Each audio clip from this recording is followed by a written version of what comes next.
In certain extreme situations, the law is inadequate. In order to shame its inadequacy, it is necessary to act outside the law, to pursue natural justice. This is not vengeance. Revenge is not a valid motive, it's an emotional response. No, not vengeance. Punishment. Tonight we have a chance to say, yeah, you're right. We're too extreme, we're too wild, we're too out of control, we're too full of our own shit. Or we have a chance to say, hey, fuck you, you're wrong. Fuck you, we're right. Because you have all made it to the dance. Because believe me, this is the dance. Start the show.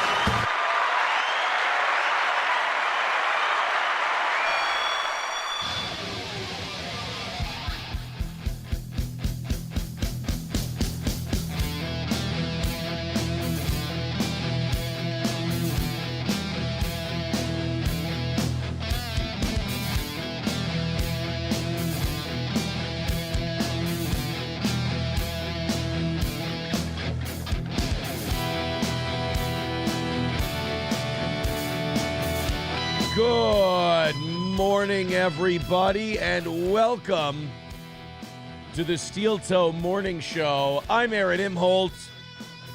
We got to go this way a little. There we go. Little overcorrection. Welcome to the program. I'm ready to meet the Hulkster.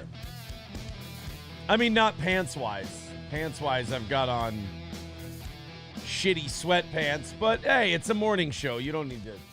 I'm scooting in a little. You don't need to see my pants.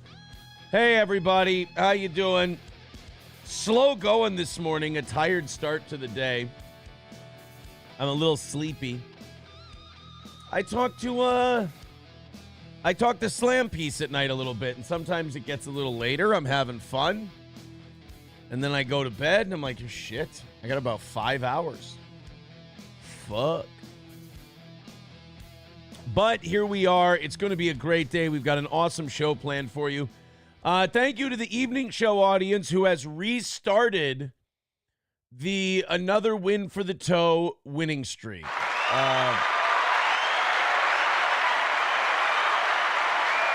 They knocked out last night's goal in like 15 minutes.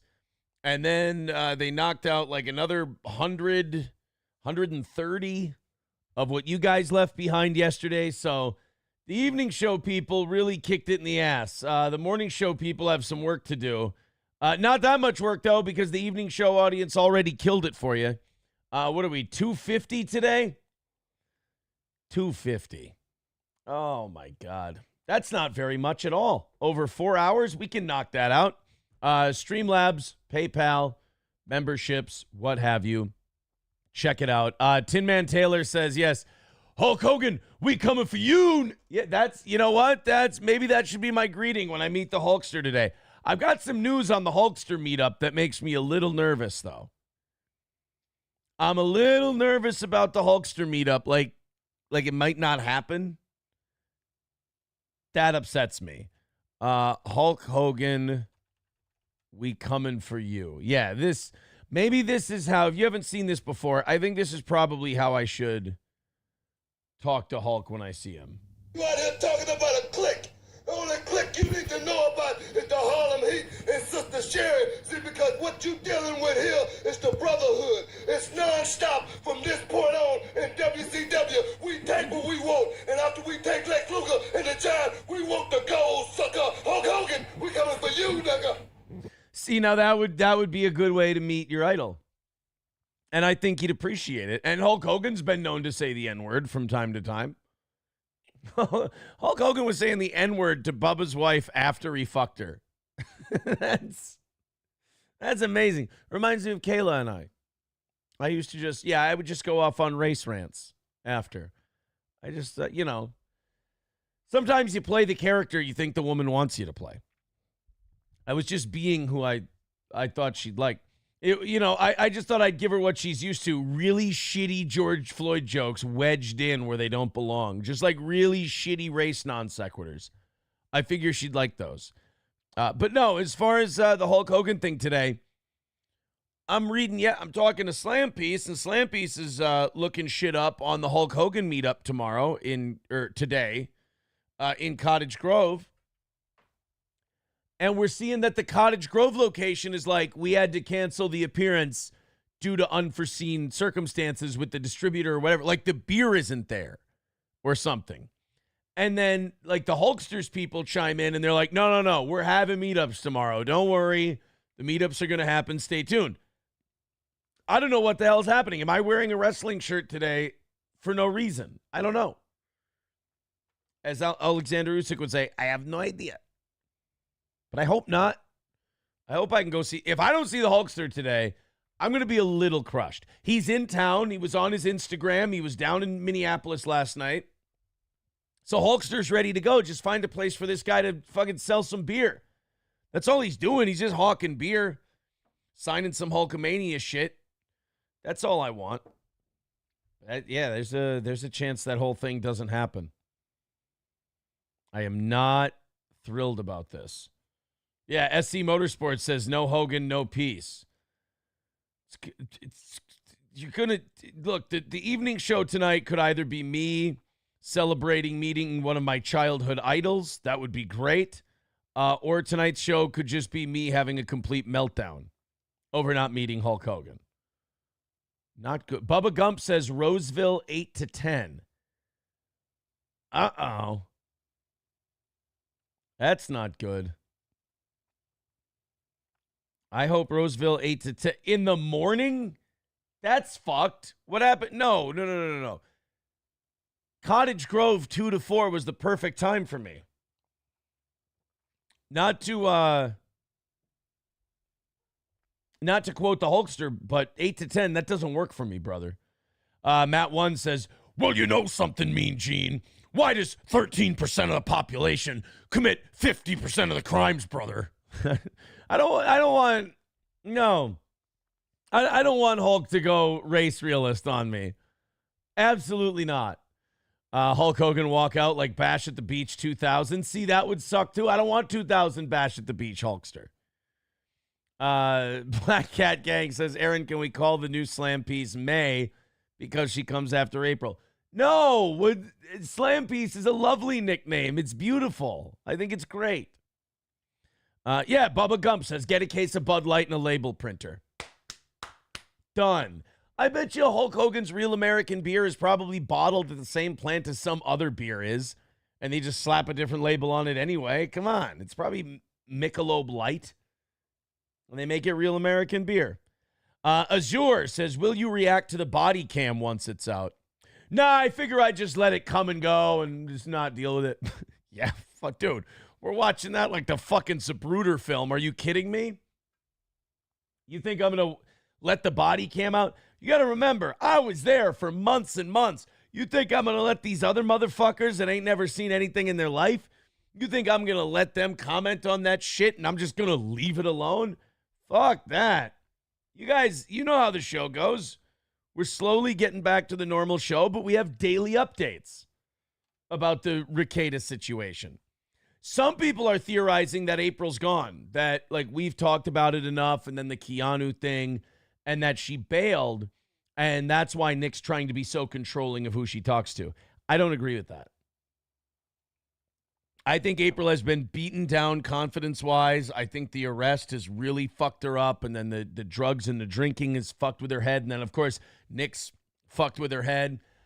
I think she believes, and Nick isn't doing anything. Here's why Nick's such a bad guy. He will never tell someone what's best for them if that includes something that's not good for him. Like a really good friend will tell you, here's what's best for you. Like, I'm not a really good friend of hers, trust me, but I will give her the advice of, you need to get away from all of us. Like, you probably would have been better off not meeting any of the rest of the three of us. In fact, everybody in this situation would probably be better off if they never met each other. You know, and that's a very easy thing to say because it ended with arrests. Nick would never give that advice. Nick, who got April arrested, as Gino says, in a house full of drugs, guns, and children, is trying to convince the rest of us, and he's probably already convinced her, that he's a hero because she didn't get charges. First of all, Nick, didn't get charges yet. That's the other thing. This ain't over, in my opinion. I don't think this thing is over. I think they're watching him. I think they're talking to all the witnesses they need to talk to, all the people in their life that they need to talk to. So he hasn't been charged yet. But then also he's convinced her, yeah, you know how I got you arrested and you have a mugshot and it's incredibly humiliating? First of all, it's all your husband's fault who tried to stop you from doing drugs. But second of all, I'm your hero because I lied to the cops for you. You know, Mr. Honesty. Forget that 2 of your credit cards were on the nightstand covered in coke. You were just visiting. That's how I always visit, by the way. When I visit people, I just like to really let loose and just throw my cards up on the nightstand, sprinkle a little blow on them. Look, I'm guilty of a lot of things, guys. One of them being messy house guest. But he's got her convinced that he's like some kind of good guy. And so her confidence is probably shot to shit, and she thinks that being his side piece is the best she can do. That's not good. But again, none of my business, except the whole making fun of people thing. So again, it's a fucking mess, to be sure. Giggles becoming a member for 5 months. Thank you very much. Somebody says same sub count for months. Dude, we're up 2,500 people. Sorry, bro. Sorry that doesn't work for you. My bad. Sir K with a clip wants to play it. Someone says, by the way, Nick is a wannabe cult leader. Yeah, wannabe cult leaders. That's worse than being like an actual cult leader, right? Because at least the actual cult leader worked. Like he accomplished his. What do you do?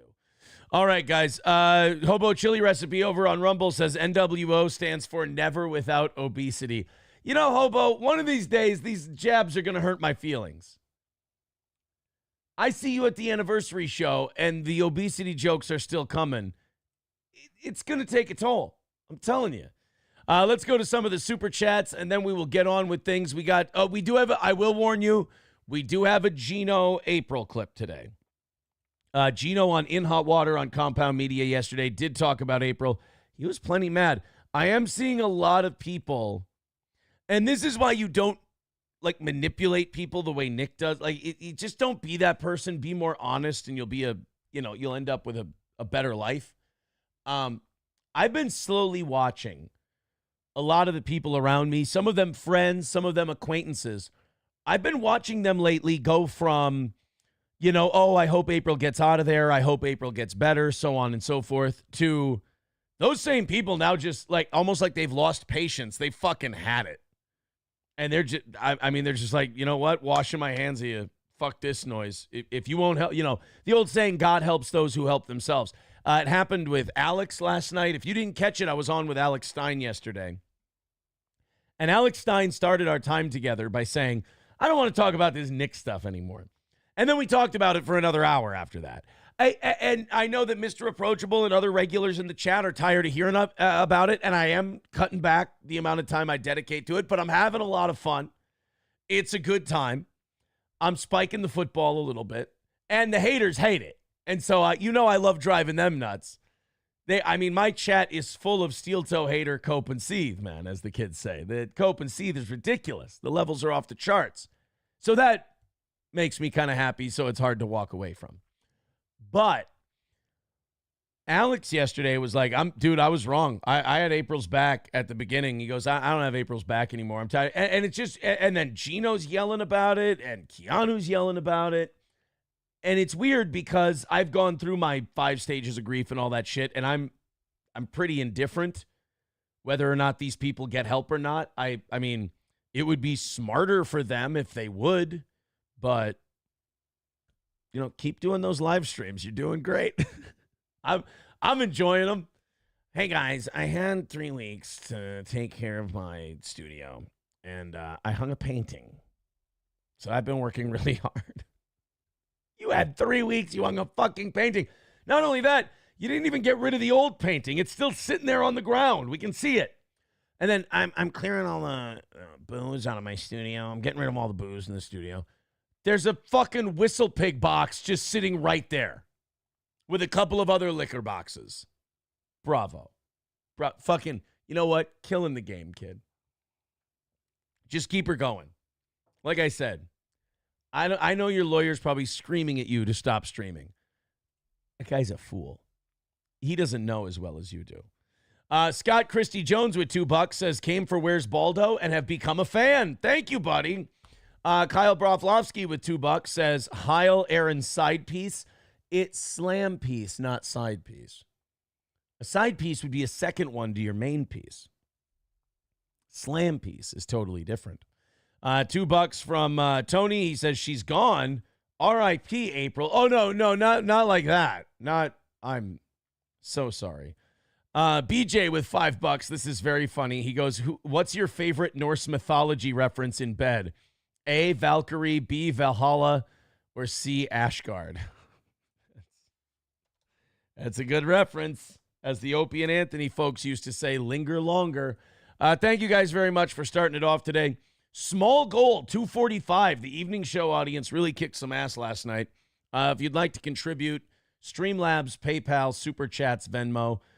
Shit Show with $1.99. I like Shit Show seething is always fun.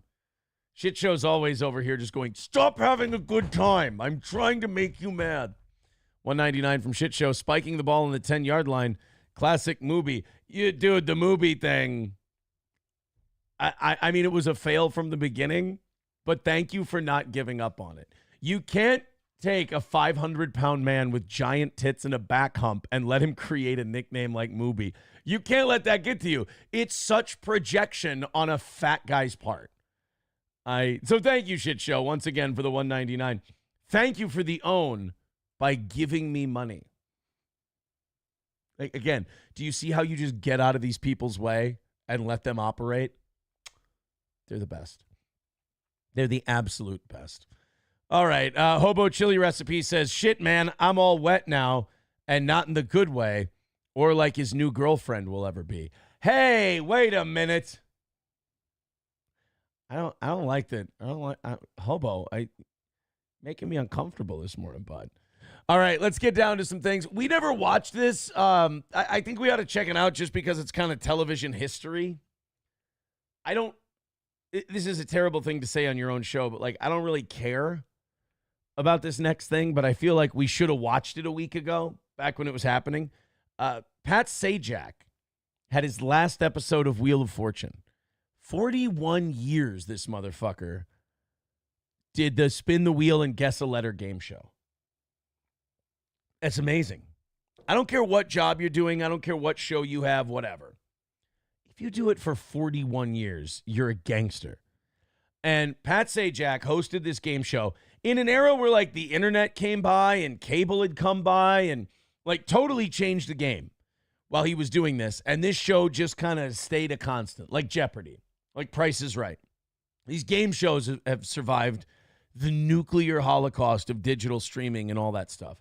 So Pat Sajak left, and now Ryan Seacrest is taking over for Wheel of Fortune. And it's just so weird to see the personalities say goodbye. Because again, it was a game show where you spun a wheel. Everything's just kind of silly and loose and whatever. So to see a guy give you a heartfelt, serious speech at the end of it, I don't know. It just seems weird. Let's go to the Pat Sajak thing here, and then we'll watch Vanna White's as well. Well, the time has come to say goodbye. I have a few thanks and acknowledgments before I go, and I want to start with all of you watching out there. It's been an incredible privilege to be invited into millions of homes, night after night, year after year, decade after decade. And I've always felt that at the end of it, he's like, fuck, I'm old. Jesus Christ.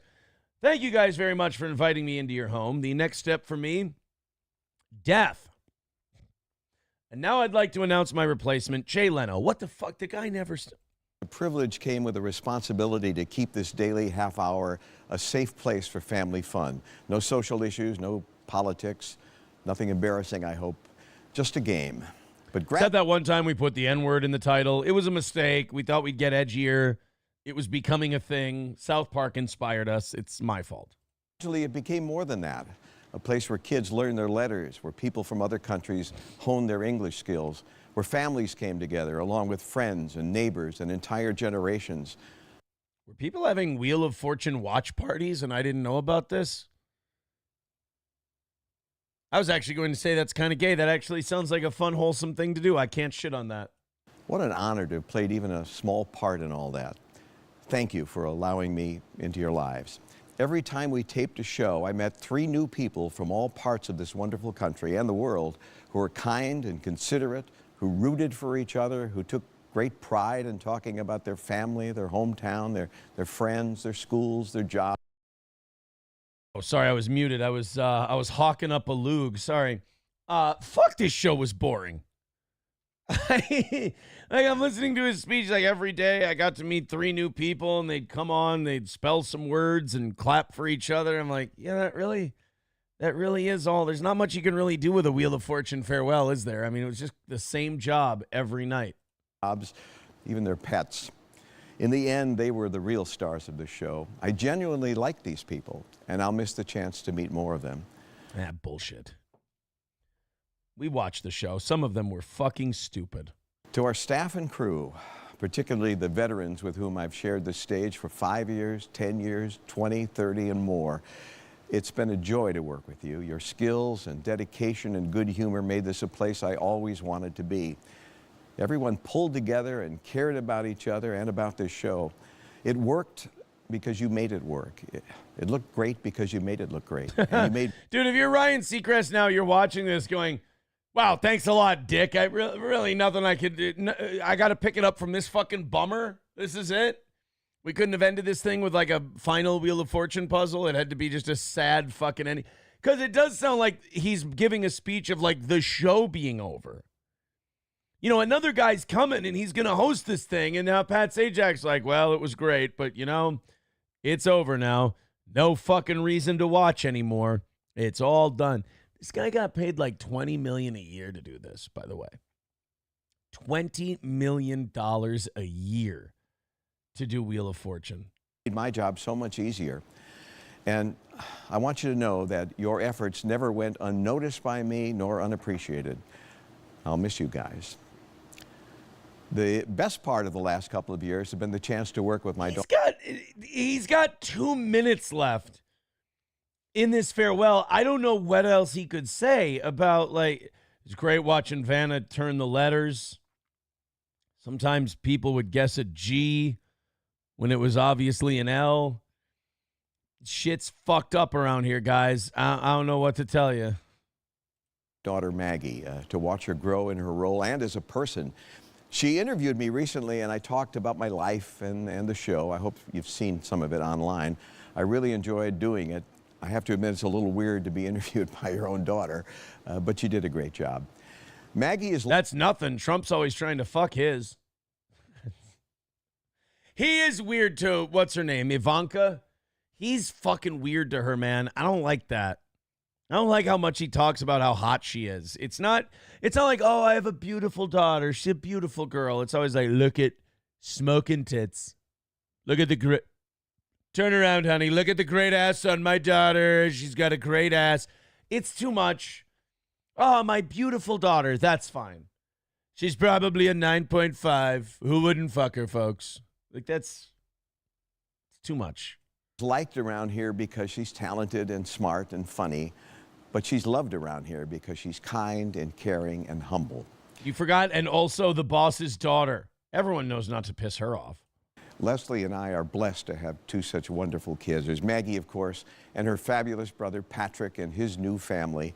I love that he's like, my daughter interviewed me. She's been doing great. Look at her. Looks fantastic. She's probably a model or a host or whatever it is.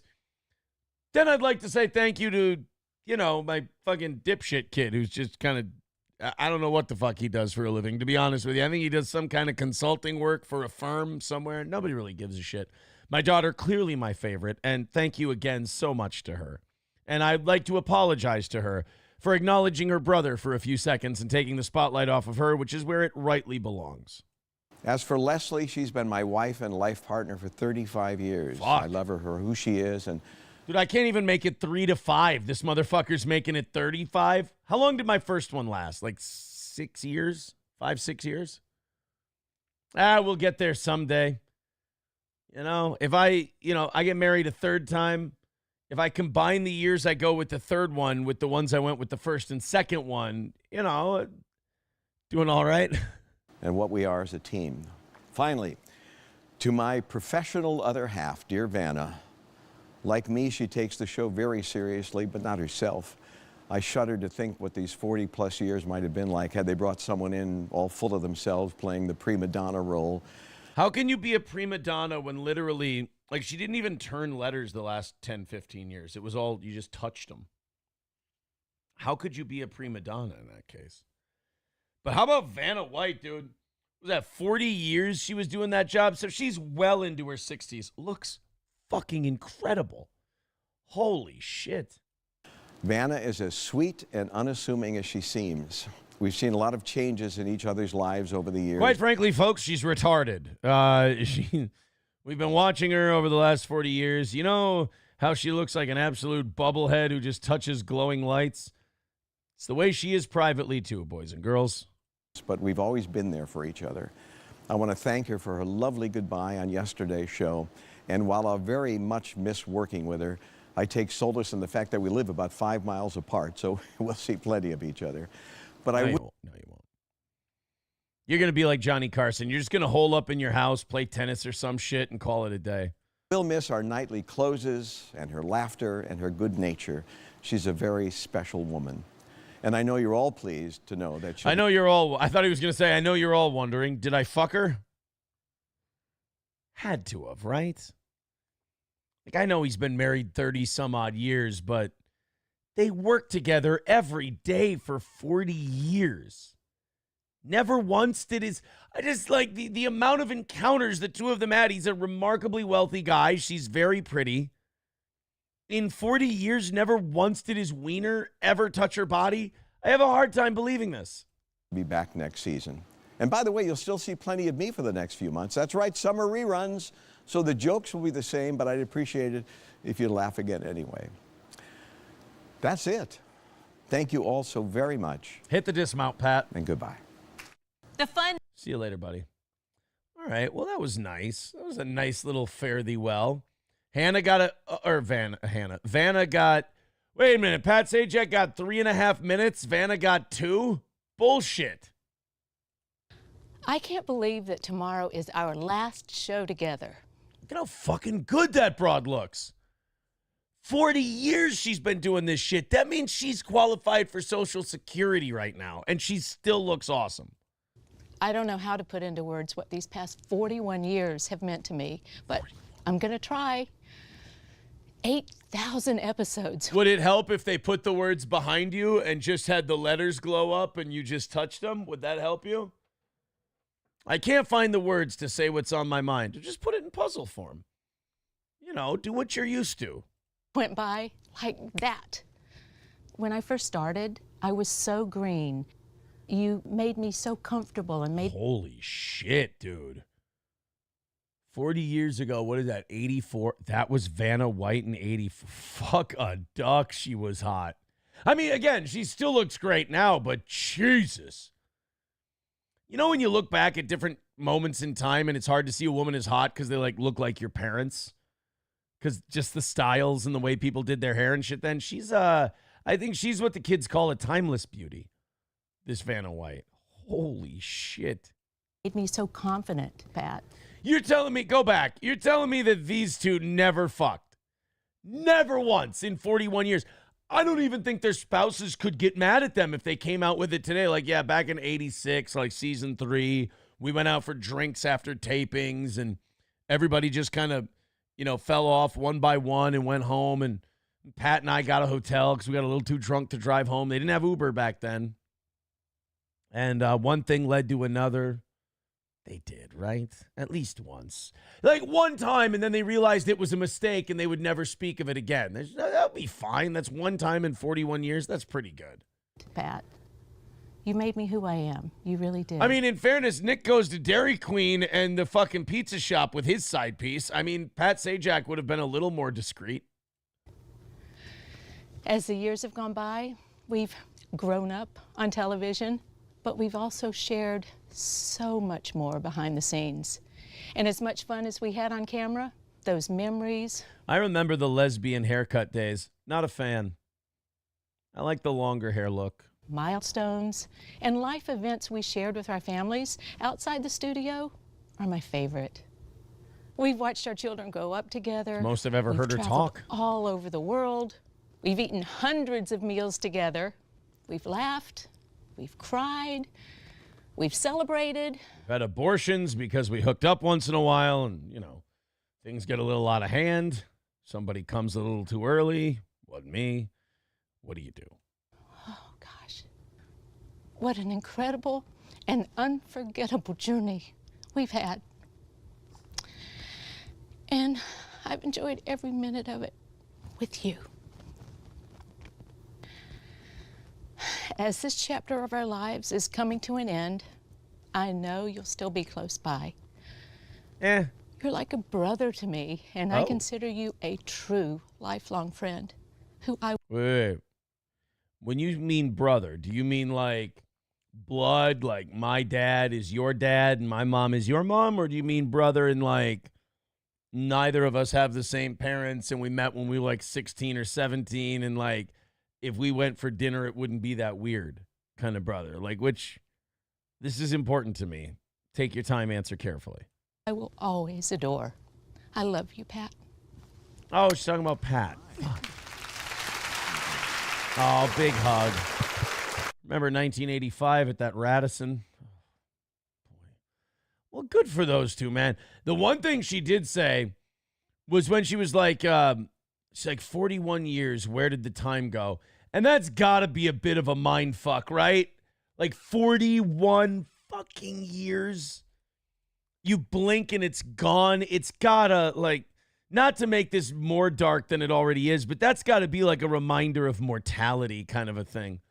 Because, like, I think back to 19 years ago, I became an adult. So 19 fucking, that's a long time. I was 18, 19 years ago. And I still feel like I'm in my 20s. Like, I still feel really good. I feel young. Probably because I'm still making terrible decisions and being remarkably irresponsible. But I'm trying to be the shepherd, Ringo. But 41 years, where did the time go? Fuck, that's just got to make you feel, it's just got to make you think about death all the time, really. Mussolini Diff with $5 says, I'd like to guess the word, Pat. The category is people that annoy you. I am sorry, that is the wrong answer. The word is nagger. Oh, naggers. Oh. Carlos Cameo with $4.99 says, easy there, Aaron Scarborough. Not everyone porks their coworker. Yeah, but what if your coworker's dad is the head of the Trilateral Commission? I mean, that's got to be worth something, right? Thank you guys for those super chats. 235 is our number today. If you'd like to contribute to the show, Streamlabs, PayPal, Venmo, go ahead and throw a few bucks in there. We'll knock out a very small goal for today. I appreciate that. Evening show audience did great. You guys go ahead and throw in a couple of bucks. We're good. Ep didn't, says they all drank between shows. They'd shoot 3 a day, and he'd be blasted by the third one. Yeah, I could see it. The only thing is, like, hosting a show, as much as it might just be introducing puzzles and, like, a game show or whatever, it's still got to be hard to do shit-faced. Like, you're going to be off your game a little bit. Lab Glass with a good point. Aaron's not good at math. Pat's been married for 35 years, so there's 5 years where he was single. Yeah, but not everybody's like me. They don't date someone for 6 months and then get engaged. So he might have been with that woman for 3-4 years before they got married. That leaves a very small window for Pat to fuck Vanna. And I know it sounds weird, but like a little bit of Wheel of Fortune is ruined for me if they didn't fuck. It's just, they should. right? I mean, you work together that long? Whatever. I'm just getting mad thinking about if they didn't. Sir K sent this one in. He wanted me to play this today. He says Leonardo DiCaprio pointing Once Upon a Time in Hollywood meme. All right, why are we playing this? Just gonna stash it here. Don't smoke it by mistake. You want to smoke some, just save me some. Nah, don't need to trip out on no acid. My booze don't need nobody. That's me. Yeah, that's, you know what? That's Nick and I when we used to be friends and we would hang out. Yeah, I mean, here's some Coke. If you're going to do some, just don't do it all. Leave some for me.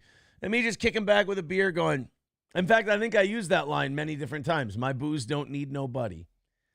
I don't like mixing. Like, even the times I did Molly there, like even the times he'd give me Molly, I didn't drink those nights. I drank Propel and water.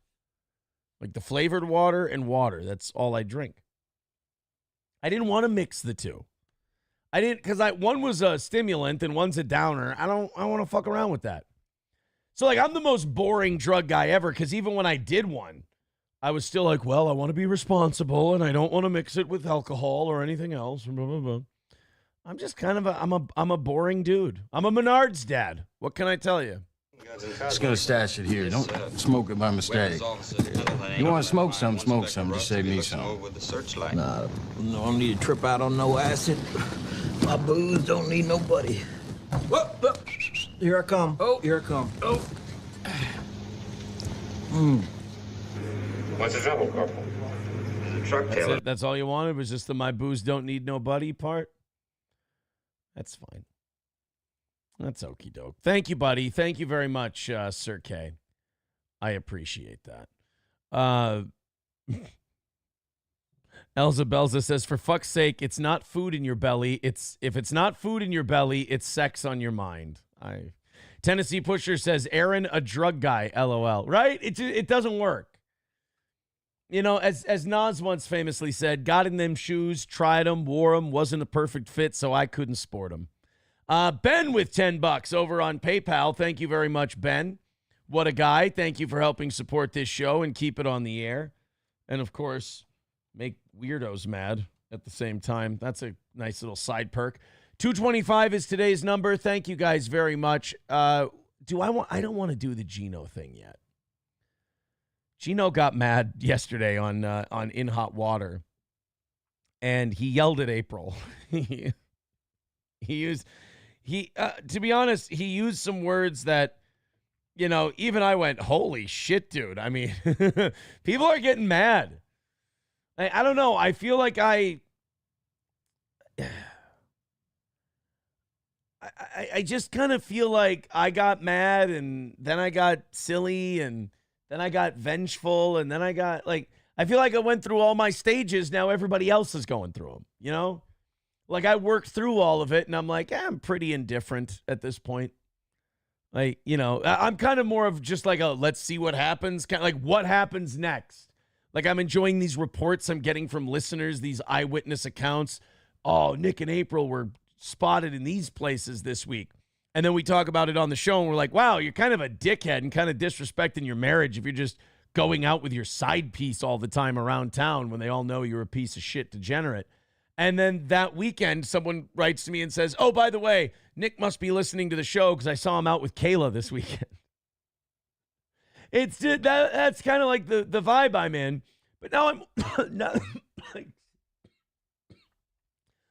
I'm devil's advocate. I'm dying. This is a curse. I'm going to die. I'm going to see, if you hate me, that's when you should be giving me money, is just encouraging me to hack up a kidney and call it a day. But there's something about, like, watching my friends now go to where I was like 2-3 weeks ago, but I didn't want to talk about it because I didn't want to make anybody upset, because I didn't, you know, because they were still like, oh, you know, I'm rooting for everybody and blah, blah, blah. You don't want to say anything because you don't want to, you know, take away their, you know, their hope or whatever. But then now I'm watching them all go to the anger phase, like Alex Stein last night, Keanu, and then Gino, as we'll see in the clip. And it's pretty fucking wild, like, to watch people go through shit you already went through. Oh, did we talk about the speeding ticket? Let's just do this real quick for the morning show audience. And then, again, we will move on today. We've got a lot of good stuff. I am a little nervous about that Hulkster thing, to be honest. Hearing that the liquor store's like, yeah, I got a problem with the distributor. We might have to cancel tomorrow. And then Hulk Hogan being like, no, brother, we're gonna have appearances. Oh my God. It's nerve-wracking as shit. So Nick got pulled over 2-3 months ago. Now, as I remember Nick telling me, he got pulled over twice in a very short succession. I thought there were 2 traffic incidents. I could be wrong. But he had one traffic incident where he didn't have insurance. I said he didn't have proof of insurance. People on Kiwi Farms are saying, like, no, Aaron. He didn't have insurance. Like, his insurance hadn't been paid for. It was expired. And he had expired tabs. I remember him talking about this. And he told me, he goes, yeah, when I go in, I'm going to have to pay for 2 years of tabs. It's like, okay, well, just go do that. Fucking, it's not hard.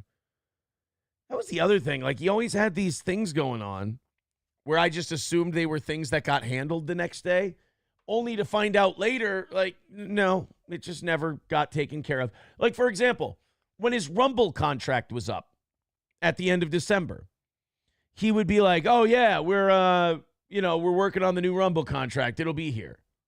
It'll be here. So December 31st comes and goes. Rumble contract expires. No new Rumble contract. And then he would tell me, oh, yeah, my guy who does my Rumble contract, he wants to have me down to Miami, and we'll get the whole thing figured out. Okay. Days, weeks, and months go by. No guy, no Miami, no contract. And then just before I left in April, March or April, he was like, oh, yeah, they're sending it over to me now. They're sending over the Rumble contract. They're sending it over. And then nothing. No new Rumble contract, no nothing.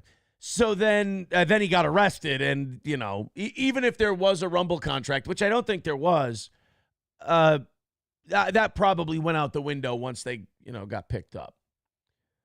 But it was always, the Rumble contract's going to happen, the Rumble contract's going to happen. And in the back of my mind, I was always like, dude, you're not doing any shows.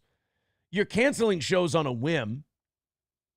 You're not going to get a Rumble contract if you don't do fucking shows. Like, he didn't understand. Rumble's not paying you because they really like Nick Rekieta. Rumble is paying you because they want 2019 Nick Rekieta. They want Kyle Rittenhouse, Johnny Depp. They bought that guy. Now you're sitting there,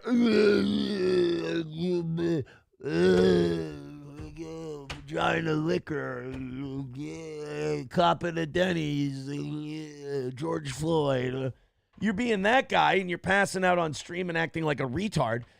Like, they could have signed Always Use Me Blade if they wanted that guy. If they wanted Blade, they could have gotten Blade. They didn't want you doing an impression of Blade. They wanted the lawyer guy watching trials and shucking and jiving and all that shit. So he's like, yeah, the Rumble contract's coming. And I was always in the back of my head, I was always like, is it though? Is it really? Like, I've talked to Siraj and those guys at Rumble, and they're smart guys. Like, they know what they're doing. I don't think they're giving Nick a show when, like, why would you pay a guy out of your own pocket? Why would you sign him to an exclusive deal when you don't even know if he's going to fucking do a show from day to day? Like, and Nick always had these weird excuses as to why he canceled a show. There was one Friday where he came on for like a minute and a half, and he's like, oh, not going to make it. I got a family emergency. He didn't have a family emergency. Fucking Kayla was crying and howling because I said I wasn't coming back. That's why he can't. That was the Friday he canceled the show. And then he just probably went nose deep into the booger sugar and the booze, and he started texting me frantically about what a piece of shit I was and this and that. That was the famous K yourself text. All on his, what do you call it? All on his secretive, God, what was the name of that app that we used? Not Whisper. Signal. all on the super secret Signal app so you could say the word cocaine and, you know, it couldn't be tracked or traced. That was a fucked up thing with April. Like, I would text her normal because we're normal fucking people.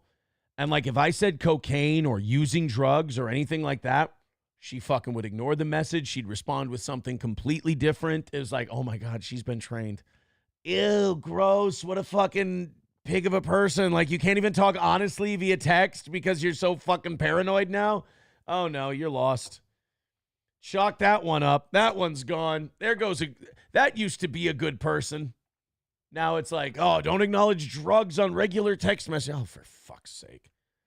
How about, like, what is wrong with people that, like, because, like, in my case, I've owned up to everything I've done. I've been able to talk about it openly, you know, talk to people about it, whatever. What is it about people that are ashamed of something and then still keep doing it? If you can't write it in a text, you shouldn't be doing it.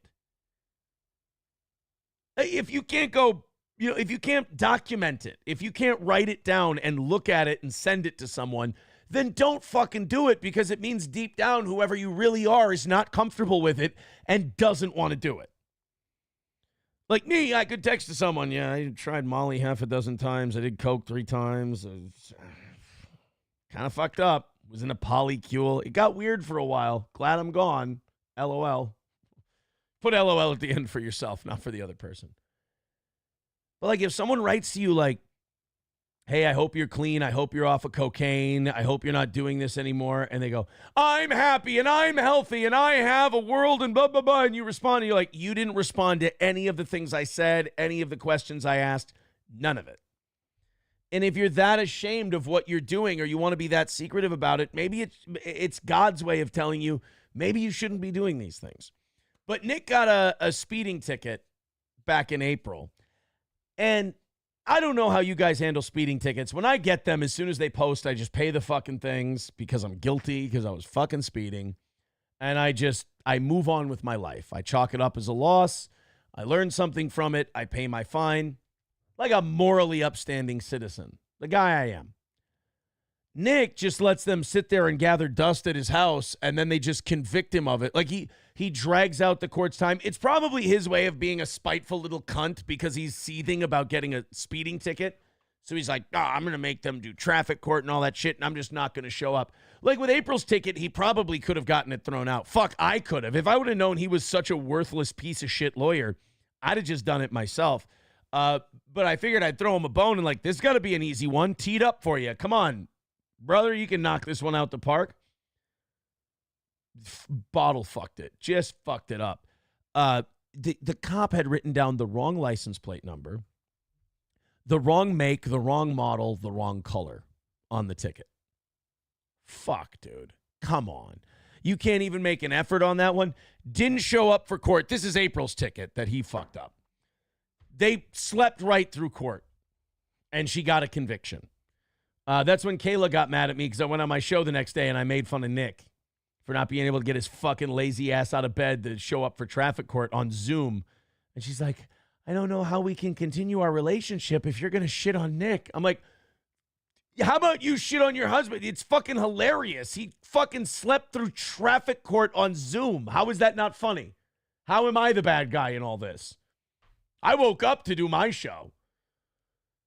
So, like, he gets pulled over for this other thing now. And we'll just put it up on the screen and we'll read it here.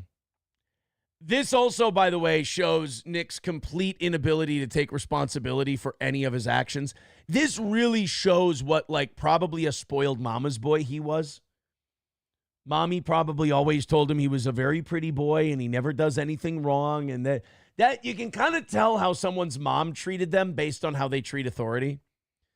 Like, if everything's unfair, even when they do wrong, everyone's out to get them, blah, blah, blah. Mommy probably told him he was a pretty boy and never did anything wrong. Visibly fast, westbound 94, in left lane originally. Vehicle came up behind me near mile marker 171, traveling above speed limit. So he came up the ass of a cop. Speeding? What a fucking retard. And by the way, I guess he was on 94 westbound, so he was heading back to Spicer. People were trying to theorize what was he doing westbound on 94. He wasn't going to or from our house. Because if you're going to or from our house, you don't take 94 from Spicer to St. Cloud or St. Cloud to Spicer. You just don't go on 94. So if he was westbound, that means he was coming from the metro. So my guess would be he was picking up drugs there in Minneapolis.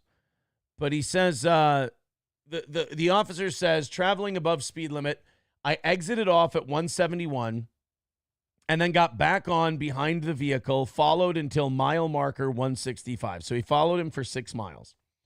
Over those 6 miles, vehicle was speeding constant in same direction, 83 and a 70 most of the time, just past Highway 15 bridge and sped up front and same direction, 96 in a 70, locked 93 passing vehicle when stopped, would not roll down window further when asked expired insurance.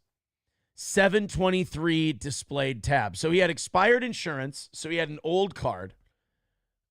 He had tabs that hadn't been updated for a year. So it's a fucking mess. And then when the cop decided, and by the way, the cop also found out when he looked up Nick's record, he'd been warned for many of these violations before. So the cop's like, well, the guy obviously doesn't give a shit about what we have to tell him. I'm going to give him a citation. He goes to give him the citation, and Nick said to the cop, and God, this is fucking fantastic. You talk about a guy who throws a little baby tantrum when he doesn't get his way, and a guy who just isn't used to being told no or you're wrong or anything else. He said to the cop, quote, the cop says, he said to me, "You are absolutely bullshit lying, fuck off." That, you know how like when you swear and your cursing is off because you're kind of losing your mind emotionally, like you're not in control? This reminds me of Nick's live streams where he doesn't know where to put his hands and doesn't know where to look and doesn't know, because he's losing his mind inside, but he's trying to play it cool on the stream. That's him with the cop. Like, he's losing his fucking mind, but he's trying to be confrontational. And what tumbles out of his dumb mouth is, "You are absolutely bullshit lying, fuck off." Like, that's barely a sentence. Drifted over fog yellow line in left lane multiple times too. So the officer kind of threw one final dig in there before he went. But that's a common theme with Nick. One of the common themes with Nick is, it's like the Shawshank guys. Didn't do it. Lawyer fucked me. You know? Dr. Silverwolf with $10 says, "Boss Aaron, I'm sorry, you need to stop talking about this. You're killing the show with this. We've been struggling to hit the goal. When you talk about it, the audience is pissed. It needs to stop." Look, when there's no news, we won't talk about it. Again, 3 hours of the show will not be that. I promise you, buddy. Vance Rosberg with, this is a fun bet. Says, I bet $10 you can't keep Nick's name out of your mouth for the rest of the show. Well, don't go sweeping now. But, wait, does the Gino thing where he yells at April, does that count? Because that's a funny clip. I got funny clips. I don't know. Yeah, the regulars are getting a little annoyed. That's for sure. But, like, here's what you guys don't understand. I'm having a lot of fun. Like, I'm doing my best. But I'm having a great time. Everybody's, all these really great channels are getting in touch with me. We're going on fun shows. People are clipping it. More people are watching than ever before. The subs are going through the roofs. I mean, it's a crazy time. It's really fun. But look, I know a lot of the old school people are like, let's talk about Trump. It's like, I don't know. It's like, do you want to go? See, because like to me, that's the same old shit. Like, to me, this is something different and new and funny and whatever, but some people tune in and they're like, let's just straight talk about the news. I'm like, it's fucking boring, though. I don't know. We're striking a pretty good balance. Like, it's, 25% this shit, 75% the rest. I'll tell you what I've noticed. I get a little bored when I go into, like regular news shit. So I get it. I understand. And I'm striking a balance for you. If you're a regular and you're mad at me and whatever, I'm striking a balance with you. I really am trying to help you. And we're trying to work together on this whole thing. It's fun, man. I like drama. Drama's fun. Drama's a good time. But look, please try to understand. I'm trying to work with you on this one. A lot of people like it. Problem is, silent majority, they think it's funny. They think it's great. A lot of the regulars, they don't. Here's what I tell you. As soon as you guys hit the goal today, I'm banned from talking about any of this stuff. There. Fair enough. As soon as the goal gets hit, I'm banned from talking about any of it. And we're going to do the Geno thing probably in an hour or two. So we're going to take a break. We're going to talk about all the crazy, wild, news stuff. And we'll get to all that. And it'll be fine. But I am going to go to the Geno thing because he's a friend of mine. It pertains to my life. And he had a funny little rant and I wanted to play it. Thought it would be entertaining. If we knock out the goal, I won't do that. And we'll just bing, bing, bing. Bing, bing, bing, news story, news story, news story, news story. Someone's like struggling to hit the goal when you talk about it. We missed fucking one by after last night's show was done, $100 in the month this has been going on. You want to talk about struggling to hit the goal? We were struggling like shit before this.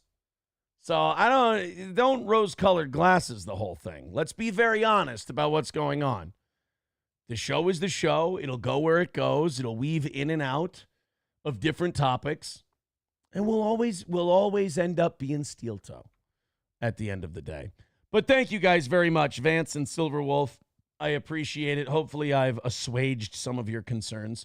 215 is the number today. If you'd like to contribute, the links are in the chat. Go ahead and throw in on PayPal, Streamlabs, Venmo, Super Chats, gifted memberships, etc. We appreciate your feedback. And you throw in those Super Chats, we read your feedback guaranteed. You throw in those PayPals, we read your feedback guaranteed. Thank you guys very much. All right, fine. Here's what I'll give you. Dr. Silverwolf, Vance Rosberg, all of you guys who are mad at me for making jokes about this, here's what I'm going to give you. Former KKK Grand Wizard says Palestinians are being genocided by Jewish supremacism. Now, what's funny about this is it's the leader of the KKK taking what is the modern lefty liberal stance, and it's very funny. Now, see, but I say that, and you see the people who find this Nick stuff funny, they look at this and they go, fucking dork, this is gay, boo. You guys are probably like, yay, it's not Nick, it's fun. I can't keep anybody happy. Like, the bigger this audience gets, and it'll continue to get bigger, the less I'm going to be able to win with this shit. You guys understand that, right? Like, I'll go to something like this and people go, boo, who gives a fuck, gossip. And then I'll go to gossip and you guys will be like, boo, who gives a fuck, do a news story. And it's like, everything's fucking gay to someone, right? And you do notice the respect I give the actual viewers and fans. Like, when an actual viewer and fan comes in, and they go, I'm sick or tired of this, blah, blah, blah, I'll talk to you about it like I am now. We'll have a conversation about it. If you just hate the show and you're like, I don't like you, why are you such a dick? I'll just make fun of you. But like, if you're a supporter of the show and you like us, I'll hear you out. But I've also got to strike a balance for what I'm doing.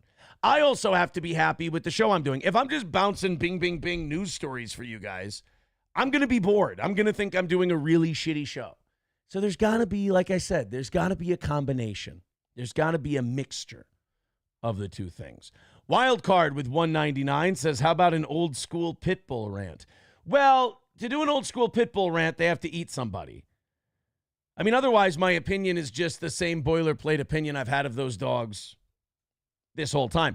Like, I don't care that people say, oh, my pit bull's great. Oh, or my pit bull's good or whatever. That doesn't change the fact that if we just chose the breed, like up to a certain percentage of blood. I'm not saying I'm not saying we go not a drop rule for pit bulls, but like if we took all pit bull like dogs and we just euthanize them tomorrow. This is just this is just a thought experiment. But if we took everything that was pit bull and we euthanized all of them tomorrow, the amount of dog attacks would go down. Like, people would be safer around dogs if we got rid of that entire breed. I'm sure yours is wonderful. I'm sure yours would never hurt anybody. Okay, two things can be true at the same time. If we killed your dog and everyone liked him, people would be safer around dogs. Also true, your particular individual dog is probably fine and would never hurt anybody. There. I don't know if anybody can argue with that position on pit bulls. If we got rid of all of them, people would be safer. The one you own that you think is so great is probably never going to hurt anyone. There.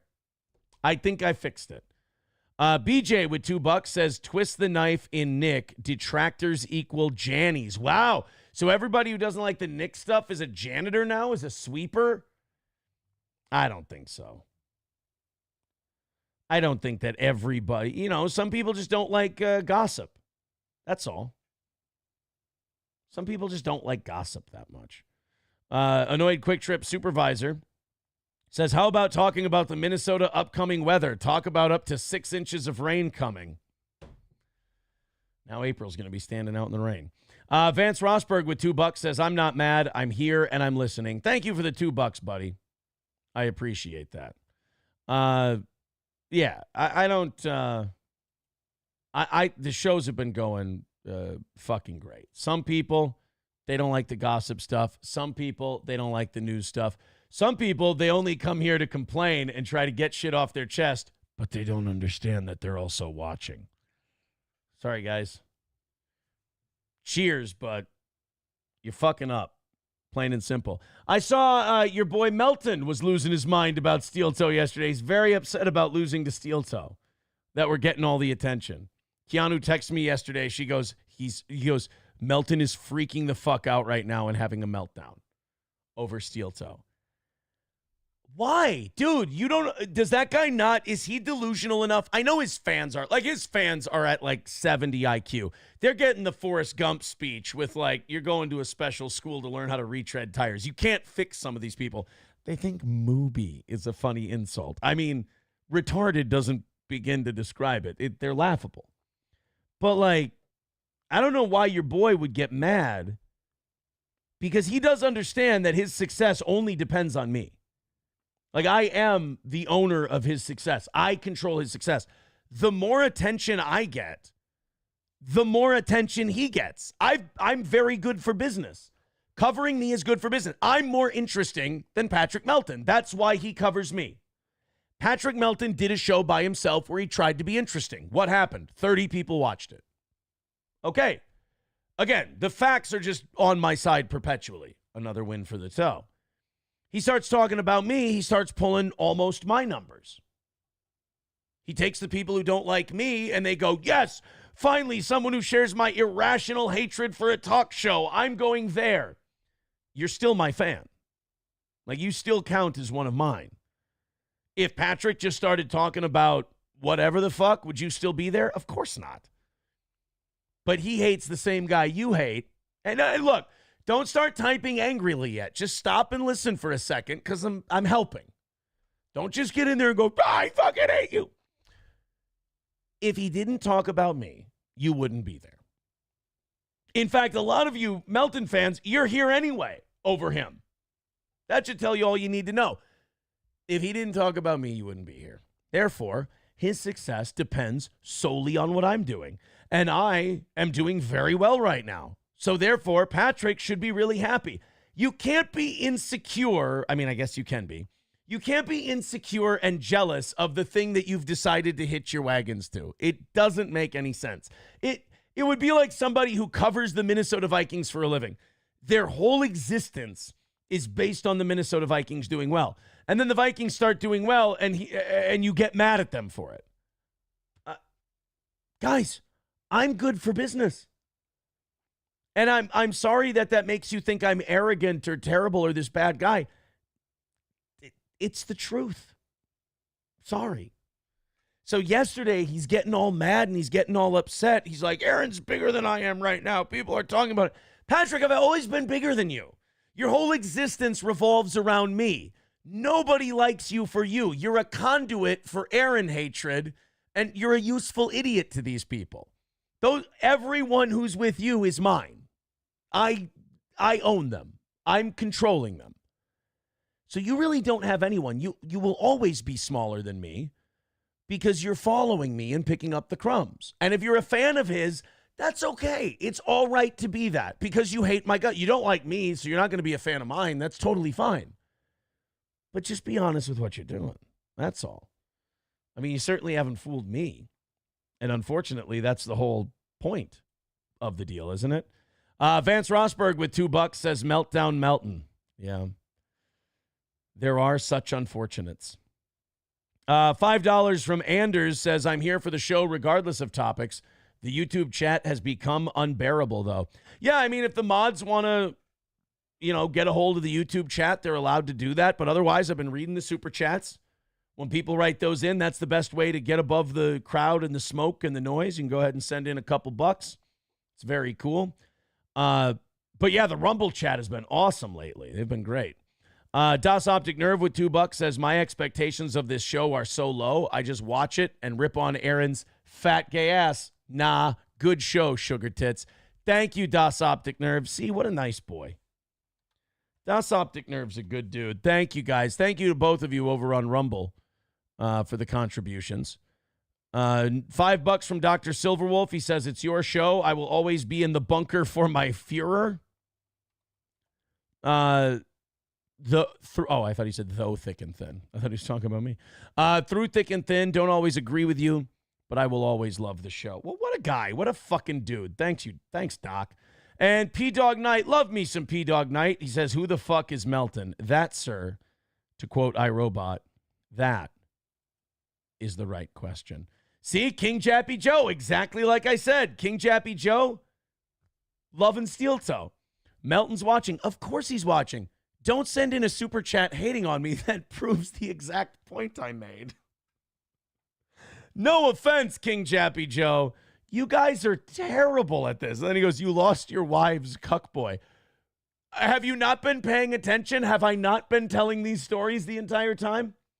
Jesus Christ, I deserve a better, more diabolical villain. You guys are just, you're scrappy, but you're retarded. You're scrappy retards. Congratulations, Jappy Joe. I want to appreciate. See, people are going to think I planted Jappy Joe and that he's one of mine because he perfectly illustrated the thing I was just talking about. Thank you, bud. Your check's in the mail. Mark with $25 says, more about the clan, of course. Of course you want more about the clan. I can't talk too much about the clan, brother. P-Dog's watching. If P-Dog's watching, I can't go. You can't go full clan when P-Dog's watching. He's got a intimidating stare. You don't have to look at it. I do. 190 is the number for today. You guys are way down there, and it's only 7:05. Thank you very much. Hit like, hit subscribe, hit share. We appreciate it. Elza Belza writes, Melton's watching kids. Yeah, he's having a weird meltdown lately, too. Like, he's getting really, like, the vibe of the show is getting really pedo-y, and, like, he's having more meltdowns, and then, like, you let Stuttering John basically monopolize time and make you look like a bitch.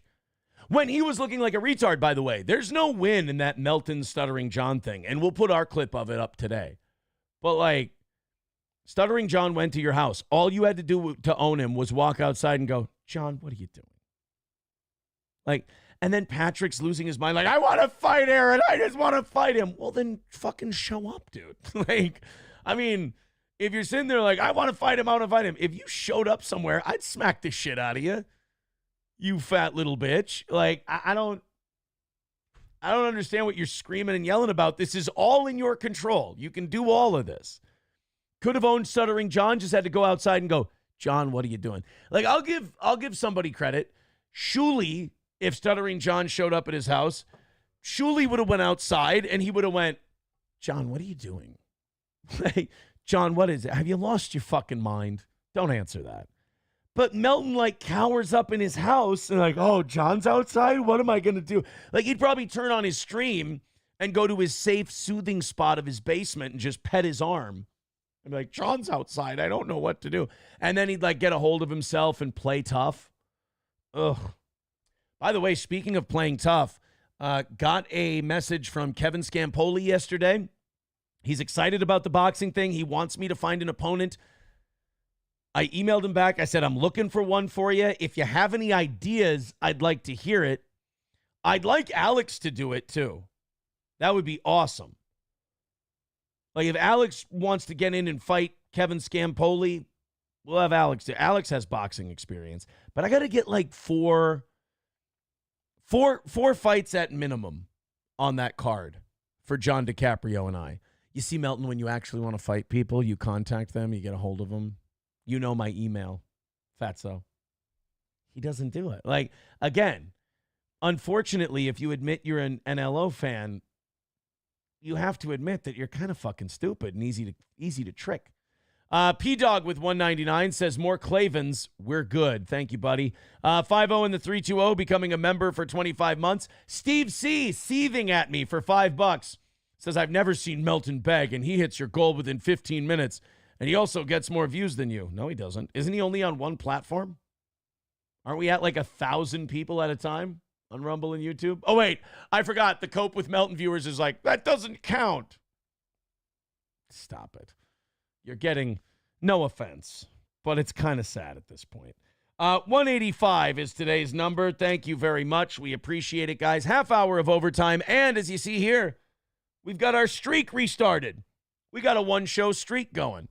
Thank you, Steve C. I appreciate that. Thanks for being a fan of the show. All right, so the KKK is now on the left side of the Israel-Palestine thing. I mean, this is kind of what I hate about politics. Like, people try to tie the side they don't like to something shitty. You're all, it's going to sound weird. We're all going to agree with the Klan on something. Not like even P-Dog. Like P-Dog's going to agree with the Klan on something. Not like race or whether or not blacks should go back to Africa. Or I don't know, maybe P-Dog's weird. Maybe he's like, man, it'd be great if there were less around here. I don't know what P-Dog thinks, so I'm not going to purport to know. But like David Duke wrote a cookbook. You know, the former Grand Wizard of the KKK wrote a cookbook. And I'm sure there's a recipe in there where you're like, oh, that's how I make it. You know? You're always going to agree with the Klan on something. It just may not be Klan-related shit. So, like, if you're a lefty and you think Israel oppresses Palestine and you think the Palestinians are struggling for their freedom and Israel is keeping them under their thumb, okay, you can make that argument. That's fine. Israel is also a Jewish state. So whose side do you think the Klan is going to have? Not the Jewish people's side. So when Republicans do this weird thing, we're like, yeah, the lefties, look, they're on the same side as the Klan. Bro, you don't want to play that game. Do you know how many topics? And look, progressives annoy the shit out of me too. I just don't play the I don't like progressives, so I'm automatically on the righties side game. I hate that shit. But like, do Republicans really want to be the ones to be like, look at who agrees with the Klan more? Fucking easy, guys. Like, who got rid of affirmative action through the courts, you know? Who's supported, like, legal policies that put black people in jail longer? Like, you know, who wants to cut programs that, you know, pertain to especially black children? Like, I don't know if you want to play that game because we can go back and forth all day. The Klan believes this. It's kind of like when people go, oh, yeah, the Democrats, they're the party of slavery. It's like, yeah, okay, but that was done a long time ago. I mean, certainly they've done more diabolical shit since then, right? Well, this is, I think, David Duke. Yeah, this is David Duke, the former Grand Wizard of the Ku Klux Klan. And Not the Bee wanted to play this clip as a way to go, hey, look, Grand Wizard of the Ku Klux Klan agrees with the lefties. Okay, fine, but then can't we also make the argument that Israel kind of behaves like Nazis sometimes? I mean, if we're going to play that game, like, hey, liberals, you know how you're all progressive and you love diversity? Well, guess what? The Ku Klux Klan agrees with you on the Israel thing. Okay, fine. Israel is treating an entire race of people like second-class citizens and sometimes killing them indiscriminately. Who does that sound like? So, like, you can play this game both ways, but let's see what David Duke said about Palestine. And by the way, is that AOC? by David Duke, I would kill for that. I would contribute to any GoFundMe that made a handshake happen between these two. That does look like AOC with that fucking ass. She is like, people shit on me for this. They don't like when I say it. She's got a nice ass. I think she's cute. I do. I know that's controversial. And I know not all of you who don't think she's cute are doing it because of like politics or whatever. But if you are judging her hotness based on her politics, you're a fucking idiot. Let it go. I know some of you just don't think she's attractive, and that's fine. But like AOC, Lauren Boebert, especially when you grade on a congressional scale, they're hot. Like, okay, let me paint the picture for you. You're at a bar, you're drinking, you and AOC are talking, you're having a great time. Maybe you dance to a couple songs. There's a live band. Who doesn't like a live band? If she says, I'm going home, do you want to come with me? You're saying no? You're a fucking liar. You're a liar. You're fucking liar, Mr. Lundergaard. You would go. Lauren Boebert, same thing. I don't care if you are a liberal. I don't care if you're a conservative. If they take you by the hand and say you want to share an Uber with me, you're sharing a fucking Uber. All right, David Duke talking about the Jews and the Palestinians. Again, this shouldn't shock anyone that the KKK ain't siding with the Jews on this. Duke? Yes. Okay. Nice to meet you. What brings you out here? This is the Groyper. To support Nick and his work and all the workers that are out here and all the people that are working to save our country and save us from Jewish supremacism. Are you friends with Nick? Genocide, because we're being genocide just like the Palestinians. It's just a different form of it. Jesus. So David Duke still got it. Like he's still hard in the paint for his fucking cause. Holy shit. What did he say? We're fighting Jewish supremacy as they try to take over. Woo! Still got the spicy message. So this was the Nick Fuentes gathering from this weekend. I saw stuff about this on social media. That like Nick Fuentes got a bunch of people together and they were running around talking about being Christian and being conservative and all of that shit. And I guess the Klan was in. They were like, that's good. You got to be careful if you're the reporter guy too. Because if you're the reporter guy, it's fruit of the poison tree. Like you're talking to David Duke also. You know, I know in your mind you're like, this is wild. David Duke, isn't this crazy? It's like, yeah, but you're fucking talking to him. But as far as the Nick Fuentes thing goes, did you see that? What was the YouTube guy? Sneeko got fucking Superman punched and his teeth knocked out at some event. I haven't really looked into this too much. We can go find it. But since they're talking about the Nick Fuentes meetup, Nick Fuentes got a bunch of conservatives together and they got together and started partying, which I'm sure was a terrible fucking party. But I think they had to break it up because Sneeko got his teeth punched out. Tony the Tiger 13 says, I put up with your BS social life, but I won't put up with you being a disinformation agent for the feds, spreading lies about who created the Klan. My family fought for the Union and against the Klan. Didn't I say that the Democrats started the Ku Klux Klan, that they were like the militarized wing of the Democratic Party back then? I'm saying like today that doesn't hold that much water. Do you know what I mean? Oh, Devil Pup says he knocked the security guard's hat off his head. Okay, so it was a security guard. And the security guard, okay, I get it. I understand. We'll look it up here in just a second. First, P-Dog Knight with 199 says, damn autocorrect grape. More Klan. We're good. All right, P-Dog's good with Klan talk. How is that not a setup? Like, that's clearly I'm being set up. Steve C with $2. Boy, he is mad. Why does Melton make so much more money than you? I'm sure a lot of people make more money than me, but he makes money because he takes advantage of people like you, Steve C, who hate my fucking guts and then goes, isn't it terrible? And then he yells and whines and bitches about me. And then people who hate me go, yeah, here, take my money. I don't like him either. And they think that giving some guy money is like an own of me. I don't care. If Patrick does really well, that's awesome. Maybe someday he can buy his own house. That would be great. Like, Patrick's got a lot of catch up to do. our show's been around and been supporting itself for 10 years now. And then before that, 7 years in Litchfield, Minnesota. So, like, my show's been supporting itself for a long time. Patrick only started making money because of me. Sorry, he probably had to do something else during the day. Probably still has to do something else during the day in order to make ends meet.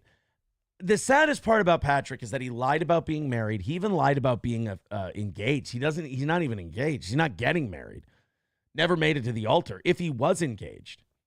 And the chick owns that house that he's living in. So, like, I hope he does very well, because the guy clearly is insecure about his private life and his social life, which is fine. Lord knows I understand. What, do you want mine?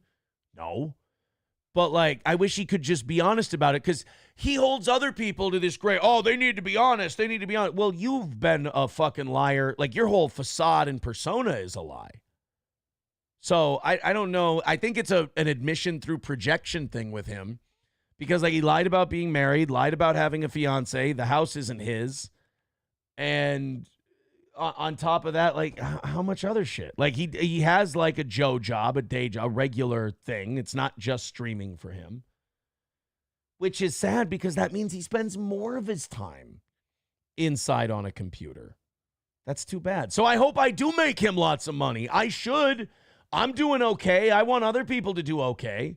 I don't want to see the guy poor and begging on the streets. That would be fucking terrible. So I got mine. I hope he gets his, Steve C.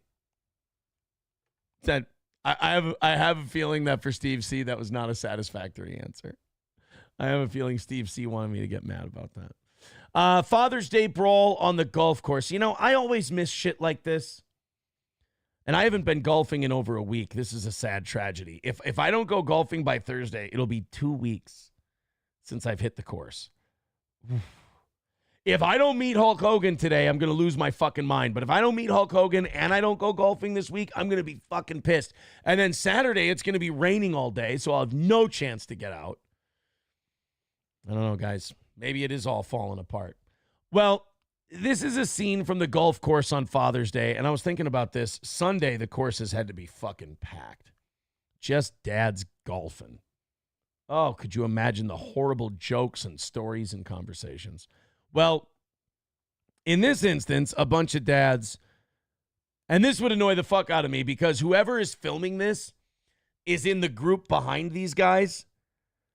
And so they've got to wait for their slow asses. When you're behind a foursome, it's just going to be slow. It's 4 people playing golf. It's going to take a while. And then they take a break to have a gay fist fight in the middle of the fairway. That's really cutting into your time. You're going to be way too drunk by the time your round's over.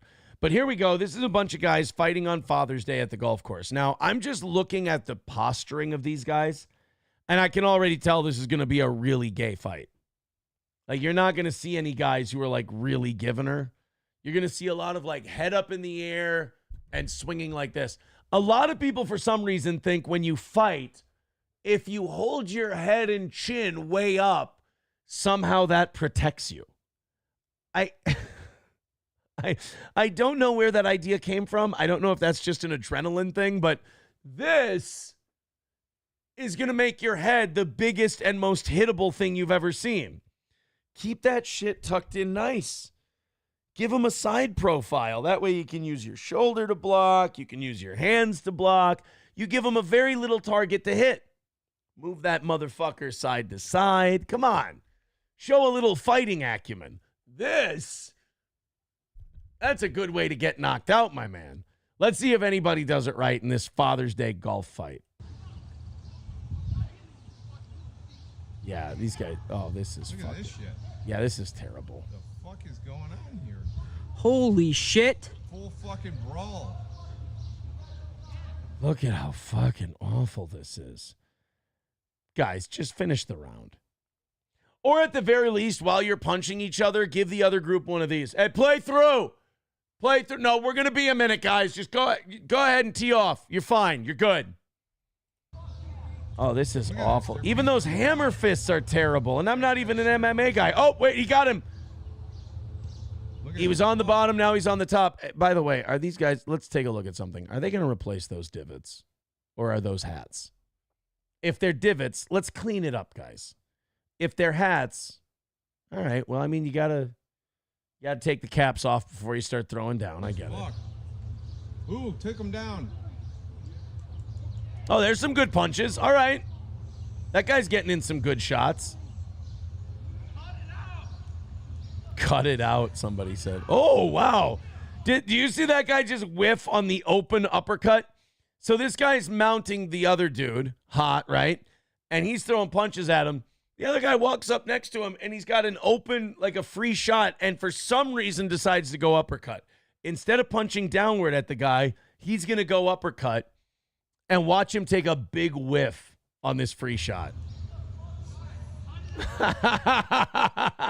He tapped him in the side of the head a little bit and just like grazed him. What a fucking dildo.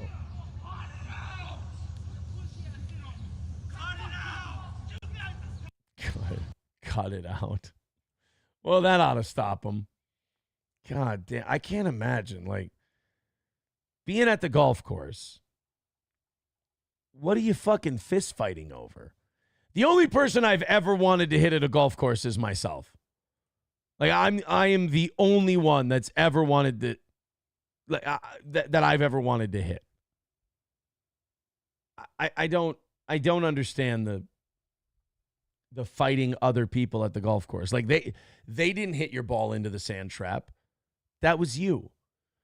Let's go ahead and I want to get to this Tony the Tiger guy. He's really mad about some of the shit we were saying during the Fuentes story about the Klan and the Democrats. And it's like, I know. We fucking talked about the Klan was created by the Democratic Party. Fine. Blitz League says Superman punch is a show move. Yeah, I've always wondered about that Superman punch when people jump up and punch down like that. It's better to plant your feet and turn your body into a shot. It is kind of a showy thing. I mean, you got to admit, Blitz, it does look cooler when somebody gets hit with a Superman punch. It's just not as effective. Hobo Chili says, I don't want to party with neo-Nazis because everything is going to be scrutinized for having some Jew dip his finger in my booze. Look, man, I don't like the whole hard right party scene. And the reason being, those guys always want to talk. Like, I feel like when they go to party, it's not like a normal party. Like, they always want to talk about right-wing America first shit. And it's like, I thought we were taking a break. You know, it's kind of like when you're at work and then you go out to the bar and everyone wants to talk about work. No, let's talk about something else. Did you guys know that if Trump gets elected again, I don't fucking care. I mean, get shit-faced with a bunch of weird-looking guys who are probably gay and have strange haircuts. It's fine. Maybe if we drink enough, you'll admit who you really are. So Tony the Tiger 13 on Rumble is trying to educate everyone about the Klan and shit. I kind of want to follow him here on Rumble today. He says, the Democrats and the Klan tried to burn down our house in 1970 because my mom adopted a black girl. They sued my dad till he was broke, and he died. He was a PH World War II vet. All you racists can F off. What did we do?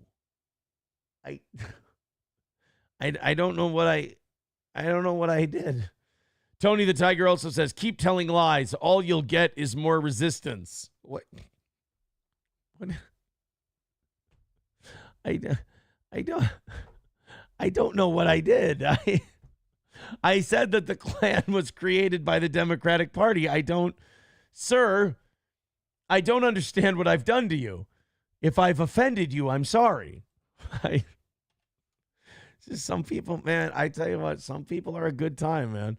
185 away from today's goal. If you'd like to contribute, the Streamlabs, PayPal, and Super Chat stuff is all in the chat. Thank you for contributing. We do appreciate it. I want to find this Sneeko thing. Because, oh, wow, they're saying Melton's going to cry. Oh, no, what did he do? Is he yelling and screaming about the Stuttering John thing? Misery Loves Clips is usually a pretty good source of shit. He says, this motherfucker really looked like he's going to cry. Here's Patrick Melton's fatal flaw, and it's a flaw I don't possess. and I could help him with this, but he's too proud. He does take this shit too seriously. Like, you can't be Mr. Goof on everything and haha, everything's a big joke. And then get all fucking, like, you've seen him numerous times, just get mental about the dumbest shit. It's like, dude, it's fucking internet radio shows, basically. Stop it. You're acting like a fucking infant. Do your show, have a good time, make a little money. Watch me, because you want good viewership numbers. But, like, he gets so worked up about shit. You can't be the guy who teases everybody else and then go mental. He's also, like, really fat and hideous. Again, if you like this guy, I don't get it, but God bless. Maybe it's because I see him as beneath me because I'm his ladder. So I kind of look down and go, all right, that's fine. But I don't get it. Unless you say, well, Aaron, I really hate you and I like that he makes fun of you. Then I get it. Then I understand. What did he have? Did he have a meltdown about the John thing? Well, you can't have a meltdown about the Stuttering John thing. If you have a meltdown about the Stuttering John thing, then you should have gone outside and confronted the fucking guy. You can't have it both ways. You can't hide from somebody, and then there's nothing worse than when somebody hides from something. Then when the person leaves, they go, you saw him run off like a bitch, right? Like you saw. Why didn't you say this to him when he was right in front of you? Let's go ahead and look. I like Misery Loves Clips. There are very few channels where I'll play their shit blind. Alyssa Clips, I'll play blind. She does a good job. Misery Loves Clips, I'll play blind. My Lost Interest, I'll play blind because his stuff is always pretty good. So the Shit Show guy who gives us money, I like that guy. Shit Show's good. He's kind of a seether, but I like him. Sent him $5, and I guess this set him off. Does he ever talk about who gave him this address? Because this is the speculation and where everybody's kind of at right now. They're like, is that your house or not, Melton? It is your house. Patrick, it's not a secret what your address is, dude. I mean, fuck, I have your address. I mean, I know where Patrick Melton lives. Well, then why don't you ever do anything? Because I don't care. I think he's a silly boy. I'm not going to show somebody's address or whatever, but I know where you live. And I'll be honest with you, I don't really fucking care. Like, part of me is upset that somebody gave me your address because now I know and I don't need to know. But that's not a big deal, dude. Just fucking relax. I want to know who gave him the address. Why do obese people always sound like they're eating? It's infuriating. Is that your house or not? And I've thought about it. I've thought about my answer very carefully. The thing is, okay, so it either is or isn't my house. Wait a minute. Hold on. You fucking gay dude. Hold on a second. You're saying you're Mr. like dig into everybody, Mr. look into everybody, but you don't have the fucking stones to say whether it's your house or not? Are you you are not that big of a fucking pussy. There's no way. Oh, this is fantastic. He will sit there and say everything about this guy is the most nutless fucking guy in the world. I'm sorry, but you can hate me all you want. Like, not liking him, don't worry, guys. Not liking him doesn't mean you have to like me. I'm an arrogant dick. I'm cocky. I'm whatever. I get why I rub you the wrong way. I totally understand. But, guys, come on. You can't see that this guy's a total gay F word? Stop it. Your parents raised a smarter kid than that. The guy sits there and goes, oh, I hate this guy. I hate this guy. Here's the thing that he did. And, like, he'll, drag out the most personal of shit. Which, I mean, from my perspective, I don't give a shit. Fine, go ahead and do it. But then don't be a dishonest cunt. Like, don't be a sensitive little bitch boy, fat, dishonest cunt. By the way, how do you weigh 400 pounds and have no shoulders? That's fucking incredible to me. Anyway, and just the look of, like, you ever see by someone's, like, just skin and hair that they don't eat healthy and they're misnourished? He's just got that look, too. How do you live in Nevada and you're that white? I'd be a bronze idol, I mean, with tits, if I lived in Nevada. Holy shit. But how are you Mr. like, I want to reveal everything. I want to be Mr. Truth and Justice and everything else. And then you're like, I don't want to say if it's my house or not. I'm not sure. You fucking pussy. Come on, you bitch. First of all, it's your house. I have your address. It was your house. Stop it. Have a little dignity. Have a little honesty. If you're going to play the game, fucking play it the whole way, you fucking bitch. If it is my house, I'd be stupid to tell you it's my house. Why? None of us give a shit about you enough to do anything to you. None of us care. Like, here's the amazing thing about Melton. You're the only one who gives a shit about any of these people. And then you act like they're going to do something. Like, Patrick, you know where I live. You ain't showed up, bitch. And you care way more about me. Like, I'm your whole world. And you know where I live. And you've never once shown up. I know where you live.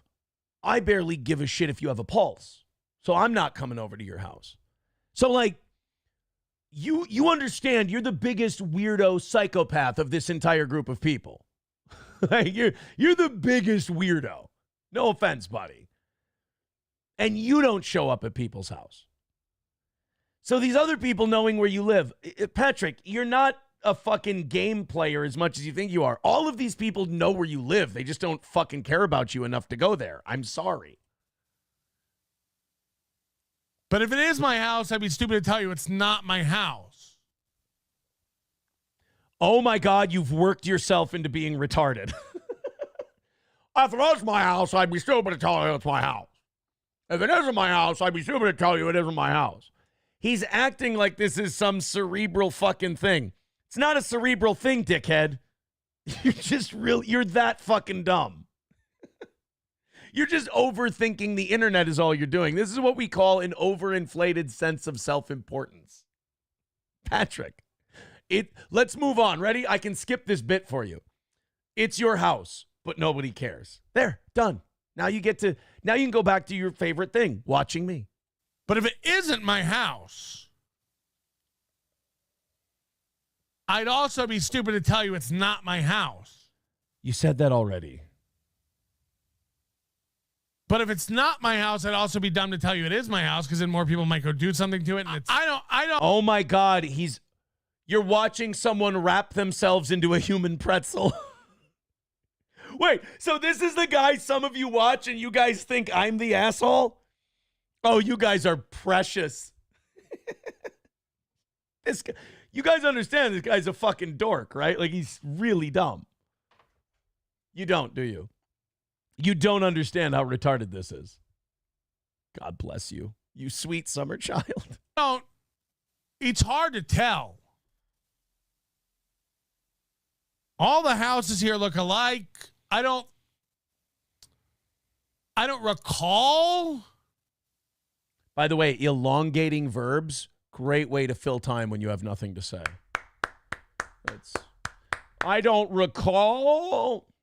Doesn't make it more interesting, dude. It's just exposing that you have nothing to say. This whole Can you imagine if Patty called the police and the stuttering John's it's just dumb either way. I thought about it. It's dumb either way. It's dumb if I tell you it's my house. It's dumb if I tell you it's not my house. It's dumb if I... And by the way, it doesn't even matter. Oh my God. You're saying stuttering John has you overthinking this much? Oh, we need to watch more clips of this guy. I didn't realize how fucking terrible he was. Holy shit, he really is the joke. He's the punchline. And he doesn't know it, which makes him like the Grand Turbo punchline. Stuttering John got him this worked up. I've been thinking a lot about this since a 62-year-old man showed up outside my house shouting like a lunatic.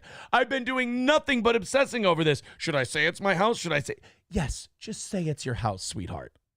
Jesus fucking Christ. And the fucking drama. He so badly wants like a Nick Rekieta thing to be able to drag out. Like, he is so jealous.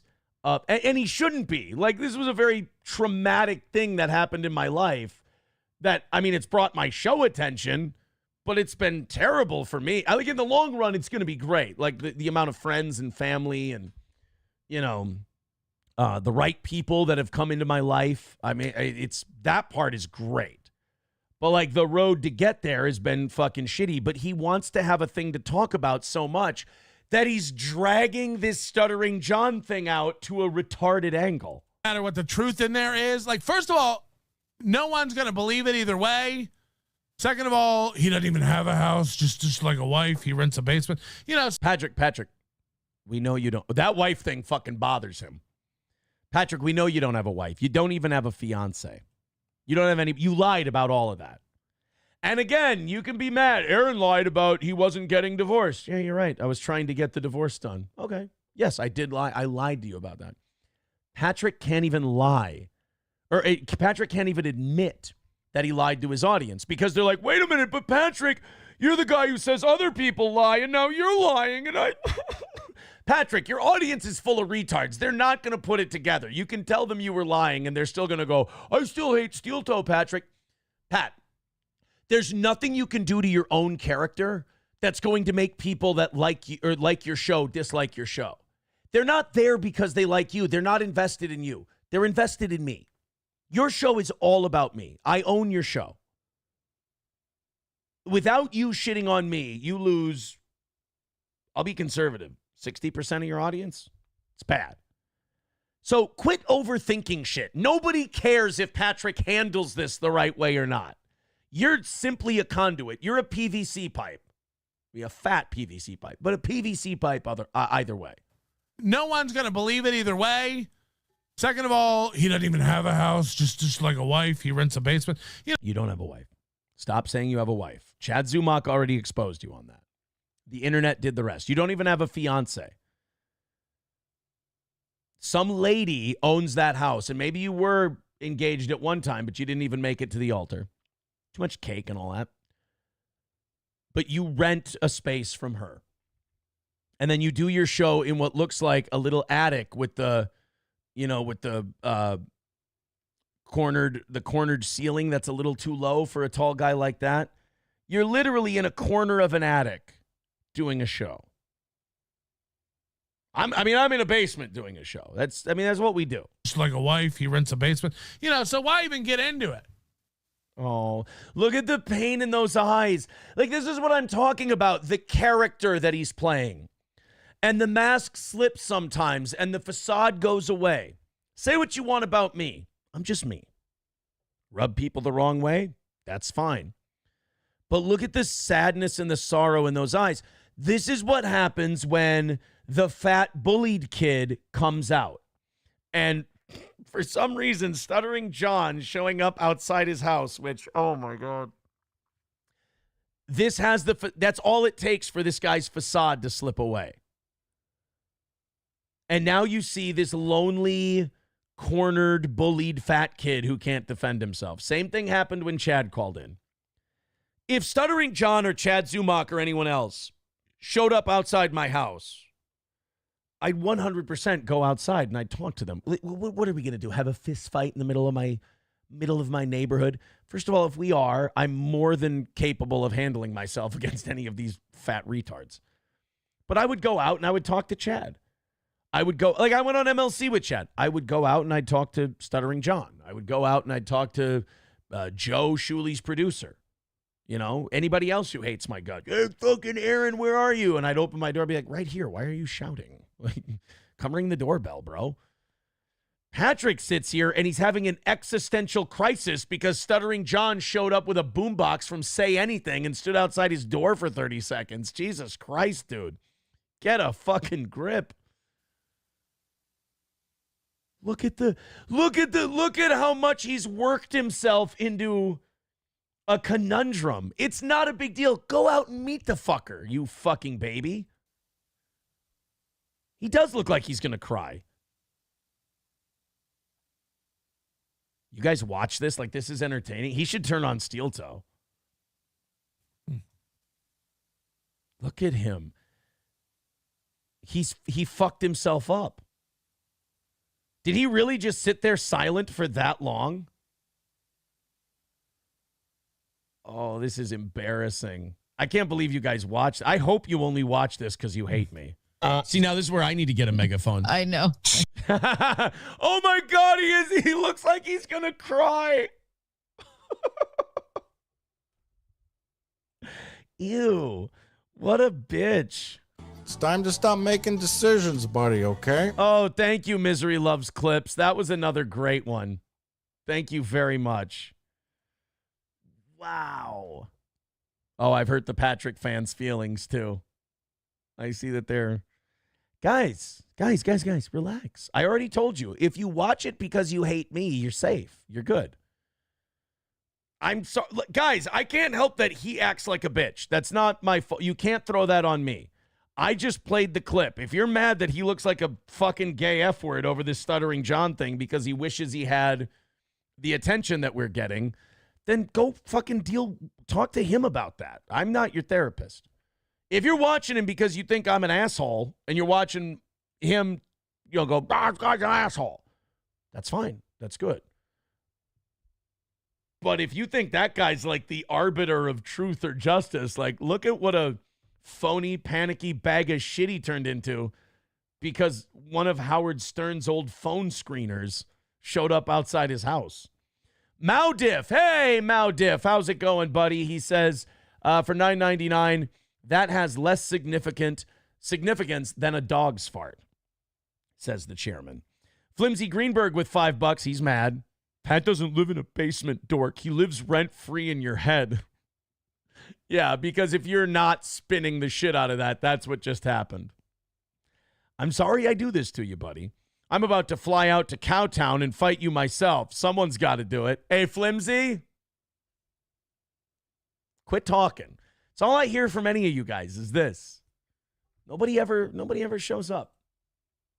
I mean, I wouldn't expect you to. I'm sure Flimsy Greenberg, unfortunately, physically resembles Melton in many ways. God, but looking at that guy's eyes and him not knowing how to handle the John thing, that's another thing he does I've seen with clips people put up about, like, whenever we're kind of making fun of him, he pauses a lot and stops and then talks for a long period of time so you forget that we just shit on him accurately. It's fun. Hobo Chili Recipe says, a real Rob Smith with a glandular problem. Melton, Blitz League says, Melton has Humpty Dance nose. He does. He has Shock G nose.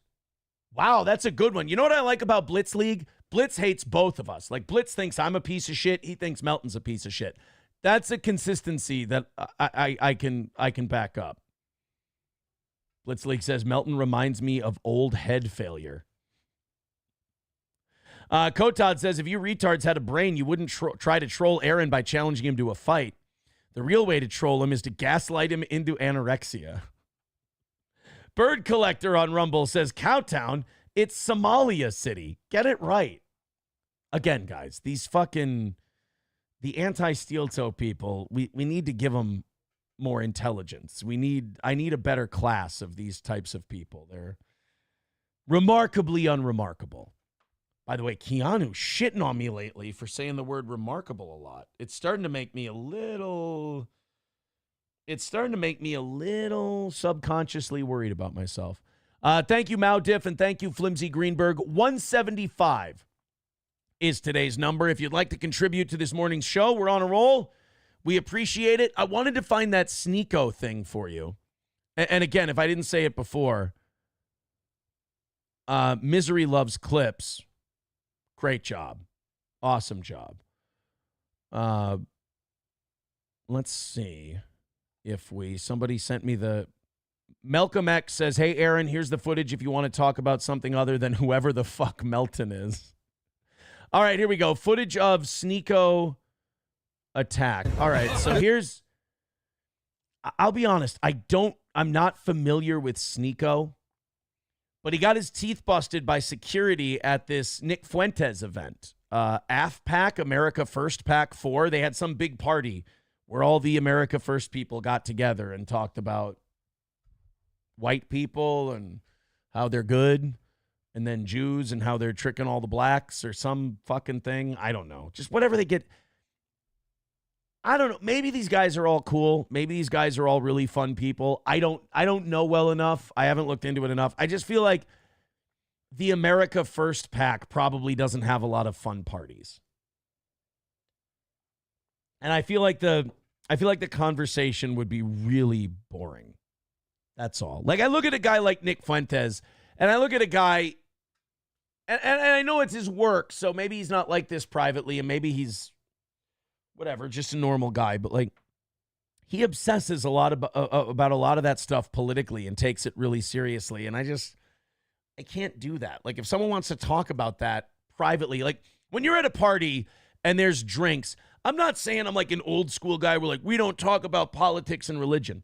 I'm just saying when you're drinking and bullshitting and having a good time, there's 500 better things to talk about than like Trump or Biden or white people or black people or shit like that. It's just, those aren't interesting conversation pieces to me. That's all.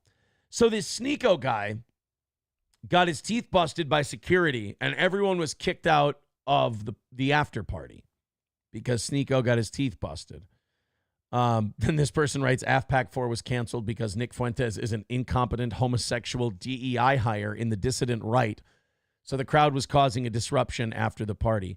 Are there a lot of people who think Nick Fuentes is gay?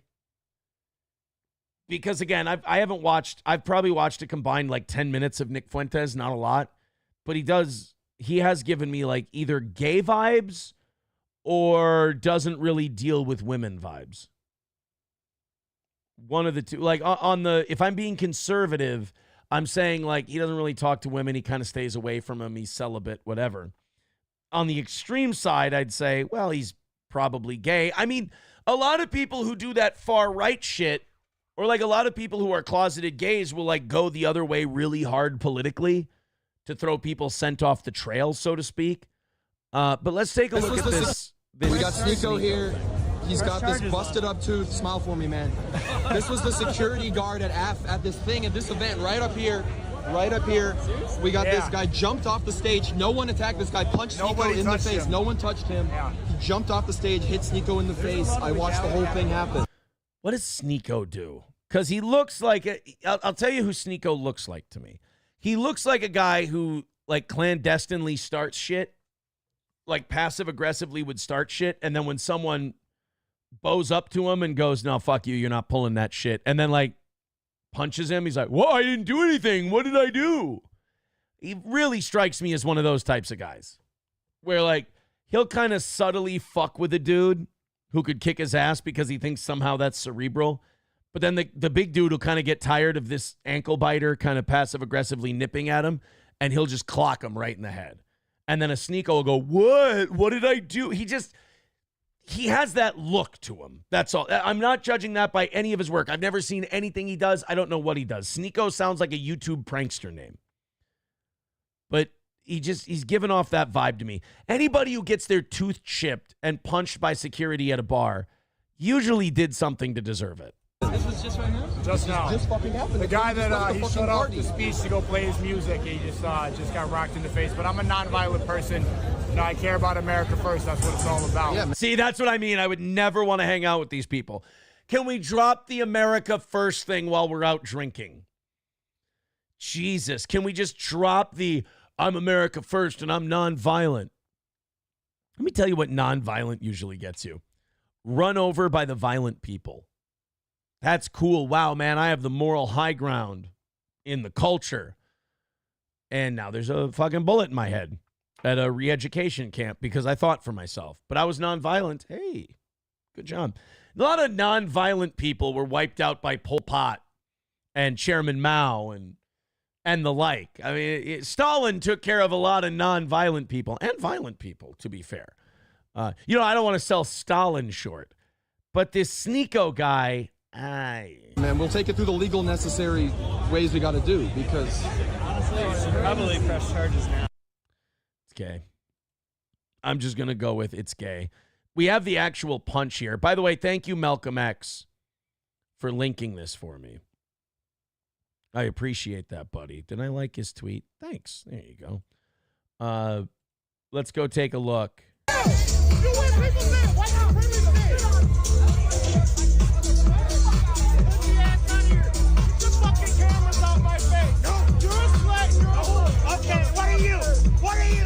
Oh, don't ask the America First guys what the black security guard is. One thing about America First, for their own safety, don't ask them open-ended questions about black people. Don't do that. Don't do that, because even when they're being good, they'll say gorilla. So let's not give them an opening. What are you? What are you? Uh-oh. Oh, shit. So somebody knocked his hat off?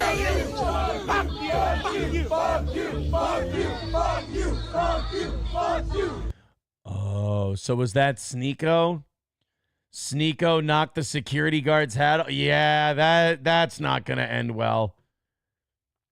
Well, then he got his fucking cracked tooth for a reason then. Didn't he go outside and he's like, for no reason, the security guard just punched me in the face. You knocked his hat off. So Sneeko is exactly who I said he was. He's a little bitch who passive-aggressively starts shit. Then when he gets checked, he goes, what? What did I do? God, that is fucking immature. And that's coming from me. I just got out of a polycule. And I'm telling you that that's immature. Oh.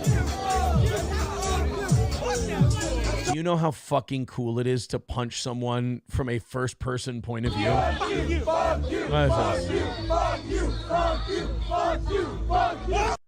Oh, come on, we can do better than that. Oh, look at that. Look at that action shot, jumping off the stage and just drilling him right in the tooth. Look at that big black ham hock just coming down right on his face. Oh, boy. Here's a pickled pig's foot for you, son. Wham! Oh, that is fun. That guy was in the right. Keep your fucking hands to yourself. Chanting fuck you at the security guard and knocking his hat off. He should have knocked out more of you. Ooh.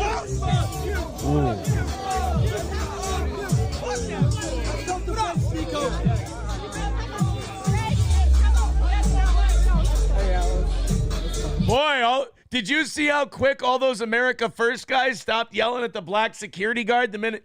I'm telling you, man, people can say nonviolent, nonviolent. That shit does work. That shut those guys up pretty quick. Those loud 20-something conservative guys chanting fuck you. They cut that shit out real quick once somebody got punched in the fucking head. Violence doesn't solve anything. That's not true. Violence solves a lot of shit sometimes. Like a bunch of cunts being cunty at a venue. You knock one of their teeth out and all of a sudden the rest of them start behaving. Fuck you, fuck you, fuck you, fuck you, fuck you, fuck you, fuck you, boy, there were like 2 or 3 more fuck yous and then nothing. Good for that guy. That was good. Don't fucking touch me. Don't fucking knock my hat off my head. Especially while what I'm doing is doing my fucking job. You dildo. Yeah, I'm 100% on Team Security Guard on that one. Rupert 112 with $4.99 says, I don't know why Melton cares so much. You've clearly demonstrated the ability to catastrophically destroy yourself. He's wasting his time. Right. Nobody can wreck me the way I wreck me. Maybe that's what Melton's so upset about. He's like, I've spent a year trying to get this guy to just be miserable and hate himself and get out of here and blah, blah, blah. He doesn't want me out of here, by the way. He'd fucking starve without me. That's a big belly to feed. But now he's realizing that nobody can destroy Aaron quite like Aaron. I'm the master of self-destruction. P-Dog Knight with $1.99 says Sneeko is one of the fresh and fit dude bros. I thought fresh and fit was black guys.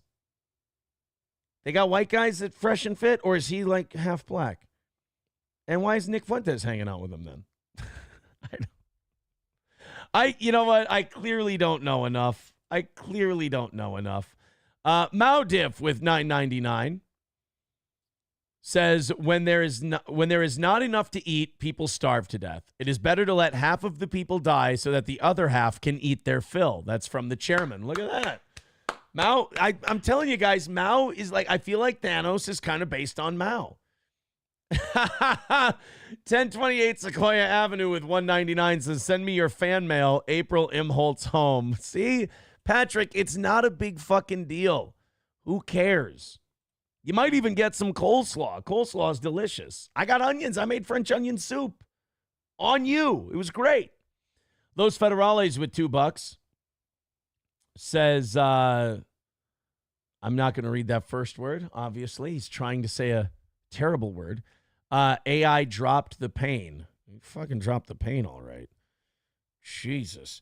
We are 160 away from this morning's goal. Thank you guys very much. You are marching towards it. Thank you so much. $160 away. You send in your super chats. They're guaranteed to get read. You sneak in a little PayPal, little Streamlabs, whatever, little Venmo. That'll get read as well. Thank you guys very much. You're only 160 away from today's goal. Sneeko is Eritrean color, says Blitz League. Look,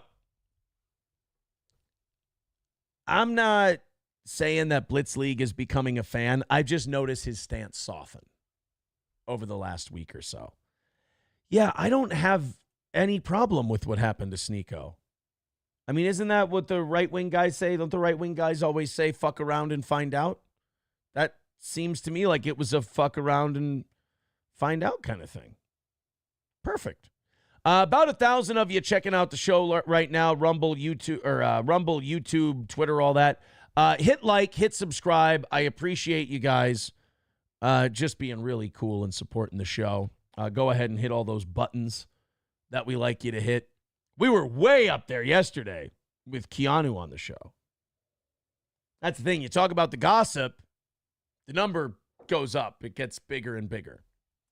You don't talk about the gossip. Your regulars are more happy. They don't like that. They don't like all that gossip shit. But it goes down. I don't really mind because it's still a lot higher than it used to be. Like, we've definitely gained from all this. Just thank you guys for being cool. I appreciate it. And you want to knock out that last 160, even cooler. Blitz League says, I'm coming around, man. Mod me. Hey, whoa. Blitz. Look. We're not there yet, buddy. Baby steps. Blitz, you might not understand this, but based on how my previous relationships have went, I'm working on slowing things down a little and not moving too fast. So, how about you and I just, enjoy where the relationship is at right now, and maybe in the future, things can pick up a little bit. Is that okay? I don't want either of us to get hurt. Are you guys okay if we do the Gino thing now? It's been like an hour plus. I think we can do the Gino thing. Gino got really mad at April on In Hot Water yesterday. It got a bit heated. By the way, Blitz League says agreed. Okay, see, Blitz and I are coming around. What a guy. Gino yesterday on In Hot Water on Compound Media. By the way, subscribe to Compound. You got Chrissy's show on there every week. Gino's show every day. Anthony Cumia's show every day. Gavin's on there once a week. It's really good. And I think I pay like $8.50 a month for it. It's worth it. Like, what do you pay to not watch ads on YouTube? Like $15 a month? Almost half price to check out Compound Media. It's worth it. You can get a free trial. You can do all that stuff. Use the promo code Compound20. You'll save some money. But Gino was doing his show on Compound yesterday. And he was talking about April. Maybe, you know what? I'm just going to call him real quick and see if we can get the backstory on this. Maybe we can. Maybe we can't. And then I have a big thank you to throw out in just a second. Oh, shit. How about retard fucking connects the phone to the goddamn thing before he calls Gino? I don't mind getting the backstory to this little rant that Gino went on. The only thing is, if I call Gino to talk to him about the rant, he'll give away the whole thing. But we'll play it here in a second. Let's just see if we can contact him. Gino never answers when I call anymore. Like, people are like, why do you answer Keanu's call? Or why do you call Keanu? Because, like, if you call Keanu picks up the phone. Gino's too busy yelling at people via talk to text to pick up the phone. Gino, I want to talk about your shit. You would think he would answer because all I want to do is talk to Gino about Gino. It's his favorite fucking topic. I'm sorry, I just miss him. He's going to be here in less than 2 months. Your call has been forwarded. Less than 2 months, my buddy Gino is going to be in town. I'm so excited for him to walk down the stairs. Oh, no, I probably suppose I should pick him up from the airport is what I should do. But I don't know. Maybe I'll see if Slam Piece wants to go to New York. That would be nice.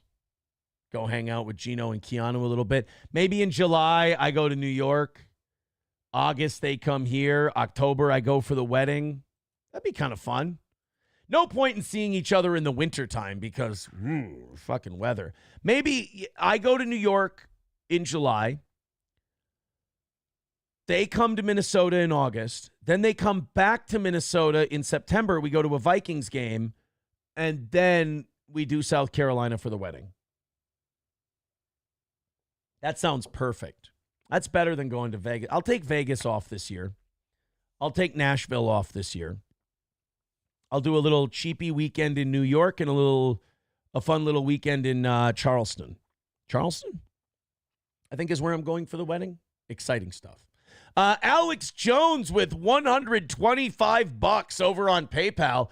He says, this is from Alex Jones, who says, one more deposit for the Hyde Money Fund. All right. Thank you, Alex.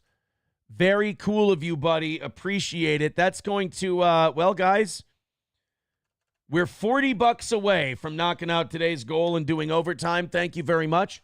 Whoever wants to take care of the rest of that, the links are in the chat. Thanks again.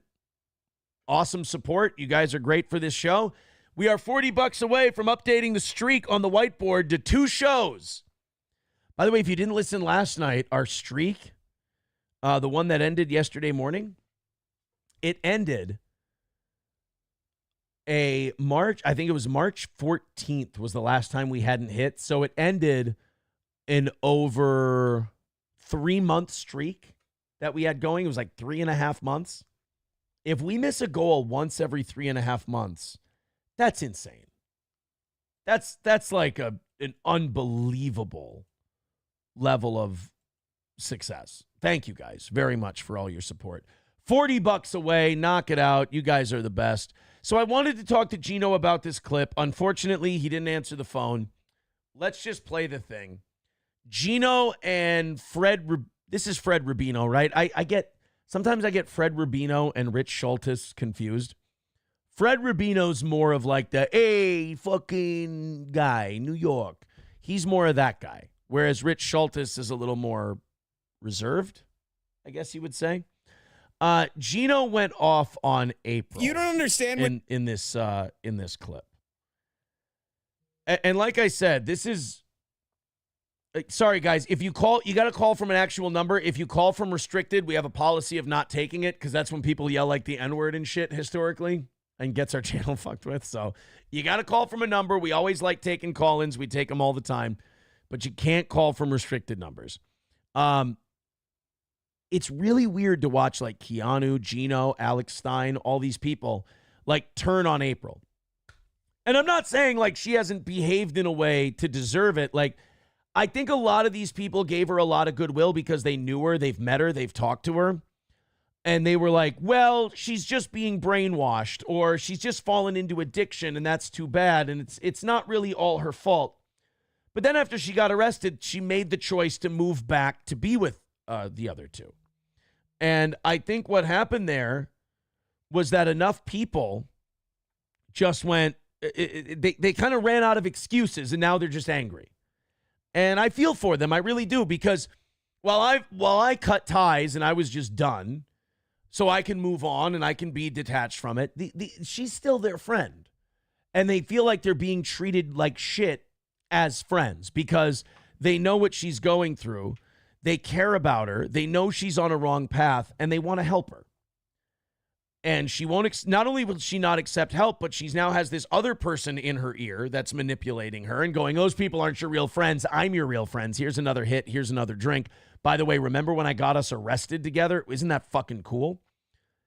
So all of these people, it's really hard when it comes to dealing with addiction. It's really difficult to know that you're right, know that you're doing what's best for someone, but they won't take the advice. It's really just too fucking bad. So I empathize with Gino. I empathize with Keanu. I empathize with Alex. I don't have the same approach they do. My approach is now, you've made your fucking bed. You've made your choice. Live with it. And I think that's where they are at this point. So let's go to Gino and Fred Rubino on In Hot Water yesterday And this is, I think, what we'll call Gino's breaking point. When someone's manipulating you. April, it's not my fucking fault, April. And I'm sorry that you're going to listen to a guy that said he read your text messages online. I didn't divulge anything secret. I just said, I didn't say, it's not like you said fucking, oh my God, don't tell anyone that I left Aaron who has a 13-inch dick. Whoa, you know what? We're way too far ahead. I mean, I don't want anyone to miss that part. The world. You would have said, why didn't they just fucking kill themselves before they did something like that? And they did. Yeah. It was perfect. And that's the perfect cult. And I'm going to say this, and I'm sorry if you don't understand when someone's manipulating you. April, it's not my fucking fault, April. And I'm sorry that you're going to listen to a guy that said he read your text messages online. I didn't divulge anything secret. I just said, I didn't say, it's not like you said fucking, oh my God, don't tell anyone that I left Aaron who has a 13-inch dick. You're welcome. Thank you, buddy. I mean, if I could, Gino, that's mighty sweet of you. Thank you, bud. I appreciate it. It's very nice. I mean, I'm blushing, to be honest. But no, he's, look, people can judge this from the outside if they want to. The fact of the matter is, like, oh, why is he reading her text? Why is he reading her text? These people have been trying to get a hold of their friend for 6 months. And their other friend called them a month or two ago, and said, she's not doing well. Like, she's in trouble. Like, it's a fucking mental patient house in there. It's crazy. People are fighting. There's drama. There's disasters. It's a fucking nightmare. And, you may say, look, I may be done with her, but you guys are her friend. If you want to talk to her, go ahead, see if you can talk some sense into her. And then not only will she not talk to you, but you guys were really tight before that, to the point where Keanu asked her to be in your wedding. And so you're watching someone change, and you're worried about them, and you're expressing that concern for them. And unfortunately, that person is not being responsive. And so you're running out of ways to reach out to your friend. So you go, you know what? I'm just going to do it publicly. I'm just going to reach out to him publicly, and I'm going to say, stop this madness, stop this craziness.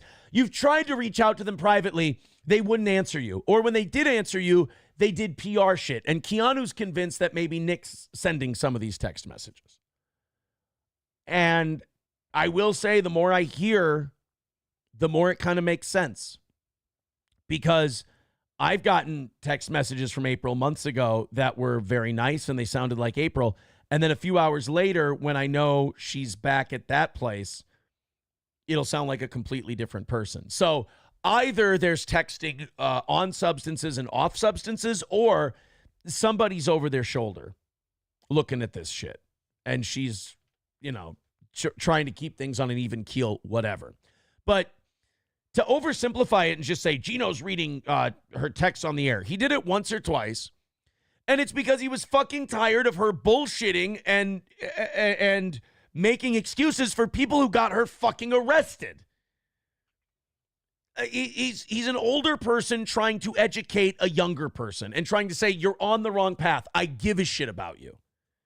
So you can't blame Gino for going, I don't know what the fucking answer is. As someone who basically lived with 3 addicts, it fucks with your head and you don't know what to do. You keep throwing shit at the wall and nothing fucking sticks. Even though if you talk to any other person who's not on coke or booze, it makes sense to them. So you talk to them and they go, I'm going to tell them this, this, and this. And they're like, yes, that's perfect. That'll work. And then you say it to an addict and it comes back at you as, you're a terrible person. You're a monster. Why are you being shitty and a liar and this and that? It's like, you're talking to someone who's in a different dimension than you are. And so you get tired of that part, or you get tired of not hearing from them, but you still give a shit. So Gino and Keanu and Alex and all these people, they have this I give a shit about this person energy, but they have nowhere to put it, because when they take that I give a shit energy and give it to the person they care about, it just bounces back to them. So you're sitting there holding this energy going, what the fuck do I do? Maybe if I say something publicly, she'll be scrolling through YouTube sometime. She'll see the video, she'll see it, and she'll go, fuck, I should probably talk to them. So, you can judge these people all you want, but these people have fucking had it. They're being friends with someone who's not being a good friend and not reciprocating and being really shitty to people who give a shit about them. And they're watching that person not only treat them like shit, but then exalt someone who's gotten them in a lot of trouble, who gave them cocaine, gave them drugs, led them down a terrible path, got them fucking arrested, and could end up still getting charged with something. This idea that she's out of the woods, I'm sorry, kid, that's not how this shit works. I don't know if you're out of the woods because I don't know if I'm out of the woods. There might be something coming down the line for my behavior. And that, by the way, that's part of why I came clean about everything I did. To be honest and face the fucking consequences of my actions. So when Nick sits there and he goes, I made sure that she didn't have any charges. No, you didn't. Not necessarily. Not necessarily, buddy. I'm sorry. And also, you're the one who got her fucking arrested. This idea that you're some kind of superhero, you've got to still be on coke. You've got to still be on drugs. You've got to still be drinking. To send that message to Keanu that says, I'm the reason she doesn't have charges. No, you're the reason she got arrested, fuckface. Jesus Christ, there's never been a stupider person. Welcome, buddy. I didn't. I just said, get the fuck away from that guy. No, you don't understand. He's a good guy. Anyone that puts you out fucking drives you to another fucking country to say he's your God is as much of an asshole as a guy that says, don't worry, this is all going to go away. And when they throw away the warrant for breaking into my house where they found guns, drugs, and children, you stupid cunt. I'm tired of being nice to you. You fucking anorexic twat-sickle. Jesus, I haven't even said that, and she's my ex-wife. Fuck, buddy. Jesus. Look, again, he's upset because his fucking friend isn't talking to him because she's probably been brainwashed. Oh, hey, our buddy Charlie is back. And our buddy Charlie left about 15 fucking voice messages. Jesus, Charlie. Fucking chill, bud. But is that the text he didn't read that she texted him and said the warrant's going to get thrown out? Oh my God, then she's really brainwashed. So is that what he's telling these other two girls? Because he doesn't want them yapping. He's watching me yap to high heaven. He's like, I don't need more people fucking sinking my ship. Oh, yeah, we're going to get the warrant thrown out. Motherfucker, you're not getting the warrant thrown out for a couple of reasons. One, an above board reason, and two, a below board reason. Number one, you have multiple people in your community going, yeah, I suspect this. Then you have your pastor saying the kids are stinky and hungry, and he's going to report it to police. The police are going to check in on that. Then you have you with fucking coke or Molly on your fucking nose, probably, acting like a fucking retard, acting like the dumbest motherfucker who's ever lived, recording yourself, geeked the fuck out, and passing out on stream, and you have the nerve to blame other people for any of your misfortune? You sat there, judge has fucking pussy. I mean, don't get me wrong. As unfunny as usual. It's not like the lack of sobriety, stole your funny. Oh, he's fucking hard to watch. But that gave them all they needed. Then the next day, I'd fucking had it with your stupid ass and covering for you and fucking lying for your stupid ass. Not really lying, just not talking to people about what you've done and what we've done. So I came out the next day and I go, you know what? Here's what we did, guys. Well, here's what I did, and here's what I saw. Here's the deal. Because this guy needs fucking help or he's going to, end up in a bad spot permanently. And all of that combined gave the cops what they needed to go, all right, we're going into this guy's house. We're searching because there's 5 kids in there. They're stinky and hungry. They haven't changed clothes. This guy's got drugs. An officer trained in drug enforcement spotted him on the live stream. Then you had me... literally just threw a marker at my head. I got more pens to hold. And then you had me going on saying, yeah, this stuff is definitely in the house. That's more than enough to go to a judge and get a judge to go, oh, yeah, of course, you should absolutely be going to go look at that. And they did. And a judge signed that warrant. Here's where you're fucked. If April really did text Gino and say, oh, no, the warrant will get thrown out and everything will be fine. First of all, that's not good that you're basing everything on that, because what you're saying is not that you guys aren't guilty, not that that stuff wasn't in the house, but that the warrant's going to get thrown out. So you're going to win on a technicality? Do you really feel good about that? And you're not, because a judge signed that warrant. And you're going to go to another judge in that county and ask that judge to say that that other judge is full of shit? Not on your fucking life. There would have to be something wrong with the way the cops gathered that search warrant for a judge to throw that out. And even then, it's difficult. But they did everything by the book. Mandated reporter, witnesses to back it up, you on stream, clearly inebriated, and me spilling the SpaghettiOs. They had more than what they needed. So if you're actually listening to this fucking dipshit with a Richard Spencer haircut and going, oh yeah, Nick says the warrant's going to get thrown out. Nick also told you cocaine wasn't bad for you, dummy. I mean, my God. Here's the facts of the case.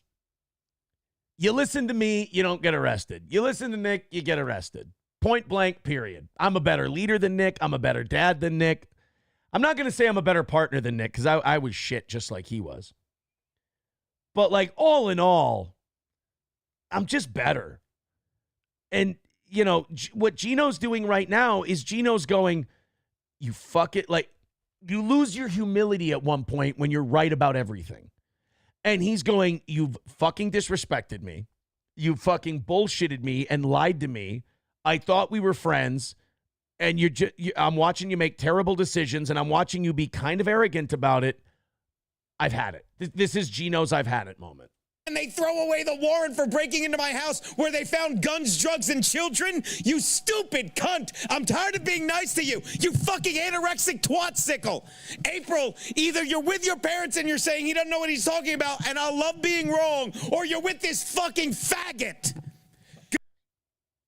So far, you can judge Gino's tone. But the content of what he's saying, I mean, it checks out. God damn. By the way, this is why it's great to have a subscription to Compound Media. Because look at all the fun words you can use. It is good, though. Pay your $8.50 a month. Watch Gino at 1 o'clock Central Time. Watch Anthony at 3 o'clock Central Time. Chrissy's on Monday nights. It's good. Twat-sickle.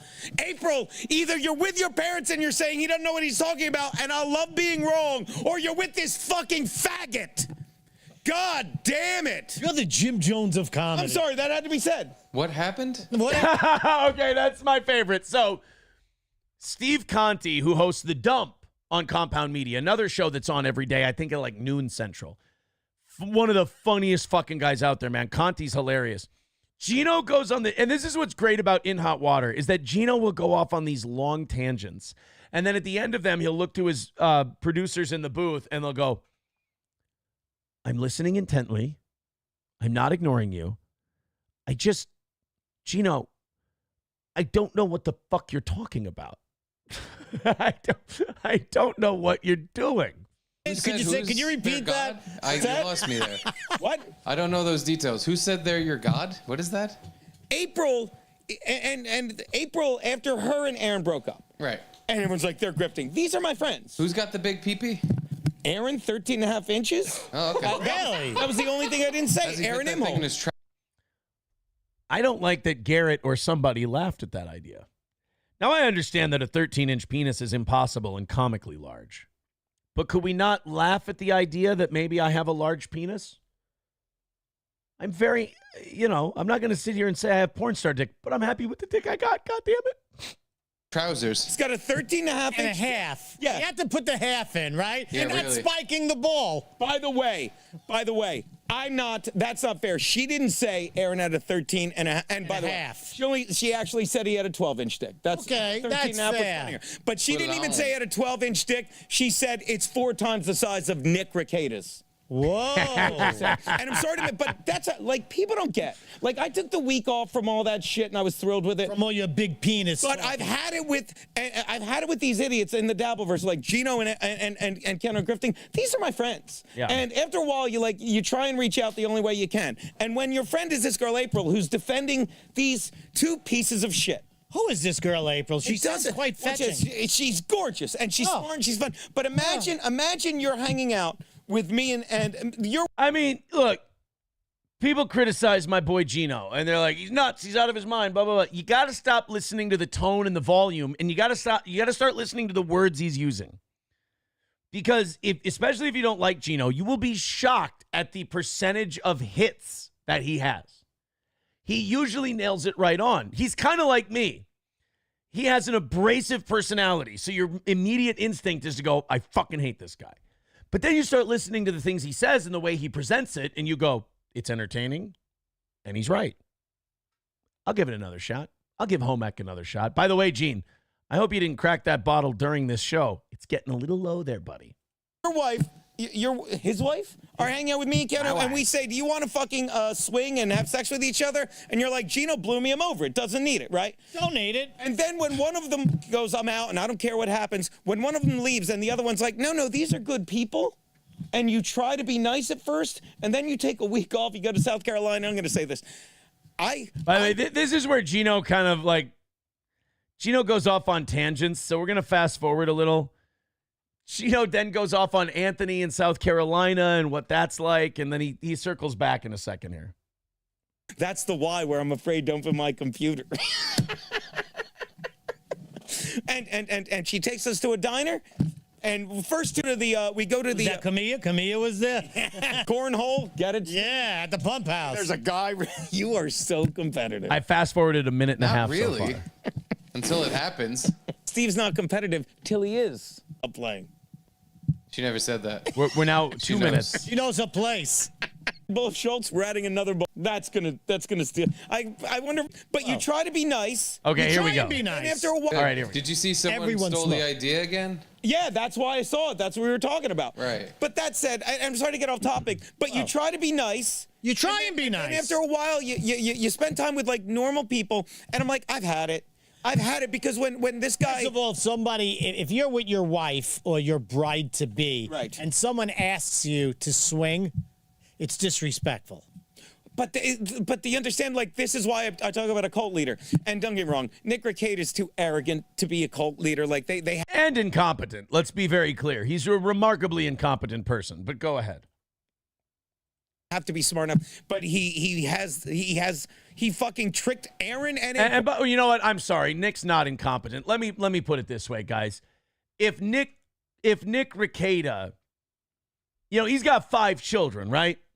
If Nick was an incompetent boob and a stupid piece of shit and one of the dumbest, most arrogant, retarded people alive, those 5 kids wouldn't be there. Oops. Sorry. You know what? I apologize. I forget myself sometimes. Aaron's a doofus. We know this. What? And then Aaron fucking wised up and left. And that's what aggravates me. Like, it's like, and I get Aaron's a lot older, but you wise up and leave. And leave. And I still get a little... Although a good cult is hard to find. Oh, it's hard. And I still say to Keanu all the time, and I tell Aaron, it's like, did you try? And I think he tried hard enough the more I watched to get her out, but it's like, once you leave somebody, it's like, I can't help you. I can fucking make a plea to you, like in real life. And I can go on air. The only thing I know that you might see, because you're ignoring me, because you're listening to a guy that literally, it'd be one thing if you didn't have evidence, but a guy that's fucking doing drugs and has guns in a house with, how many kids you think guy has? 5. Nailed it. 5 kids. I think Fred Rubino's been following the story more than we know.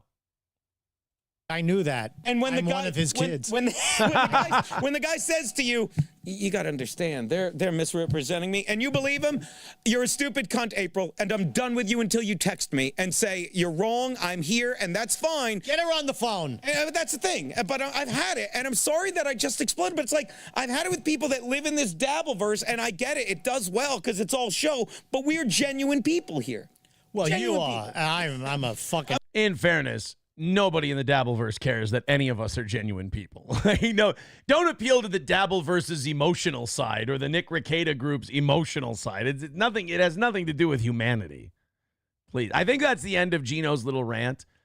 And I kind of let Gino go there a little bit because I was enthralled by it. He did a really good job. He nailed it. He knocked it out of the park. I think he did a good job. I'm one phony motherfucker. You're a genuine piece of shit. And I got to start a cult immediately. That's it. I don't care. And I don't mean to bring it to my show. Drink that whole whiskey. Excuse me, our show, Joe Scott. We need a character. Maybe Joe Scott. I think that was it for Gino. But yeah, I mean, I got a head start on all those guys, learning that you can't help them. You got to detach. You learn about detachment. And you got to, you're banging your head against a brick wall. You're going to give yourself brain damage. You got to take care of yourself. And it seems like that's what Alex and Gino and Keanu and all these people are starting to learn. And that's why I never pushed anybody.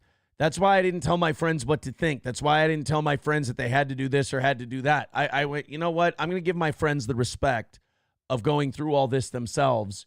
And while it may hurt me sometimes to see them struggle with it, they have to go through it on their own. They can't hear it from me. They have to go through this. And they did.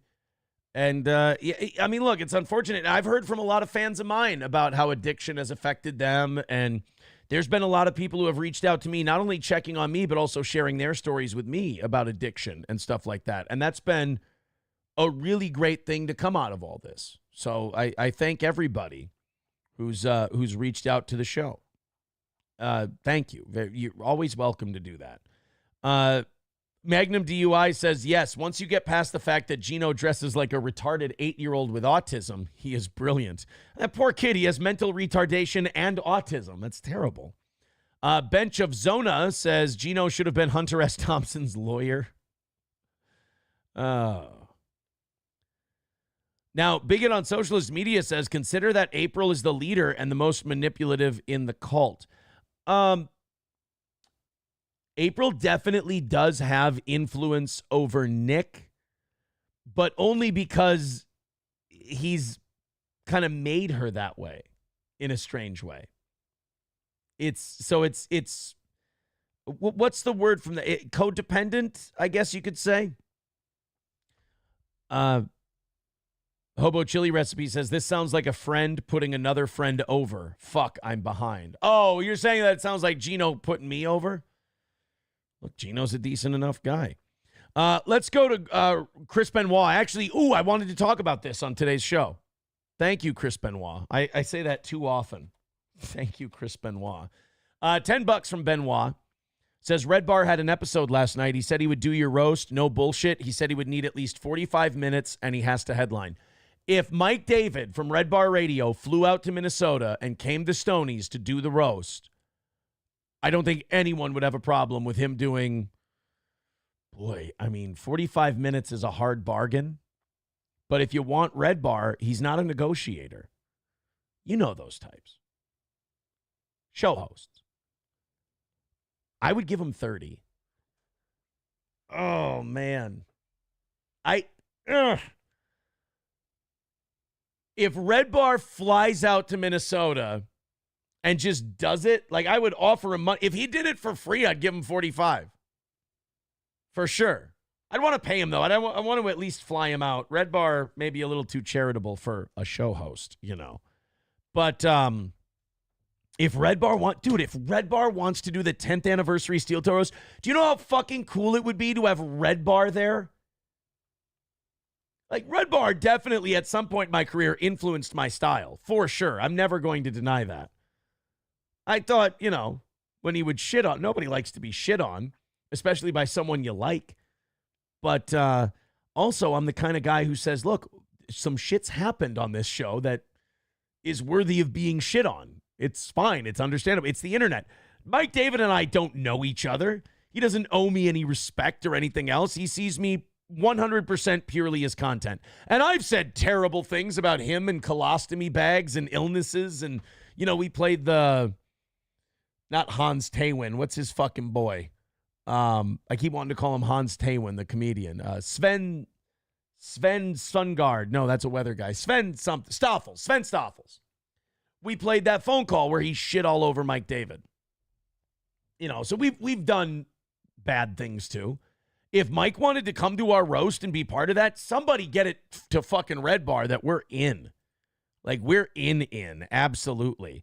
Mao Diff with $9.99. Thank you, Mao Diff. He says that Gino guy is a calm and rational dude. My kind of guy. See? Mao likes Gino. It's perfect. Guys, we're only $25 away from overtime today. It's been a hell of a show. Thank you very much for your support. We really do appreciate it. So we have Gino and Melton for clips today. I wrote down some clips for yesterday. There was, oh, shit. Maybe the Nick and Keanu thing. Oh, and then Stuttering John Melton. Shit, we already have 4 clips for this week. That's good, don't get me wrong, but I got to start doing some clipping, and I probably should be putting a clip up every day this week. And so usually I try to do 2 a week. We're probably going to have to go Tuesday, Wednesday, Thursday, Friday to get them all in. Plus, there's probably going to be more stuff as the week goes on that we can clip and put up there. I tell you what, when I get off my lazy ass and I actually do clips and I post them, it does wonders for the following. It does wonders for views. It does wonders for money. I gotta stop being so fucking lazy sometimes. It's true. Elza Belza says, just tell him he gets his 45 minutes. He's not going to do the 45 anyway. I bet you Red Bar would do 45 minutes. For sure. Tell Mike, we're down. We're in. His terms are acceptable. And of course, if Red Bar shows up, we'd put him on last. That would be hilarious. So that would make it Gino, Keanu, Johnny, Matt, Aristocox, Oz, Mike David. That's 7 people. And then in between, we're going to have people do vignettes that they mail in or that they email in, videos. 7 people. Let's say we average 15 minutes a person. That's 60 minutes. Ooh, that's almost. And then I have to do a set, roasting everybody at the end. It's going to be like a 2-hour roast. We should, you know what? We should probably keep it there. Except if Corey and Adrian want to do it, we're fucking having Corey and Adrian do it, 100%. Bigot on Socialist Media says, I don't know much about Red Bar, but I saw a photo of him showing a drawing of April. I don't know if he drew it or a viewer, but it was hilarious. Look, Mike David's a funny guy. I'm not going to sit here and go, Mike David isn't a funny dude. He's very funny. He's an acquired taste. I know I've read a lot of people when they talk about Red Bar, they're like, I fucking hate this guy. He's terrible. And then, a little while later, they're like, all right, he's kind of funny. He's pretty good. $25 away from overtime today. Thank you guys very much. Go on. You know what? If one person just knocks out the whole goal on PayPal or Streamlabs today, we'll throw them $50 to Stoney's. We'll throw them a $50 Stoney's gift certificate for the anniversary show or just whenever they want to fucking use it. $25 away. Whoever just knocks out the goal themselves is going to take that home. Thank you guys very much. Speaking of Stoney's, and speaking of the anniversary show, let's talk about that for a minute. Saturday, August 10th, we got a cornhole tournament at 3 p.m. We're actually going to try and sneak the boxing thing in. But we might do that 2 weeks. I think we could maybe do that like 2 weeks later. Again, if Cheetos can get the road blocked off or something like that,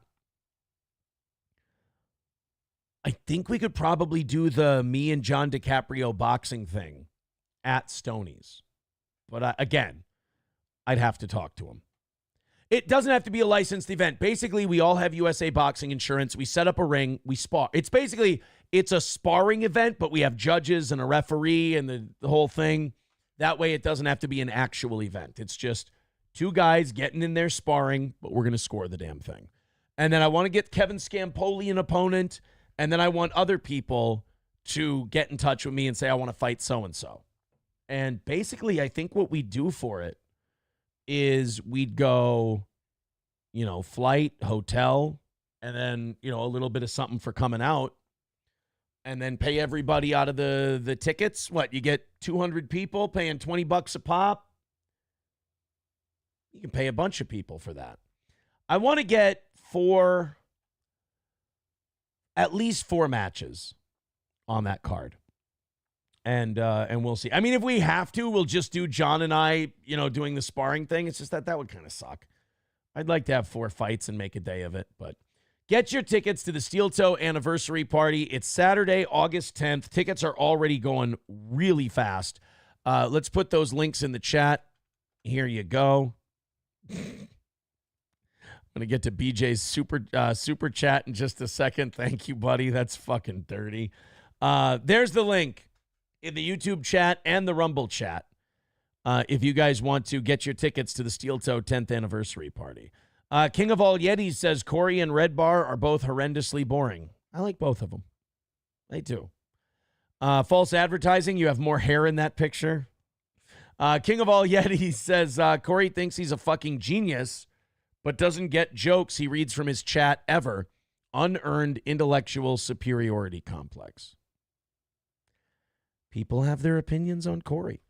Hobo Chili Recipe says, hey, am I supposed to laugh at Red Bar? I've watched a lot of his stuff. Am I missing something? Well, I mean, no. Well, you either think something's funny or you don't. That's fair. BJ with $5 says, what do Aaron, Nick, and Easter have in common? They both come in April at different times. It's just fucking disgusting. BJ, you goddamn pig. Dr. Silverwolf with $2 says, I emailed you about my VIP tickets. Did you get it? Yes. If any of you have emailed AaronImholtRadio@gmail.com with your VIP 2 free tickets, I have gotten it. I still have the emails. I'm going to leave them unopened so I can have a full count of where the tickets are at. Thank you guys very much for doing it. Elza Belza says, it's a drag watching 5 minutes of Red Bar. King of All Yetis says Red Bar has never said anything funny. Magnum DUI, Red Bar isn't funny. He's pretty shitty. King of All Yetis, Aaron has legit said funnier things than Red Bar, and that's saying something. You know my fans. They're just so supportive. So supportive. Again, 25 away. Next person who knocks out if you knock out the 25 by yourself, we'll just give you $50 to Stoney's for that anniversary show. Thank you guys very much for all of your support. And again, all of the links are in the chat. Okay, continuing on. Talked about our friends at Stoney's. How about Midland Armory in downtown Foley, Minnesota? Our friends at Midland Armory have a great selection of firearms, parts and gear, suppressors, accessories, and much more. How about Gear Fire Capital? Get your firearm, pay for it later. Or if you want a top-of-the-line silencer, you can finance that through Gear Fire Capital. Anything over $500 at Midland Armory, you can finance it with Gear Fire Capital. Gear up now, pay later. For example, maybe you want a new rifle, and boy, is it sharp. Boy, does it look fantastic. But you're like, fuck, $2,734? My wife will slaughter me in my sleep. Not if it's $98.83 a month. I mean, shit, you pay more than that for cable and internet. And a gun is way more fun than cable and internet. So go ahead and check out the prices and check out Gear Fire Capital's deals at Midland Armory. That's midlandarmory.com. Again, midlandarmory.com. With Gear Fire Capital, you can't afford not to pick up your newest gun at Midland Armory. Also, All Care Towing. I stopped in and talked to Tim yesterday at All Care. Fucking Tim goes, yeah, our one of the guys that comes here every once in a while, he just broke up with your ex-girlfriend. And I thought he was being serious, and I'm like, which ex-girlfriend of mine was dating some guy in St. Cloud? That's interesting. And he goes, oh no, Natalie Ringsmith. I was like, you dirty dog. Motherfucker. But All Care Towing, that's what we call a non sequitur in the biz. All Care Towing, 320-253-5203. For All Care Towing of St. Cloud. Of course, if you go in the ditch, you get in an accident, you need somebody to pick you up quick. Nobody faster than Tim and his boys at All Care Towing. 320-253-5203. I thought this was very funny from Lance. This was a very good tweet. Let's put this up. NLO fans, we want original content to enjoy. Then, of course, the Pawn Stars meme. Melton, best I can do is watch Steel Toe again. I mean, it's like I've said, it's all he's got. Otherwise, you have to watch him cope about his house and the Stuttering John thing and watch him almost fucking cry. It's embarrassing. Jesus Christ. Lance said, I like Lance. He does a lot of cool stuff on Twitter. Follow at Pirate Task Force on Twitter. He says, like it or not, you are a fan of Steel Toe. Aaron Imholt eloquently breaks down the butterfly-like evolution of the metamorphosis from Steel Toe, hate watcher to NLO fan, full circle back to Steel Toe fan, while brilliantly pointing out he is NLO. You are a fan. Yeah. I mean, what are you going to do? And then another person got mad that I co-opted the another win for the toe gig. I told you that the people who don't like me don't like it when I just co-opt their shit and take it because I think it's funny. It's a compliment, and they don't take it well. Mag Yourself on Twitter said, Aaron is in on the joke and co-opted it. Nothing you can do about it, bucko. He done took it and made it funny. I'm sorry. I apologize. I don't know what to tell you. I think it's funny. I take it. You guys get mad about it. That makes it more funny to me, so I do it more. Colorado Rob with $19.99 says, count me in. I want some of those Stoney's gift cards. How much for VIP tickets? I'll be bass fishing on Mille Lacs, hopefully. New to the show. Give me your Venmo. I'll send you the change. What is it? Steel Toe Media Inc. on Venmo at Colorado Rob. It's at Steel Toe Media Inc. on Venmo. Actually, Colorado Rob, there are no VIP tickets. To become a VIP to Steel Toe, these are people who have contributed $250 in a week, and we give them all 3 of our Steel Toe t-shirts, our Steel Toe hoodies, 2 of the 5.5-inch vinyl stickers.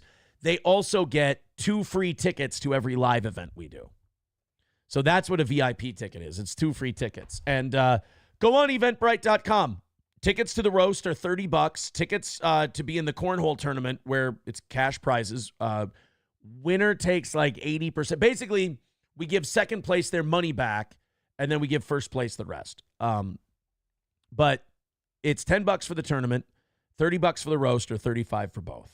If you want to stay all day and party with us. It's free, by the way, to just come out and hang out during the afternoon. Once the roast starts, you have to pay to get in the building. But if you just want to come hang out outside or hang out inside before the roast, fucking come out and do it, man. It's a great time. The anniversary show is awesome. Honky with $2 says Melton's demeanor is what Melton likes in his mouth. One moody prick. Oh, see now I feel like I'm kicking a guy while he's down. We are only $10 away from this morning's goal and the show streak going back to 2. Another win for the toe. Thank you guys very much. Thanks. That last $10 that comes in, looking forward to it. Thank you guys so much for being so supportive of this program. Will Schumer be doing the barbecue at the roast? No, we couldn't find an apple that would fit in her mouth. We're going to have the same food truck as last year at the roast. Everybody seemed to love them, so there's no reason to change it. Coming up next, we've got this story of, and I'm seeing more and more of these, restaurants that are banning kids. And parents are losing their fucking minds about it. And as someone who has 3 children, 10, 7, and 5, I will tell you this. I get it. I'm not trying to be that guy, but my kids are really well behaved in public. They're really well behaved in restaurants. I have no complaints. I can take them anywhere. But I have seen people who have absolute shitbags for kids and they don't do anything to discipline them and they expect the restaurant to just fucking deal with it. Look, I didn't decide to have your shitty kids, so I shouldn't be involved in your mismanagement of them. If you come to a restaurant, keep your fucking babies under control or leave.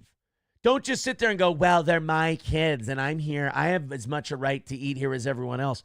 I mean, not really. If you're annoying the shit out of everyone, you don't really have a right to just sit and bother the other patrons. So even though my kids are well behaved and I think they do a good job at restaurants and things like that, I understand completely why a restaurant would go, nope, no kids under 5.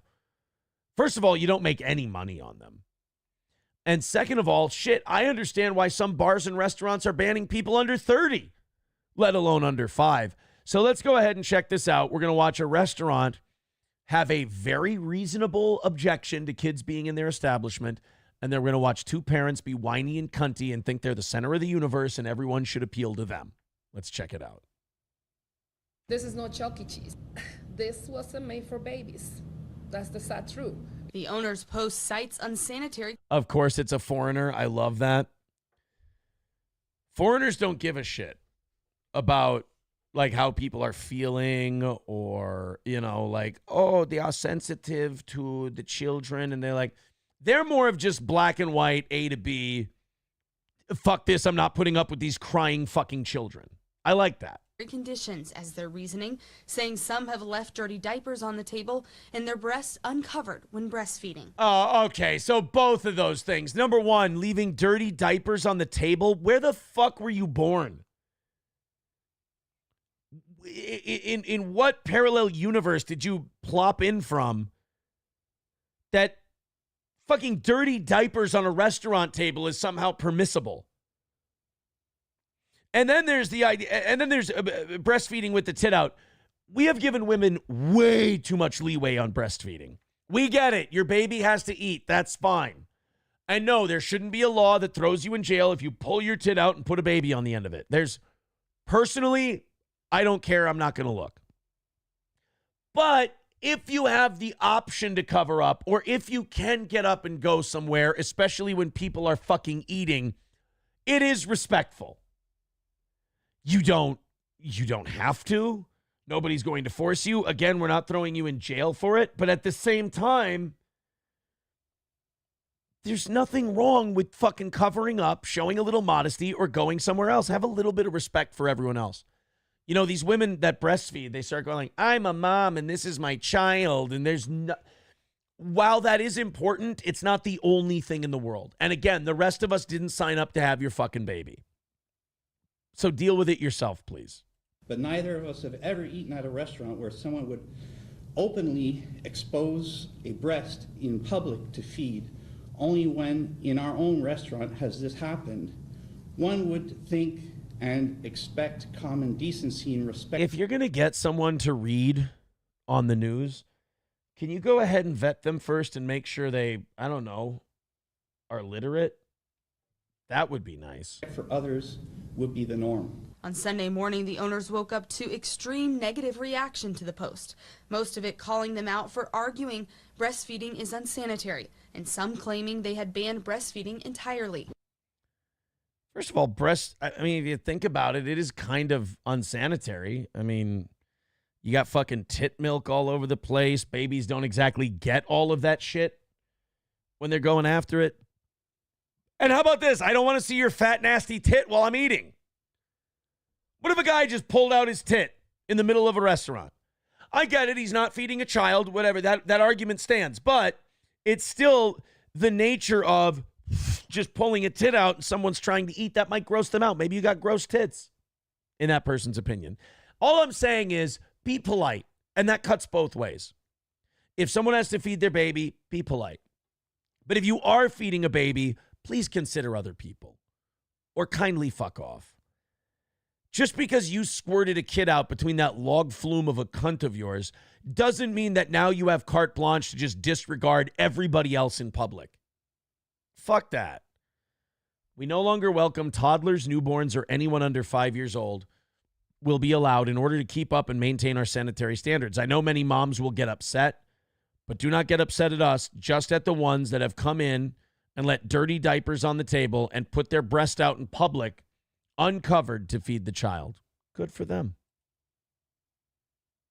We had to make a call to close on Sunday because I had received some death threats. The original post. Right. Because nursing moms are fucking crazy And they think they're the only people in the world. I believe her. I believe she got death threats. These bitches are crazy. Was then deleted and a video was posted stating they aren't banning breastfeeding, just kids under a certain age. According to federal law, they are within their rights to make that call. Right. There is no legal ramifications for a private owner to prevent families with children under a certain age from coming on the premises. Although they may not be explicitly banning breastfeeding, the new rule does impact the ability to. Under the Indiana... Okay, make a fucking meal at home. I'll come over to your house. I'll make some SpaghettiOs for you. It'll be great. The entitlement of breastfeeding moms. It is, but we do this, though. This is normal. Like, society swings too far in one direction, and then it comes back and corrects, and it probably goes too far in the other, and we just swing that pendulum over the years, back and forth. Name anything in society, we've done it. Decency, alcohol, drugs, like... We went way too far with drugs like 5 years ago when people were like, mushrooms, fuck it. Coke, fuck it. Heroin, fuck it. And the cities that have done that are going, okay, we need to make this shit illegal. Things get a little crazy. So we never settle right in the middle. We always just swing it back and forth, back and forth, back and forth.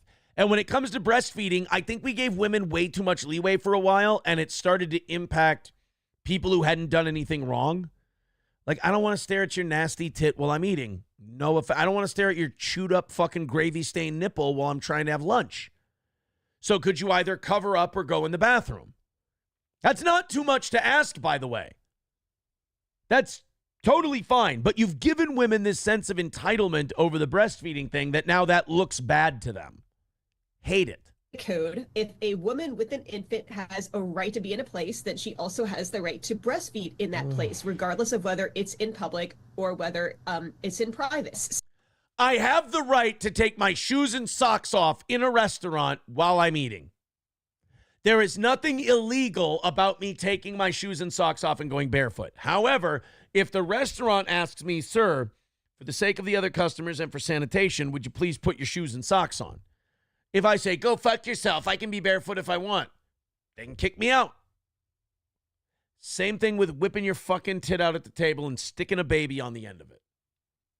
If it's fucking with the restaurant, they can ask you to leave. So if a private entity has banned, decided to ban children under a certain age, and the assumption is that usually one would be done breastfeeding a child at the age of 5, then that is not a per se, not an explicit ban on breastfeeding, but that is a practical ban on breastfeeding. The owner... Wait, but that's legal. That's fine. You're allowed to not allow people under 5 years old. Not everybody under 5 years old breastfeeds, by the way. Some of them are formula fed. So you're banning all of them too. It's not just breastfeeding. So stop. Of the restaurant want to make one thing clear. They are proponents of breastfeeding, but don't feel it aligns with their standards for it to happen at their tables. Our male customer, and they had to come back after they had seen that a couple times. Right. If people start whipping their tits out and breastfeeding in public in your restaurant, some of your patrons may not come back. That makes sense. I don't think what these people are saying or asking is crazy. Crowder Wears Panties says, if you want to whip your tits out, I get to watch.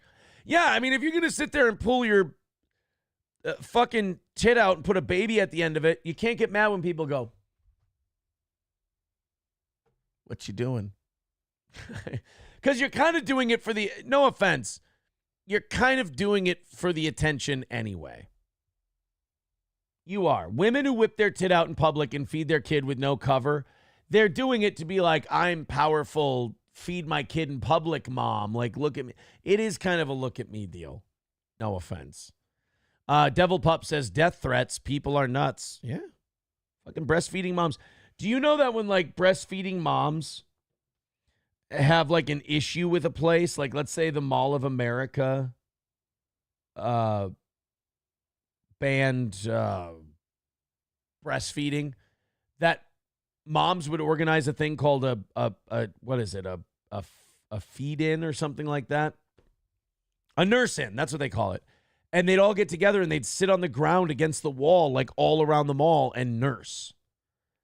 And the idea is it'll put pressure on the mall to go, all right, get the fuck up. We'll stop with the ban on breastfeeding. Elza Belza says, in Aaron's past life, he was a wet nurse for an entire village. See, all these, I knew there were going to be breastfeeding jokes, and they're going to hurt my feelings. Thank you, Rumble Chat. Hobo Chili Recipe says, Aaron could have started his own breast milk empire, the Nifty Titty. Thanks, pal. Dick Gazinho with an O&A reference says, did someone say pendulum? Yes. Bigot on Socialist Media says, I just can't get angry when I see tits. I'll say this, when they're a fat, just had a baby and never cared about getting my body back together, fat broad whipping out her tits to feed a kid, it does gross me out. I just start making pig noises and hope they'll be shamed out of it. Landers says, here's an idea. Keep your fucking ass at home like an adult and take care of your baby. How fucking hard is that? Right, it's not like your kid's ordering off the menu. Good point. Trump 45-1 ban me says, my comments aren't posting now. What the funk? I believe that means they are. Thank you, bud. J. Broad Contrarian says, I heard Aaron is shortlisted for the Nobel Peace Prize for his heroic SpaghettiOs performance. The man is a giver of life. I mean, after I left, they were stinky and unfed. Maybe there's something to it. They also had, I still can't get over the fact that they had credit cards. April's credit cards were out. And they had Coke on them just right on the nightstand. That means they didn't even bother getting out of the bed or leaving the bedroom to go do their Coke after I left, because that's not something they ever did while I was there. So once the anti-cocaine guy fucking left and they could party again, you have it wherever you want. Fucking pigs. Mussolini Dip with $5 says, don't like something, then don't buy it. What's wrong with these people? They forget how capitalism works. Well, that's kind of what the restaurant owners are doing, though. They're like, people aren't coming here because of the breastfeeding shit, so we're going to do something about it. By the way, thank you, Mussolini Diff. That puts us $5 away from this morning's goal. That's right. We are $5 away from another win for the toe. Streamlabs, PayPal, Venmo, Super Chats. Thank you guys very much for all of your support. I see that our girl Elissa Clips is already hard at work clipping today's show. I like her. She's good. She does incredible work. Oh, she clipped me talking about the Nick's Rumble contract. Okay. All right. Thank you. Talking about the Ricada and Imholt situation. Drowny McKilla listener. Oh, he has 4 views in 2 hours. We don't believe Aaron. Oh, well, I mean, you don't have to. It's all coming out. You don't have to believe me. It's all coming out, buddy. You're on the wrong side of history on that one. I can just sit back and laugh. Crowder wears panties with $5 on Rumble says toe win.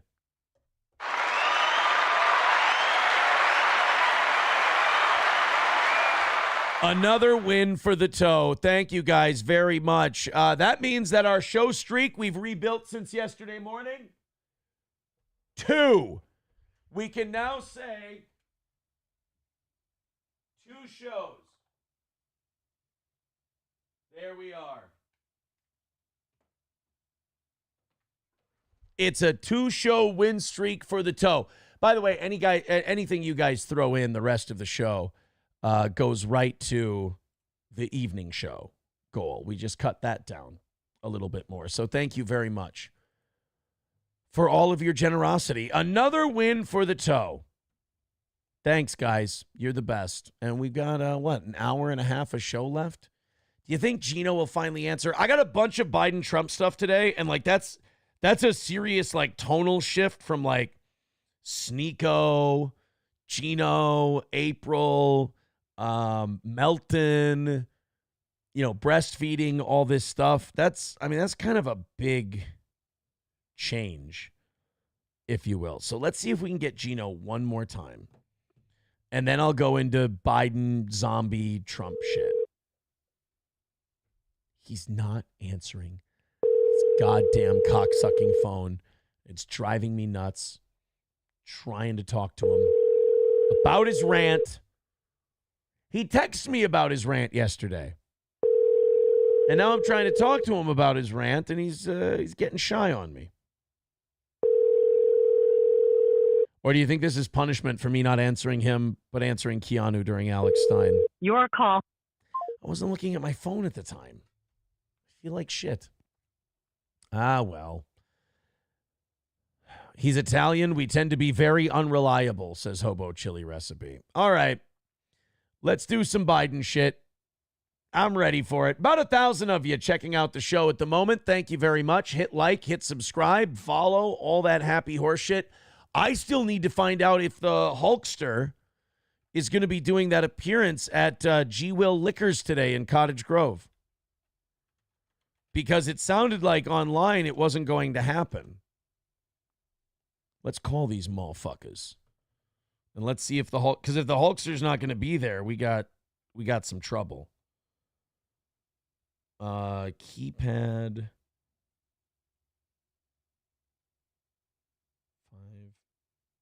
There we go. If the Hulkster's not going to be there, we got some serious problems. Welcome to Verizon Wireless. Your call cannot be completed as dialed. Please. That's your fucking phone number.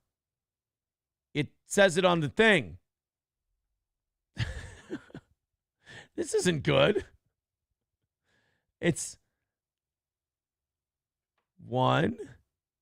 Oh, you know what? You don't put the area code in if it's your area code, you fucking tard. Good job. All right. Welcome to Verizon Wireless. Your call cannot be completed. Uh-oh. What's the deal? How do you not? How about this one? All right, we got a ringy-dingy this time. Good morning, G. Will Liquors in Cottage Grove. How can I help you? Yeah, I'm seeing some conflicting reports online. Is Hulk Hogan going to be there today? No, unfortunately, it got canceled for all the stores in Minnesota. All the stores? So Hulk's not going to be anywhere today? Correct. Shit. All right. Well, thank you. Well, what happened? Yeah, did the beer not come in or what? No, they have the beer, and we'll eventually have it for sale here. But the state of Minnesota was giving pushback on the whole celebrity endorsing it and everything. So. Oh, that sucks. That would have been a big day for you guys. Yeah, we're pretty bummed about it. I'm sorry about that, man. Well, take it easy and have a good day. Thank you. You too. Yep. Bye. Shit. That's fucking dumb. So you can't have Hulk Hogan come out and promote the beer because the state of Minnesota, this is where like my anti-government streak does come back. I find being a libertarian to be a little bit of like a teenage cop-out kind of a thing. I find being a staunch libertarian to be kind of immature in a weird way. I went through the phase. Now I'm just kind of an amalgamation of my own beliefs. Like, I think calling yourself a Republican or Democrat or Libertarian is fucking stupid. None of us are anything. We're all just different shit. So the state of Minnesota was getting pushed. But this does make me anti-government, though. Like, the state is getting pushback because they don't want a celebrity endorsing their beer. I don't get it. Let's go to the phones here. Hello. Yes. So you might want to check Hulk Hogan's side of it, too, just because he's not doing the promotions. If he's saying he's doing meetups, he might be doing his own thing. Okay, let's see. I think it's called Real Am Beer is the Real American Beer thing. I saw that they were updating some shit on Instagram yesterday. Yeah, and if the beer side is saying they're not doing it, but he's saying he is, he might be doing his own local meetup if he's already in town anyways. Okay, so was that Total Wine at 8:30 a.m. for the 9 o'clock appearance? Can't tell you how crushed I was. Hoping there will be a rain check. So what did they say? I feel the same. I brought a copy of Mania 18. So are they not? Okay, I'm trying to figure out. Okay, there's a commercial for the beer. I'm trying to figure out what they're saying, though. about the whole thing. Maybe I'll check Facebook or something like that. I'm sorry, man. I can let you go if you just called in to say, check their side of things. Sorry, I'm Just surfing. don't give up. I mean, it might be on his side. If he's saying he's doing it, he might be doing his own local meetups. So. Okay, cool. Thank you, buddy. There's still a possibility. All right, thanks. Later. Goodbye. All right. Well, let's take a look-see. Real American Beer? Let's see if they've got anything on I guess maybe the Hulkster. Here we go. Real American Beer. Perfect. Posts 20 hours ago. We're coming for you, Minneapolis. Okay, but now let's see, what do you have on the comment side of things? Does anyone know if this event was canceled too? Looks like its post was edited. Where can I get this in Lakeland? Why are the Minnesota events canceled? You canceled. Yeah, I don't see anything from the Real American Beer people like responding to any of this. Shit. So the Hulkster fucking got canceled on. What are they? Did you tweet something? Can we? Nope. June 14th was their last tweet. Fuck. I got all my I'm a fucking dork, by the way. I got all my Hulk Hogan shit out. I'm ready to go. Man. Colorado Rob with $4.99 says another win for the toe. Suck it, trolls. I couldn't Venmo. I'll do it later. Looking forward to seeing you loons in August. Bummer about Hulk Hogan. Yeah, it does suck. Hey, Colorado Rob, you don't have to give the show $250 and become a VIP. You can just go buy. You can just buy a ticket for $30 and come to the show, or you can buy 2 tickets for $60 and just come to the show. But I mean, look, again, if you want to, cool, fine, awesome. I'm not going to stop anybody from being generous to the show, but like, you don't have to. Uh-oh, I think I might have killed Slam Piece, guys. Uh-oh, what happened? Oh, we got more info coming in. Call from Ryan Garbage Man. Hello, Ryan the Garbage Man. It would not surprise me if Mothers Against Drunk Driving had something to do with it. Really? Yeah. Shit. Well, I got Gino calling in. Give me 1 second here. All right, let's go over to Gino. Hello, Mr. Never Answers a Goddamn Phone, and I have to settle for his fiance all the goddamn time. Not saying she's number 2, but it's fine. It's pronounced Gino. Hey, buddy, what are you doing? Oh, I'm sorry. I said it wrong. The accent was over the N. I apologize. The N-word. The N-word. See now, I'm trying to run a clean show, and then you do something like this. You can't be. You called me. Yeah. My ringer is never on. Sorry, Mr. Call. That's why I called you during Alex yesterday. I'm like, let me go on back now. And, of course, you just giggled. I saw you smiling, and I'm like, see, I'm cool. We're getting away with stuff here. Well, here's the thing. You called during the Alex show, and, like, it was Alex's show, and he hadn't mentioned you, but he mentioned Keanu. So when Keanu called, I'm like, okay, Alex mentioned her. I'll make sure it's okay with Alex, and I'll bring her on. He wanted to talk to her or whatever. But, and I'm not, look, I would mention you every day of the week. Alex didn't. So blame Alex Stein. I have no blame with anything. I literally got what I wanted. I called, you looked down, smiled, and didn't answer it. And I'm like, he's smiling at my stupid call. I'm having a hard time today because while we got another win for the toe already on today's show. Another win for the toe. Another win for the toe. Think about the children. I'm one man. Anyway, what's up, buddy? I'm a little heartbroken because Hulk Hogan was going to be in Minnesota today from 2 to 4 p.m. at a liquor store promoting his beer. My kids wanted to go to meet the Hulkster. I was going to meet the Hulkster, and they fucking canceled all the events. Did you find out why? Because the cunts in the state of Minnesota did not like the idea of a celebrity endorsing a beer product at the location and, like, put pressure on the liquor stores. So the liquor stores could legally do it, But basically, the state of Minnesota did like some mafia shit and said, nice liquor store you got here, nice liquor license you got. Be ashamed if something were to happen to it. Come on. Yeah. That's so gay. So now my kids can't see Hulk Hogan. Nobody was thinking of the children. So now what are you going to do instead? Take them to a museum? Gay. Yeah. Take them to the zoo, Rock. The problem with it is that I'm more heartbroken than they're going to be. I've been wanting to meet Hulk Hogan since I was fucking 6, but what are you going to do? We watched your clip today. From the show. We did. We watched a little In Hot Water, got some Compound Media plugs in. Sometimes I lose my mind a little bit. Sometimes one little thing triggers me. Yeah. You lose it, and then you lose your train of thought, and then you get it back. So, like, playing a clip of yours really utilizes that 10-second skip button. It really does. Because you got to go, okay, he's yelling at April and calling her a cunt. Now he's talking about South Carolina and Anthony. Now he's going back to April. All right, we'll get this figured out.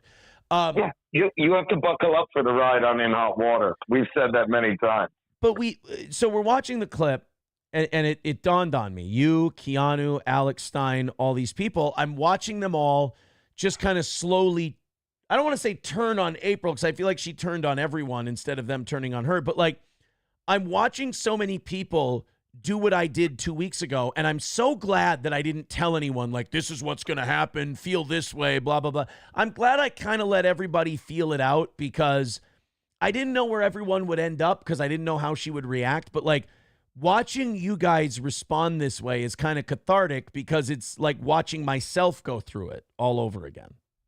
Well, glad to help, and I just cannot underscore enough. It's like the other thing that's driving me nuts. And again, like, whatever is going to happen is going to happen. But I have these moments where I'm like, no, I'm tired of not saying anything, because then I look like all these people on the internet who don't fucking know her, you know, and I'm not even alleging to know her better than 99% of the people out there.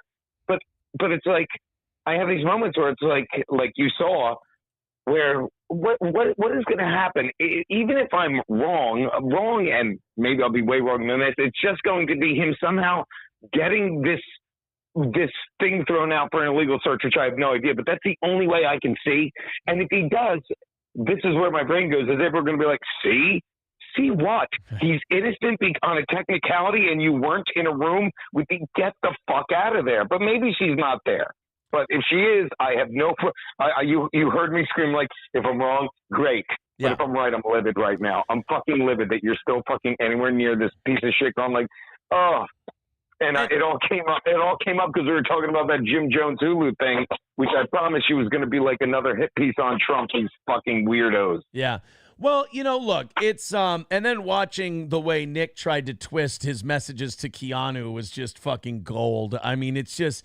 You watch him spiraling and you go, how retarded do people have to be if they buy this shit? Like, if you buy this, how dumb are you? Oh, yeah. But people are dumb. And that's the other thing. He's like, well, Gino blasted April's messages. I'll read them fucking again. She wasn't saying anything like my lockbox number or Nick doesn't want you to know or between you and me. It's just like I'm ruined on the internet. And I don't know, I have anywhere to go. And Nick's a good guy. You're not ruined on the internet. It's a small corner. Nick's a giant, I would call him a cunt, but I don't want to say it on the air because I'll just call him a fucking N-word instead. And again, you have your whole life ahead of you. And in 3 years, you're going to be like, you what? You stubbed your toe? You got a speeding ticket? Yeah. Have I got a story for you? But no. Let's fucking protect poor fucking martyr Nick. Ugh, yeah, I mean, pelican fag. Yeah, it's look, man, people kind of dig their own. Did you like the part about the dick? I did, and I thanked you, and I on the air today, I thanked you. That's very nice of you. And look, I've always had respect for what I have, but to hear 12 inches was very. Nice. Then let me explain how clever I am when I'm losing my mind screaming. He didn't say that. He just said his dick was 3 times the size of Nick's. You said 4. You said 4 times. That would give him a 3 inch. Yeah. There you 3. See, I'm being nice because it's a day later. It was a 3-inch dick. It was a 3. Really clever stuff. Really clever stuff. Reinvented the wheel yesterday. Don't mean to brag. You really did. You're a Renaissance man. I'm an idiot. Among other things. All right, that's all I got for today. We watched your clip. It was great, and you're going to be back on Friday. You big timed us today. You couldn't do the show. Thanks for leading into the plug. I did big time you today. You know me, but I literally just got out of bed. We're back ending the day. Are you sitting down? I'm at 2 shows in New York City tonight, so I couldn't I couldn't get up early knowing I had a long day of doing this stuff. Of course. Now, I want to congratulate you because we're coming to the end of this phone call, and you haven't once mentioned Ray DeVito. Let me tell you something about Ray DeVito. I'm going to the stand tonight to take a picture of me at the stand because Ray DeVito lied and said I was banned there. You happy? I almost did say it, and now I did. All right, Are Gino, you happy? Yeah, I'm very happy. Now, Gino, could you tell everyone where you're going to be tonight performing comedy? I will be.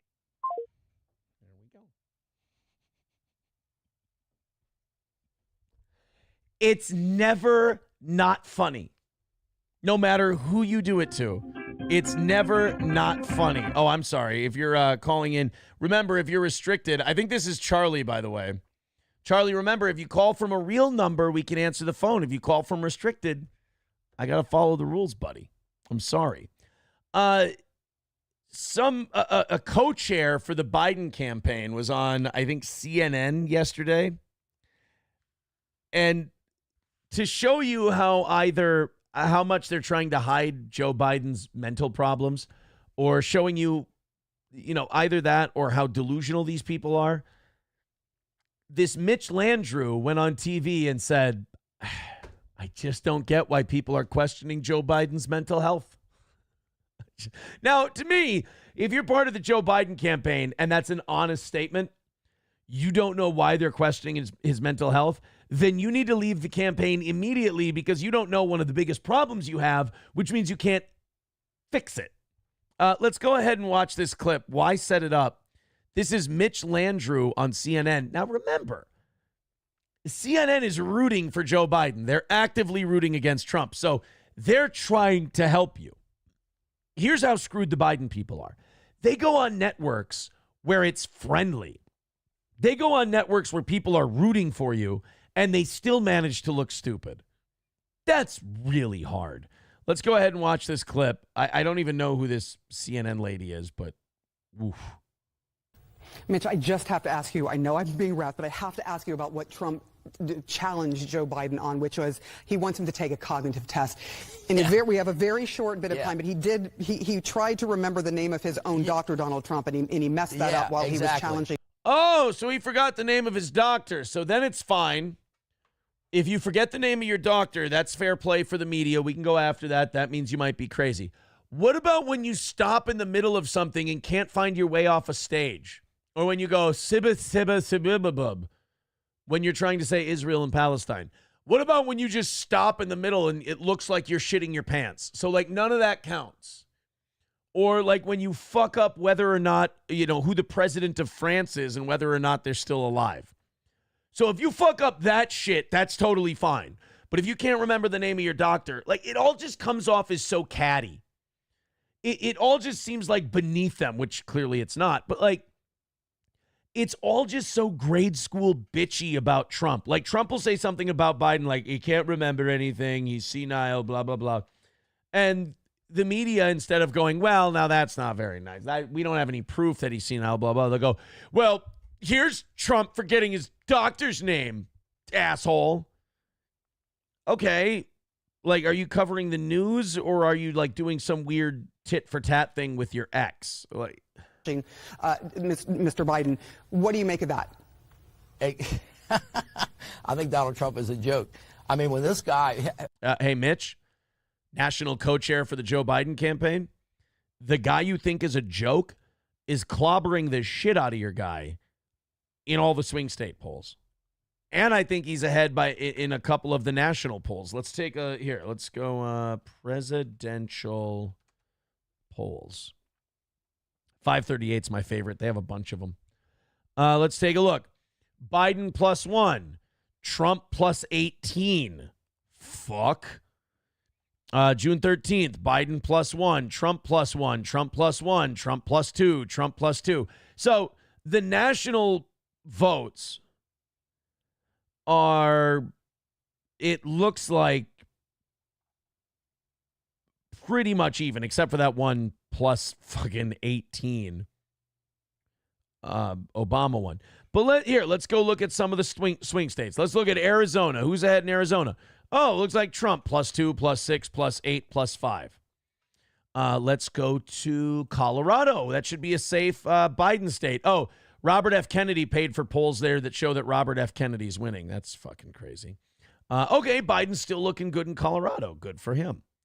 Let's go to Florida. Florida, Trump +6, Trump +5, Trump +6, Trump +6, Trump +4, Trump +10. Okay, Trump's winning in Florida. Let's go to Georgia, where the Democrats won last time. Trump +5, Trump +6, Trump +5. So Trump's kicking your ass there. Let's go Iowa, another swing state. Trump +18, Trump +15. There's those Robert F. Kennedy polls again that show he's winning by a landslide. Trump +9, Trump +12. So Trump's killing you in Iowa. How about Minnesota? Minnesota should be safely blue. Trump +2, Trump +5, Trump +4. Now those are Trump polls. Biden +4, Biden +2. That ain't safe, buddy. Michigan. What's the Michigan? That's a big swing state. Trump +1, Trump +1, Trump +1, Biden +1. So you guys are not looking that great in Michigan. How about North Carolina? What do we got? Trump +3, Trump +5, Trump +12, Trump +8. Again, none of this looking. I mean, you can say that, Trump's a disgrace and Trump's shit and Trump's this and Trump's that. He's kicking your ass. Like, how about Wisconsin? That should be safe for you.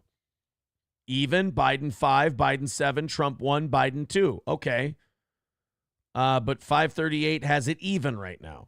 So, all right. I mean, we can sit here and say Trump's a disgrace. Trump's that. Well, then you should be able to kick the shit out of him pretty easily.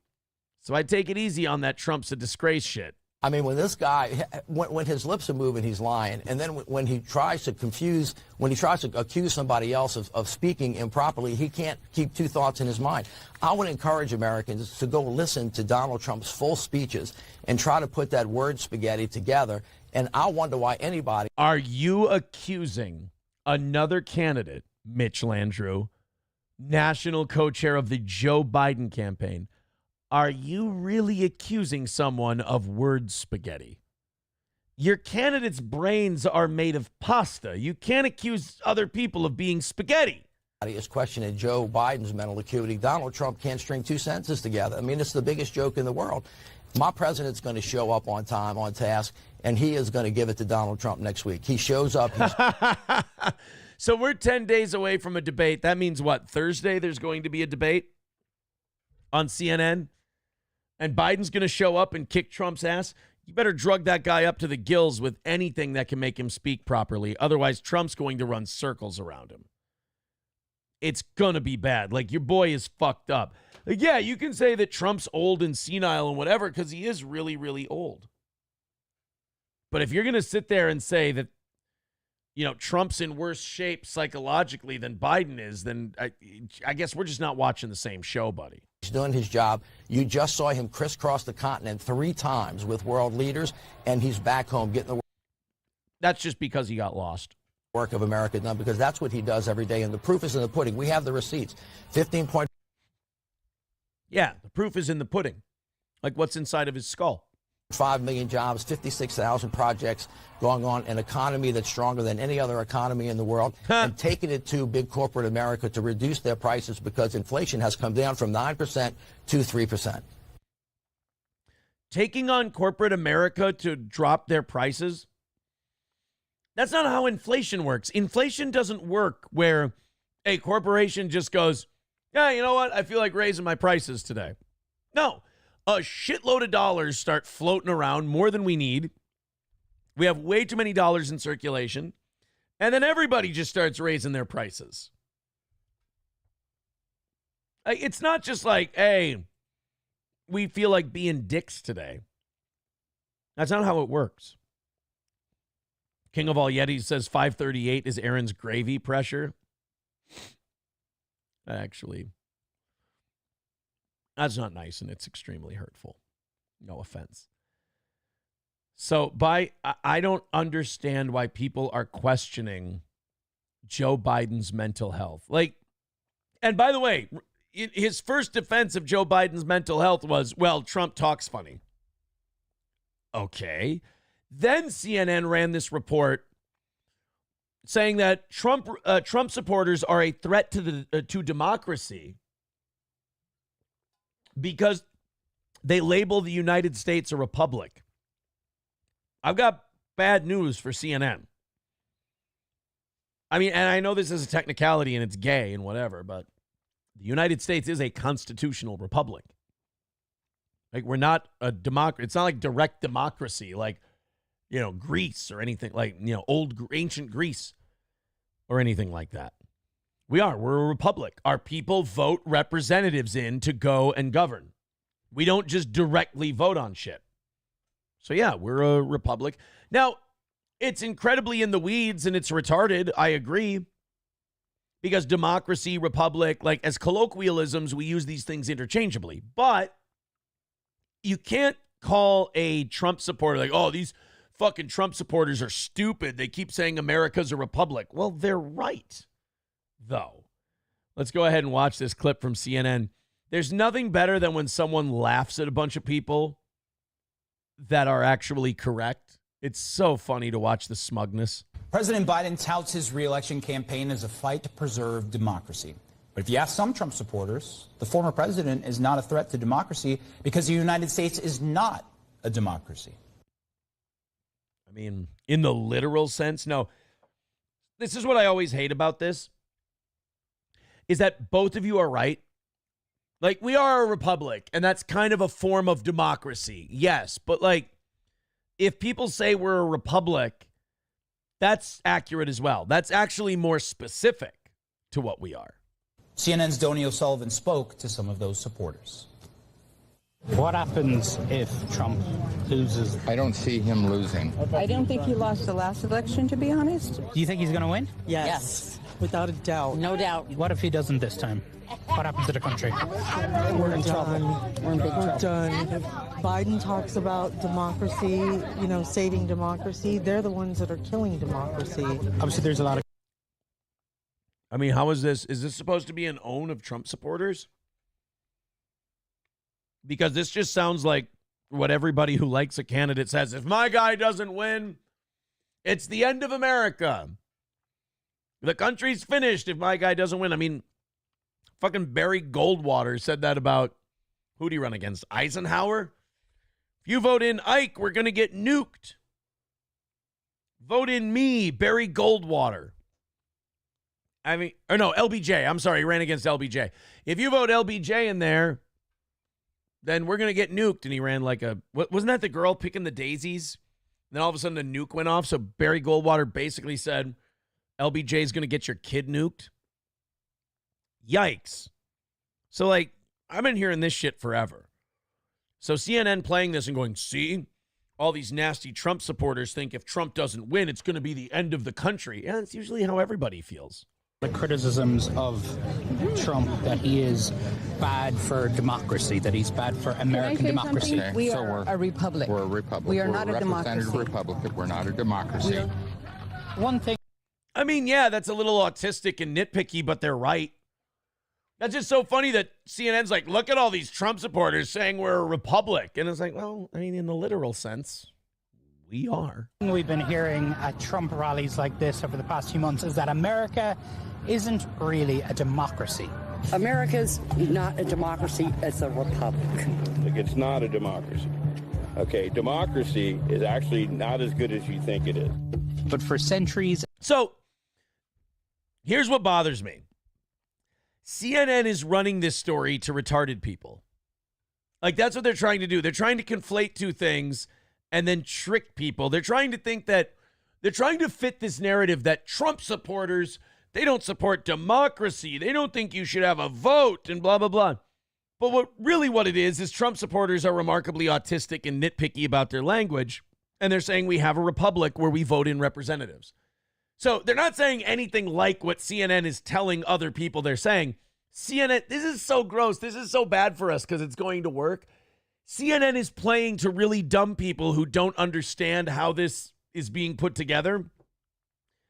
And they're using it to trick the stupid. And that's really gross because CNN knows better. They know what these Trump supporters are saying. America has celebrated its democracy. Democracy is worth dying for. Democracy remains the definition of political legitimacy. But some Republicans and pro-Trump media are pushing the idea that America is not a democracy. They're saying America's not a democracy, it's a republic. Now, a republic is kind of a form of democracy as a catch-all phrase. America, what they're trying to say is America's not a direct democracy, where one person, one vote, one issue. America elects representatives, a constitutional representative republic, to go and settle the matters of government, to go and settle the matters of the people. The United States of America is not a democracy. We are a constitutional republic. The United States of America is not a democracy. You don't want to be in a democracy. We are not a democracy. We are a republic. Is America? Like, right, a democracy is straight up 51-49. The 51 wins, the 49 gets nothing. That's not how America works. A lot of times, the person who gets the most votes doesn't win. A democracy. America is a democracy. It was founded as a democracy. I've heard a lot of conspiracy theories. I hear a lot of things out on the road. But to hear Americans, people... That's not a conspiracy theory.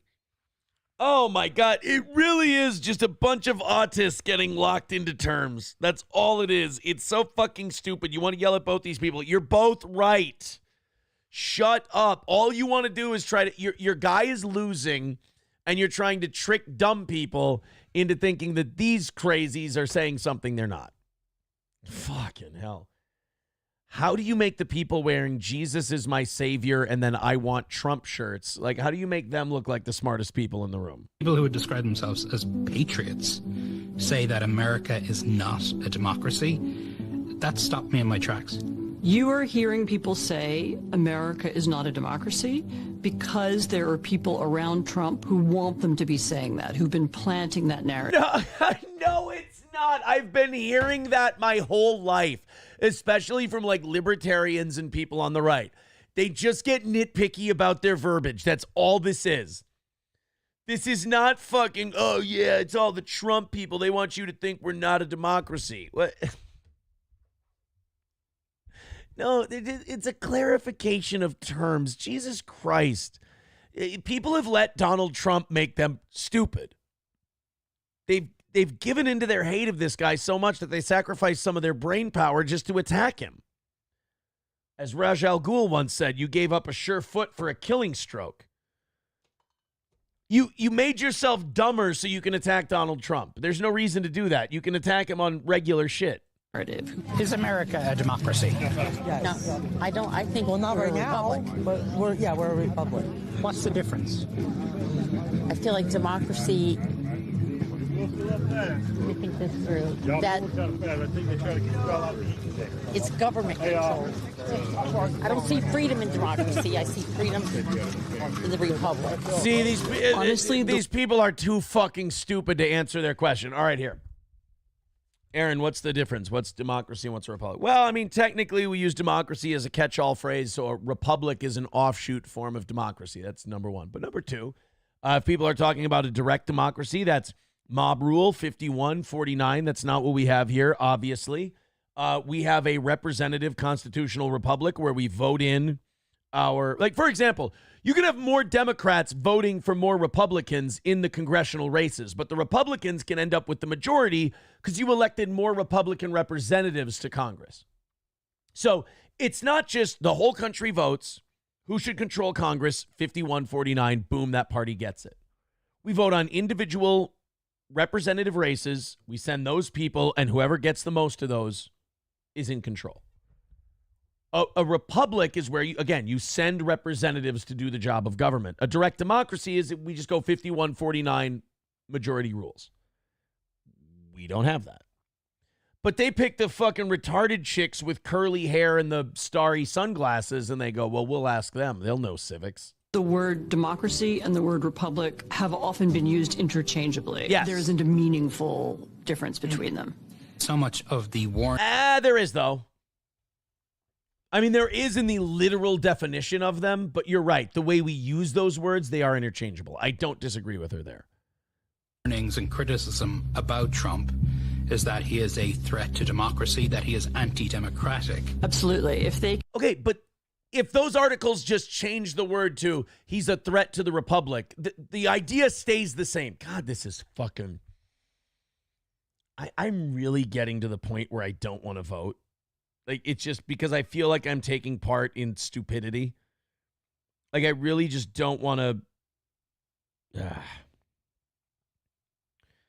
I don't want to take part in the whole deal. Because I'm just looking something up right now. Because, like, I'm going to have to... If I'm going to vote, like, do I have to continue following this shit and go... Stupid, stupid, stupid, stupid, dumb, dumb, dumb. Like, can I just wait until the election, not follow any of this, and then just go vote? Can I do that? I'd rather just do that. You can convince people. Can I vote now? When does early voting start? I'd like to just send in my ballot now and be done. That we don't have a democracy, then it's okay that Trump is attacking democracy because it doesn't really matter. So, no, that's not what any of these people are saying. Because, again, if you were to tell these people, CNN says Trump is attacking the republic, you'd be saying the same thing, but they would respond to that.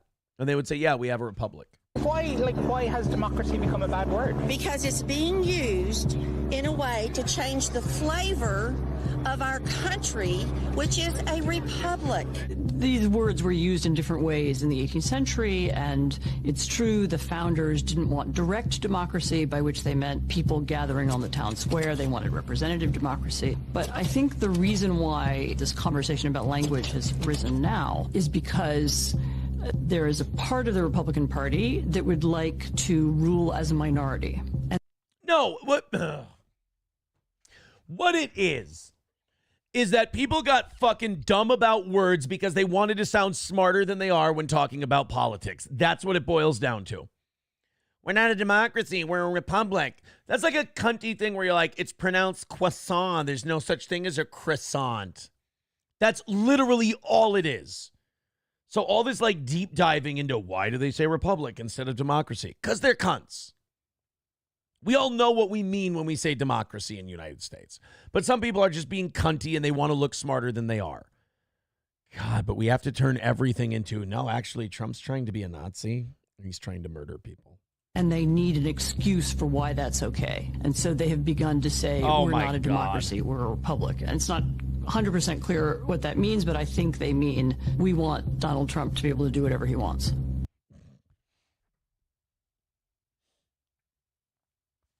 By literally stating that the United States is a republic where representatives are going to have to vote on shit, these people are really saying Trump should be a dictator. Now, would some of these people mind that? No, I don't think they'd mind. But is that what they're saying? No, you disingenuous Democratic shill. That's not what they're saying at all. Some people I've been speaking to at Trump events recently have been saying America is not a democracy, it's a republic. We've always been a democracy, first of all. I mean, we used to have freedom of speech, freedom of religion. We used to have that, too. Now they're picking on the Christians and the Jewish people. I mean, how much more can we take? Are we picking on the Jewish people? I mean, I guess some people are. But, like, I feel like the Jews are fucking racking up the old body count in the Middle East. I feel like they're doing pretty well. I mean, we talk about, like, how Israel is always under attack and this and that, but, like, if you look at the body count, Israel is kind of kicking the shit out of Hamas. Are you concerned if Trump loses? Yeah. That there will be another January 6th? No, I think there will be a civil war. Whoa! That's what I think will happen. I don't know. Have you seen these people? A lot of them are pretty obese.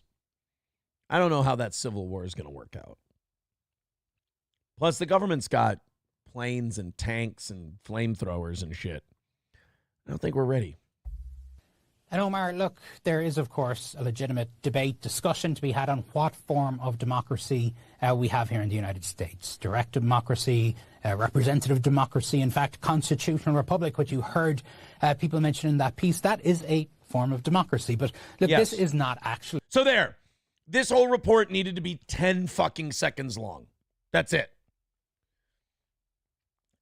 But we needed to get in we needed to slip in that idea into your brain that, maybe Trump's a fucking dictator Nazi. Maybe he's coming in to get everybody. And, oh, Jesus.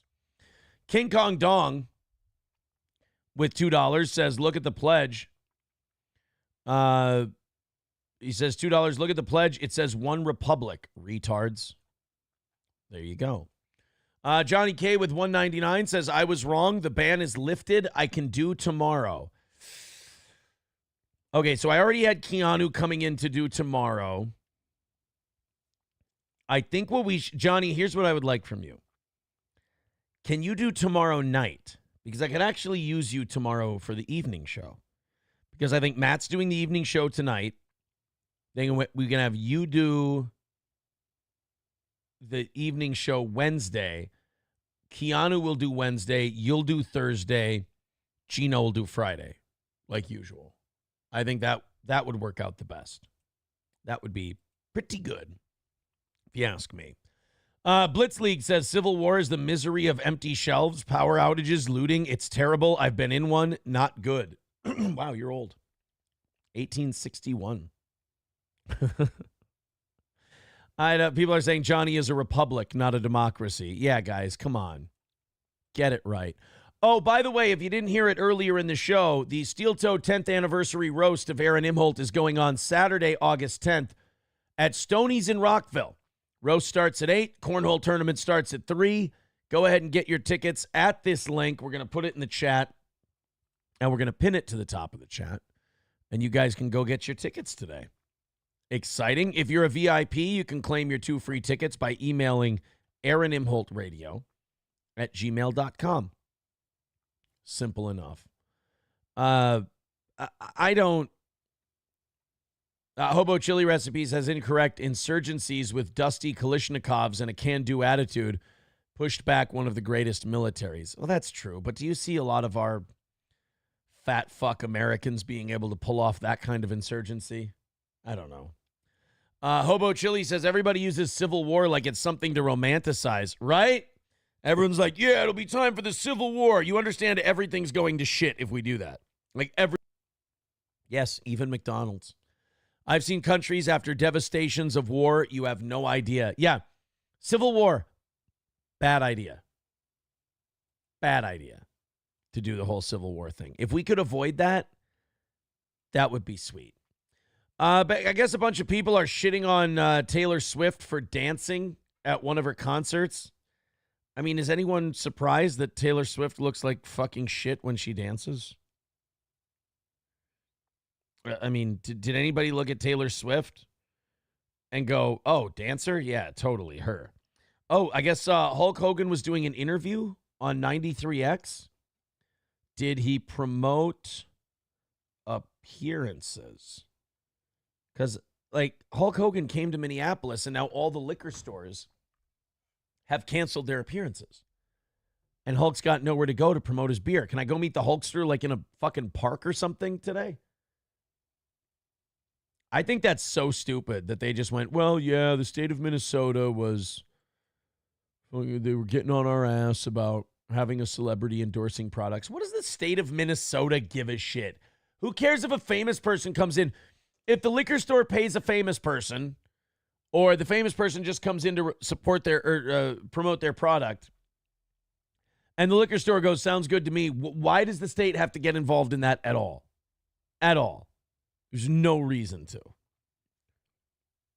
I just wrote to Slam Piece to see if she heard anything about the Hulkster doing some, maybe doing some appearances elsewhere. I don't know what to do with my lack of Hulkster information that I'm getting right now. Yeah, Hooters Girl says because they aren't getting a cut. Maybe. Maybe. I don't know if it doesn't look like we're going to be able to get to the Hulkster today. Coin with $2 says read Vince McMahon indictment. Holy shit, was Vince McMahon indicted? Vince McMahon.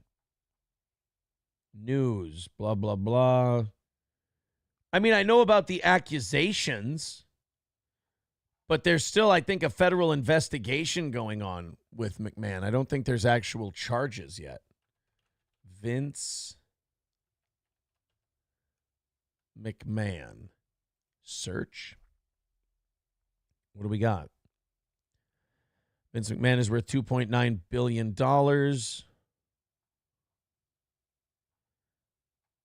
Yeah, like there's no, I don't see anything here about a Vince McMahon indictment.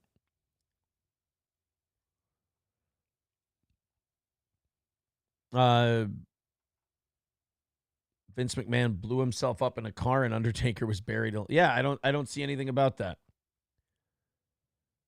Again, I think you're confusing indictment and accusations, I believe. Because I don't think Vince is under charges for anything. All right, the Taylor Swift thing. Let's get into that. Then we'll open our 7 o'clock hour stories. We got a lot of stuff still to go. Thank you guys for knocking out this morning's goal. You guys are actually on this evening's goal at the moment. Thank you very much for contributing to the show. So Taylor Swift, I guess, danced on stage at her last show. I don't know why people thought this was worthy of discussion or derision or ridicule. She's a singer. She's got a big tour going on right now. All these screaming psychopaths buy tickets to go see her, and she's probably going to shake her ass a little bit. Like, does anyone go to a Taylor Swift concert because of the amazing choreography and dancing? No, it's a bunch of girls who want to go cry to breakup songs. Let them go do it. Jesus. But I guess a bunch of people gave her shit for these dance moves. Let's take a look.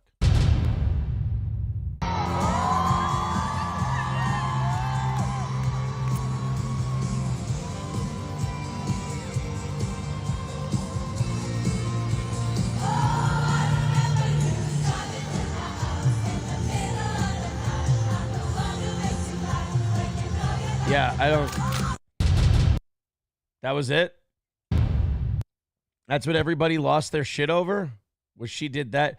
It looked like every stupid white girl you've ever seen on a bar dance floor dancing to music when she's 3 shots deep. Who gives a shit?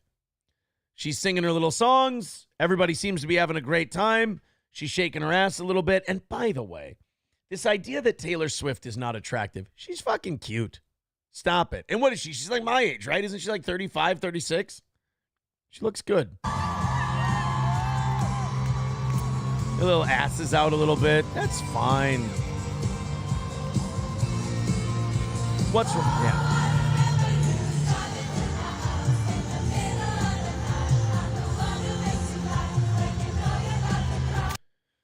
Okay. It's fine. Oh, do you know how gay you are if you actually watched that like on Twitter or YouTube yesterday and you had something to say about it? Oh, fuck her. She's fucking terrible. Something tells me you weren't buying an Eras Tour ticket before you saw this dance. I don't. People on the internet feel like everything is for them. Some shit's not for me. Like the Taylor Swift Eras Tour is not for me. So if she's on there going and dancing like that, that was never for me anyway. So who gives a fuck what I think? And other people who are just like, fuck Taylor Swift, she's fucking terrible. Look at her dancing. Look at you emoting over her dancing. Like, who's the retard? The retard or the retard watching the retard saying retarded shit? Because I'm having a problem figuring it out. I can't imagine caring that she did a little ass shaky dance. And also, I'll be honest with you, like when she did the little ass shaky thing when she rotated around, my dick moved a little. I mean, you know, not full-blown hard-on over here or anything, but it moved. Christ.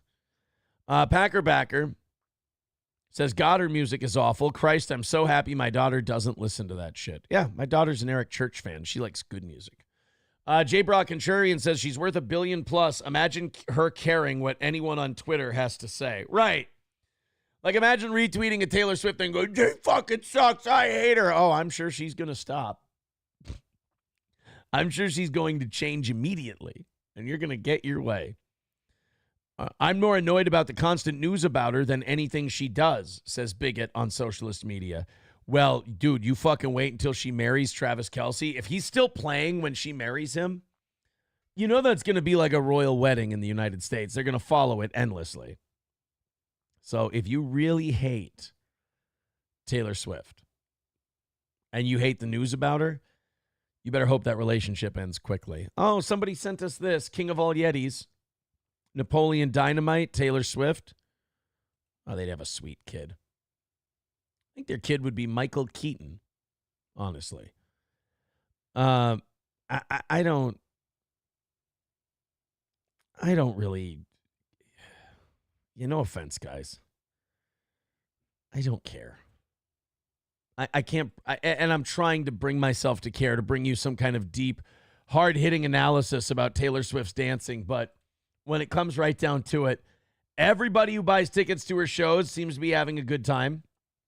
Everyone seems to like it, and I rarely ever hear anything about it. So I think it's wins all around, as far as you ask me. Again, thank you guys. Another win for the Toad today. We are on a 2-show win streak. I appreciate that. We've got we're just about into overtime. We've got all of our stories up for overtime. Excited to get to all of them. So apparently Hulk Hogan was at Cowboy Jack's for a long time last night promoting the beer. But the liquor stores he's supposed to be at have canceled the appearances. Motherfucker, that really sucks. That really just puts a damper in the whole goddamn day. Ah, well. What do you do? All right, let's get into some things. Jerry Seinfeld, who's actually been really awesome lately. Like, Jerry Seinfeld has been given a lot of different people shit for a lot of different reasons. And I guess Elaine, Julia Louis-Dreyfus, she's not happy with Jerry Seinfeld. She says he's, like, throwing up huge red flags because he's talking about, like, freedom of speech and all. It's like, oh, God, guys, quit reading so much into everything. Jerry Seinfeld's just an extremely autistic dude who doesn't like how people are behaving. That's it.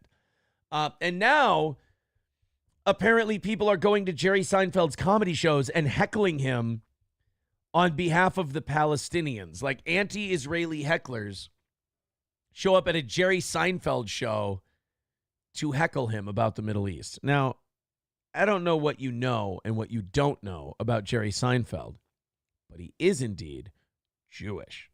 So I don't think you're going to go to a Jerry Seinfeld comedy show and start yelling bad shit about Israel, and Jerry Seinfeld's going to go, "Holy shit, really? Well, then I totally denounce my support for Israel. I'm a Hamas guy through and through." It's not how it's going to work. Or, as Jerry Seinfeld put it at his show in Australia, it's a comedy show, you moron. So, Jerry's doing a show. Pro-Hamas heckler starts going off. And Jerry handles it like an absolute pro, in my opinion. And he's been handling all of this shit like an absolute pro. Because people have been getting really weird about Jerry Seinfeld. And what's funny is Jerry Seinfeld hasn't changed. Everyone around him has changed. And now all of a sudden, Jerry Seinfeld, who used to be like the safest comedian in the world, is now a problem. And people think that it's Jerry Seinfeld that's doing something wrong, not them. We have a genius, ladies and gentlemen. He solved the Middle East. He solved it. It's the Jewish comedians. That's what we have to get. Yeah, like I said, yelling at Jerry Seinfeld during a comedy show, I don't think he has a line to Benjamin Netanyahu.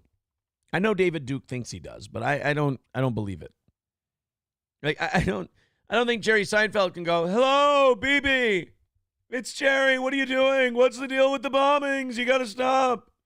You're wrecking my shows, BB." It's not happening. And I know that's a terrible Seinfeld. I can't do any better. I'm sorry. Here doing everything. Yeah, go ahead, keep going. They're going to start punching you in about 3 seconds, so I would try and get all of your genius out so we can all learn from you. It's a comedy show, you moron. I think people mistake Jerry Seinfeld because he does pretty clean material. So they mistake him for a pushover, but Jerry's also really brilliant. And he is a wordsmith on stage. So he's going to be able to pick you apart with relative ease. So for you to sit there and go, you know what I'm going to do? I'm going to pay front row prices, and I'm going to yell at Jerry Seinfeld for being a Jew. And that's going to go really well at this show where thousands of people are there to see him perform.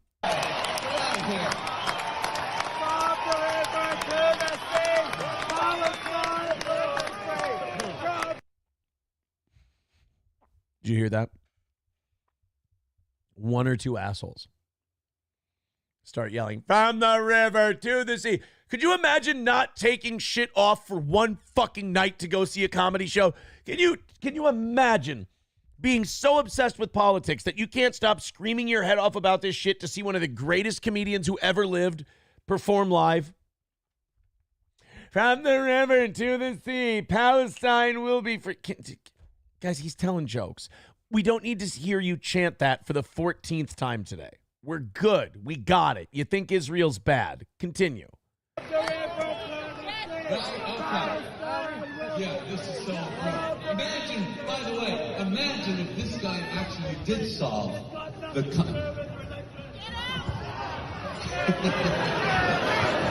Yes, so you're really influencing everyone here. We're all on your side. I love how Jerry doesn't even have to address the hecklers. Like his own audience just goes, shut up, you moron. And they just start screaming at them. They just start beating the shit out of the guy. That's, by the way, what's going to happen next if they don't shut the fuck up. You got to be careful. Now, because you have made your point so well, and in the right venue. You come to the right place for a political conversation. I will say this about people who yell political shit at comedy shows. I am impressed by their lack of shame. Because they just humiliate themselves over and over and over and over again. And people cheer against them and people laugh at them and everything else. And they're like, no, but you don't understand the Israeli military. No, people aren't booing you and laughing at you and telling you to shut up because they want to argue you point for point on the Israeli occupation of the West Bank or the Gaza Strip. They want you to shut the fuck up so they can hear some cocksucking jokes, you motherfucker. Tomorrow we will read in the paper, Middle East 100% solved thanks to man at the Kudos Arena stopping Jew comedian. They stopped him and everyone in the Middle East went, oh my God, let's just get along. We can't do that. Because I know there are problems here with indigenous Aboriginal people and the white people. They have problems here. So maybe to solve that, I will screw up Jim Jeffries in a show in New York. Jerry's too good for this shit. It's effortless for him to just pick this shit apart. It's, oh my God. Imagine thinking that you're going to go to a Jerry Seinfeld show and without a microphone, you're going to get the better of him verbally. It takes a stunning Meltonian amount of lack of self-awareness to be able to think that way. If this works, that will work. You have to go 20,000 miles from the problem and screw up a comedian. That is how you solve world issues.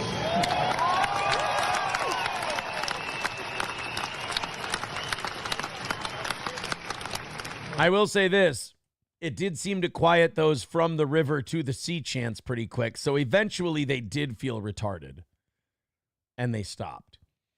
Tin Man Taylor becoming a member for 11 months says, get Hulk on the show to promote his beer tonight. That's a good idea. Do you think Hulk would come over and just hang out in the basement? That would be interesting. That would get the Hulkster to come hang out. Why not? He doesn't have anywhere else to be. Why not? Blitz League says, cringe protesters felted by God's people. Blitz League says, to be honest, Seinfeld could benefit from learning what it means to do a hard day's work for a fair day's wage. I think that ship has sailed when he became a fucking billionaire, I believe. Is he a billionaire? Jerry Seinfeld net worth. Has he got $1 billion yet? $900 million. Oh, is that fucking aggravatingly close? Do you think that bothers people like Jerry Seinfeld? Do you think it upsets him to be worth $900 million? Like, is there a competitive streak in him where, like, yeah, I'll never spend this. My kids will never spend this. My kids' kids will never spend this. But, like, I'm not at $1 billion, and it hurts me. It's got to on some level, right? But then again, like, 900 million is probably not accurate. Like, I feel like once you're a billionaire, once you have $1 billion, your net worth, because, like, a lot of it's assets and shit like that, your net worth from day to day could go from like 1.3 billion to 600 million. It's just like, it's when you get to be worth a certain amount of money, it's just numbers on a computer screen rather than actual wealth, I think. Too bad you don't have April to offer up to Hulk anymore since King of All Yetis. Wait, what? That's not. I'm not Bubba the Love Sponge. By the way, one of the best handling hecklers moments, in my opinion, came from, without a doubt, Bill Maher's show. Remember when he had those 9/11 protesters in his audience and he just ran up in there and kicked them the fuck out? By the way, big thank you to Alyssa Clips. She's, she already got 2 steel toe clips up from today's show. Thank you, Alyssa. Very nice. She's pretty much become the steel toe clipper at this point. She's got a couple Alex Stein ones up there. She's got a few like flashback Nick Recato ones. Oh boy. Those don't look good. I guess what's the next thing we're waiting for? Body cam, right? Body cam footage, and that's about, or like maybe these traffic tickets. I mean, if these traffic tickets end up doing anything to his ability to drive, if the cops are watching him as close as he claims they are, like, he could end up losing his license, and then if he goes out driving anyway, the cops can just pull him over and just go, well, there you go. I mean, you're driving. We know you're not supposed to. I don't know. There's a lot of funny shit about Nick on that Kiwi Farms, man. That is a fun read. And, like, I'm not saying that because they like me. They don't. They think I'm a fucking puke, too, which is fine. But they've got some entertaining stuff on there. Plus, Kiwi Farms did that, like, all throughout all of us hanging out together back when we were friends. I was the only one telling everyone, I was like, guys, Kiwi Farms is, like, on to us. Like, Kiwi Farms knows what the fuck is going on. Like, they're nailing this. One of the reasons I suggested the hot tub stream, and everyone went along with it, is I was like, maybe if we just throw this in their face so fucking hard, they'll think these 4 are not retarded enough to do this. And actually, like, they can't actually be fucking each other because they're throwing it in our faces that they're fucking each other. Like, it was supposed to be an ironic attempt to divert that attention, and it failed fucking badly. Like, Kiwi Farms kicked the shit out of us on that one. And, dude, because some of the theories and the things they were coming up with, you're like, Jesus, it's like they're in the fucking room. Like, everyone else, like, when they would do drugs and stuff, they didn't really give a shit. But me, I would read that stuff, and I would be like, is there somebody informing? Like, is like the old nanny telling people shit? Is somebody, like, it was, some of the Kiwi Farm stuff was so good that you were like, there's got to be a bug. or a rat or something. And then once I was out of it, I kind of looked back on it and I was like, oh my God, we were being so fucking obvious. Like even their church was like, I think these two couples are fucking each other. Something's going on there. Wow, it looks like that Stallion 19 guy already clipped the no Rumble contract thing. What do the farms think of that one?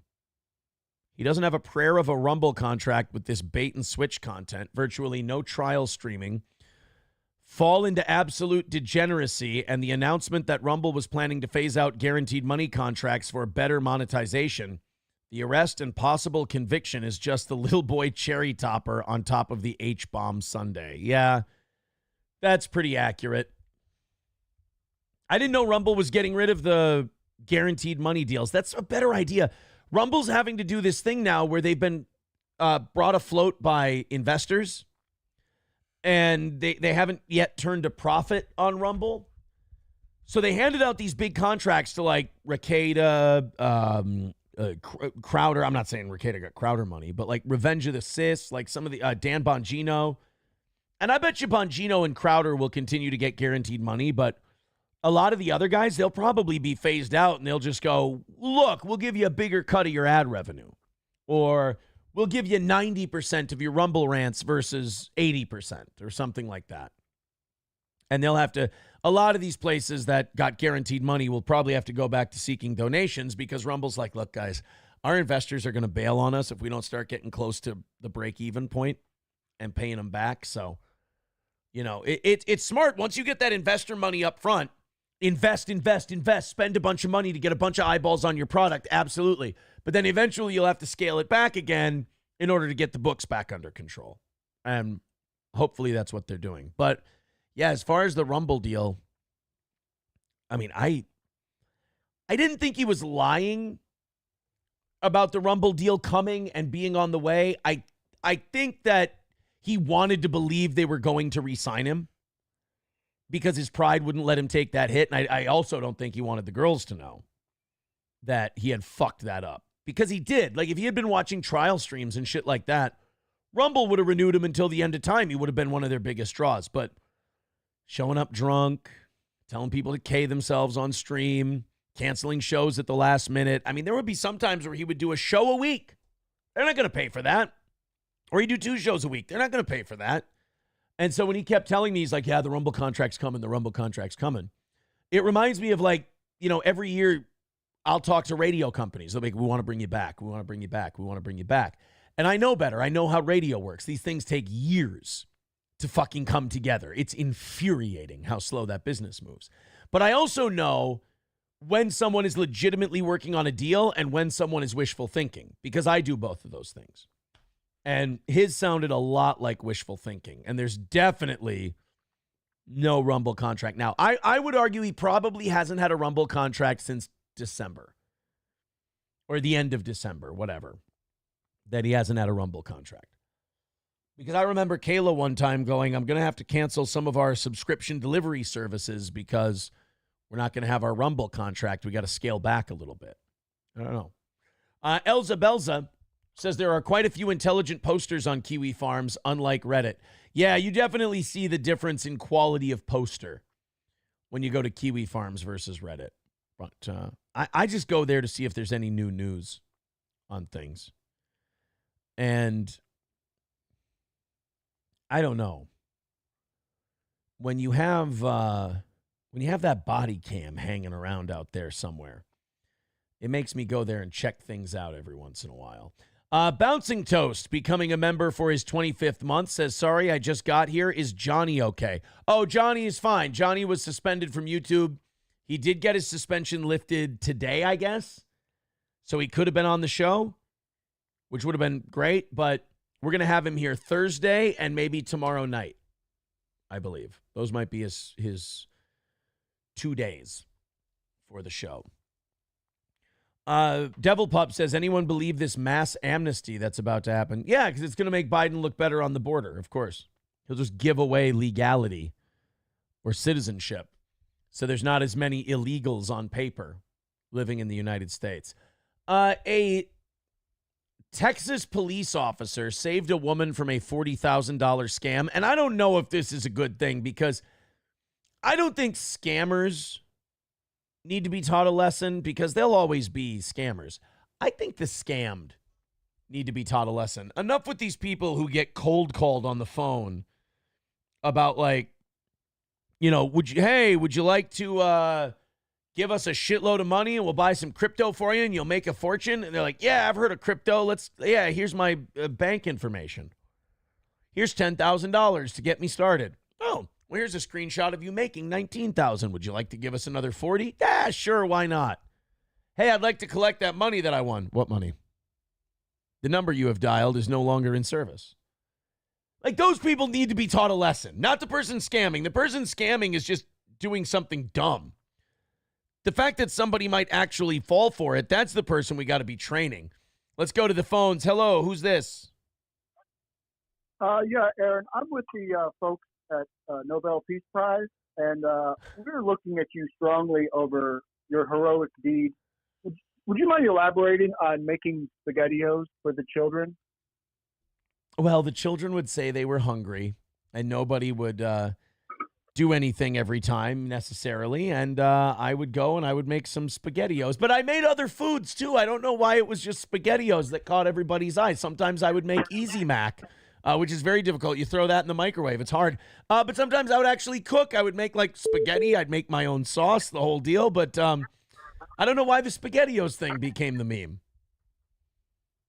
I think it's a twofold thing. The Franco-American lobby is strong, but also I think everyone's just a little bit amazed that you made food and shared it. That seems out of character for you. Thank you for helping me understand that. Now I get it. Yeah, go ahead, Nobel Peace Prize. Yeah. So anyway, you're in the running.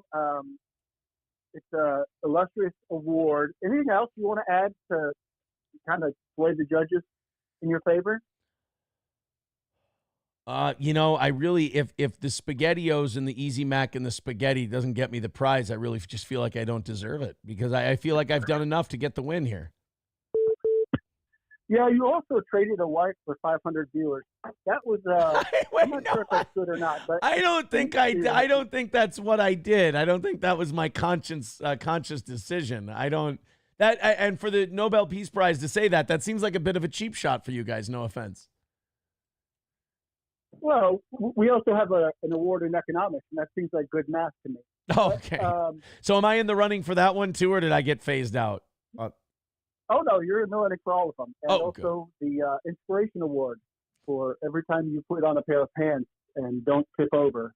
We're in awe. Anyway, I got to run, but I just want to point that out to you. Sure. I'm sure you're very busy. Thank you. Very busy. All right. Thank you to the Nobel Peace Prize. I appreciate that. Glad that they checked in with us. I love this crowd. I really do. Charlie, quit calling. Nobody fucking cares, buddy. All right, let's go to this story about this woman who almost got scammed out of 40 grand. Let her get scammed out of the 40 grand, for fuck's sake. This is how people learn. We begin with a warning from White Settlement Police after White Settlement. All right, I'm back in. Let's hear them out. A woman nearly lost $40,000 to an alleged scammer. NBC5's Sahara Rahman shares how a Good Samaritan helped stop the plot. We're sending a guy named Sahara Rahman to White Settlement. Seems like a cruel joke. Debbie, how can I help you? A 911 call from this gas station off of Cherry Lane in White Settlement. She said she had $23,000 already. Where's she? From a woman who happened to spot an older neighbor at this Bitcoin ATM. I just don't think she's aware that she's like what she's doing. Mindy Jordan noticed the woman was feeding thousands of dollars while on a video call with another man. If somebody video calls you and this stranger fucking video calling you gets you to physically drive to a gas station to put thousands of dollars inside a Bitcoin ATM, you're too fucking retarded to save. Don't help these people. They're getting what they deserve.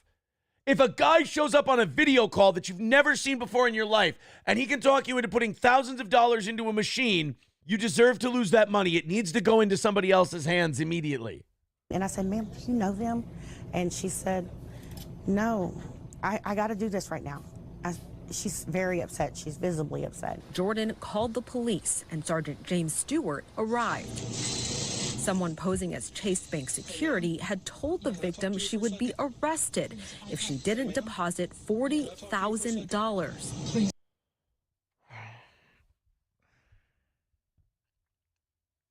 Somebody told you they were with Chase Bank security. Because bank security always just calls you on a video call. And they told you if you don't pay $40,000 for something, you're going to jail.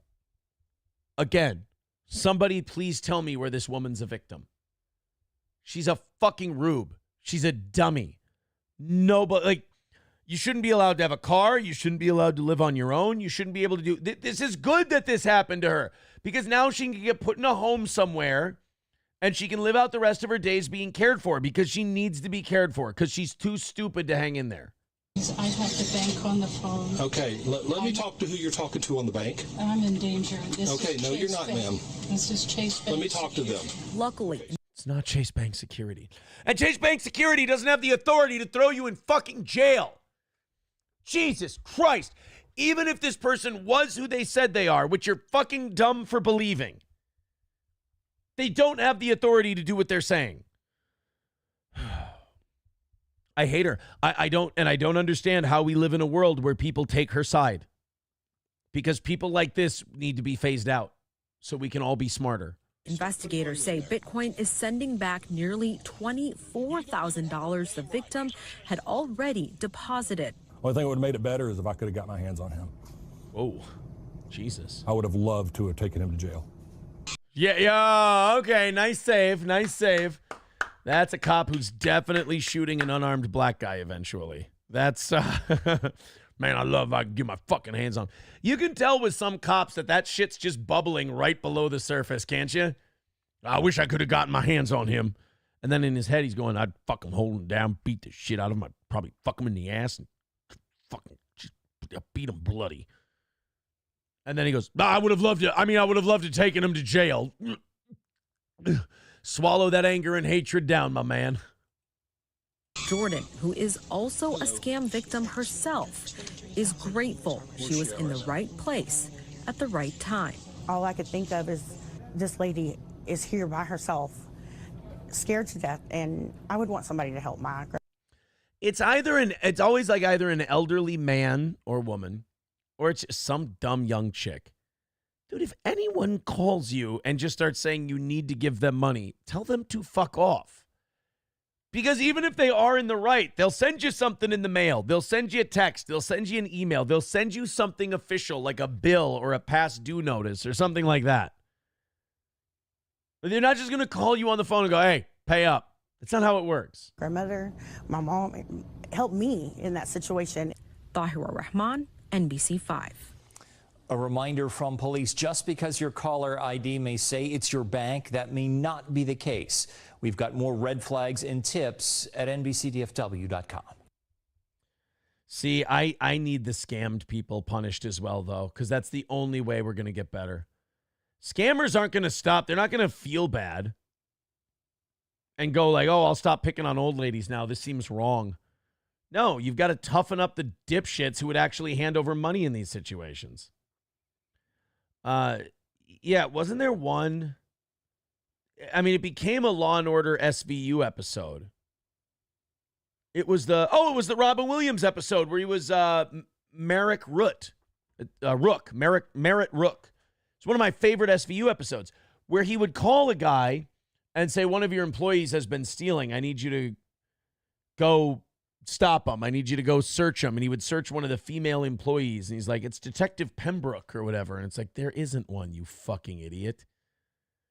And he would just get people to do dumb shit. It's like, if a voice on the phone tells you to strip search a young lady, which is something you're not qualified to do, and you fucking do it, that's on you. That's not on the guy on the phone.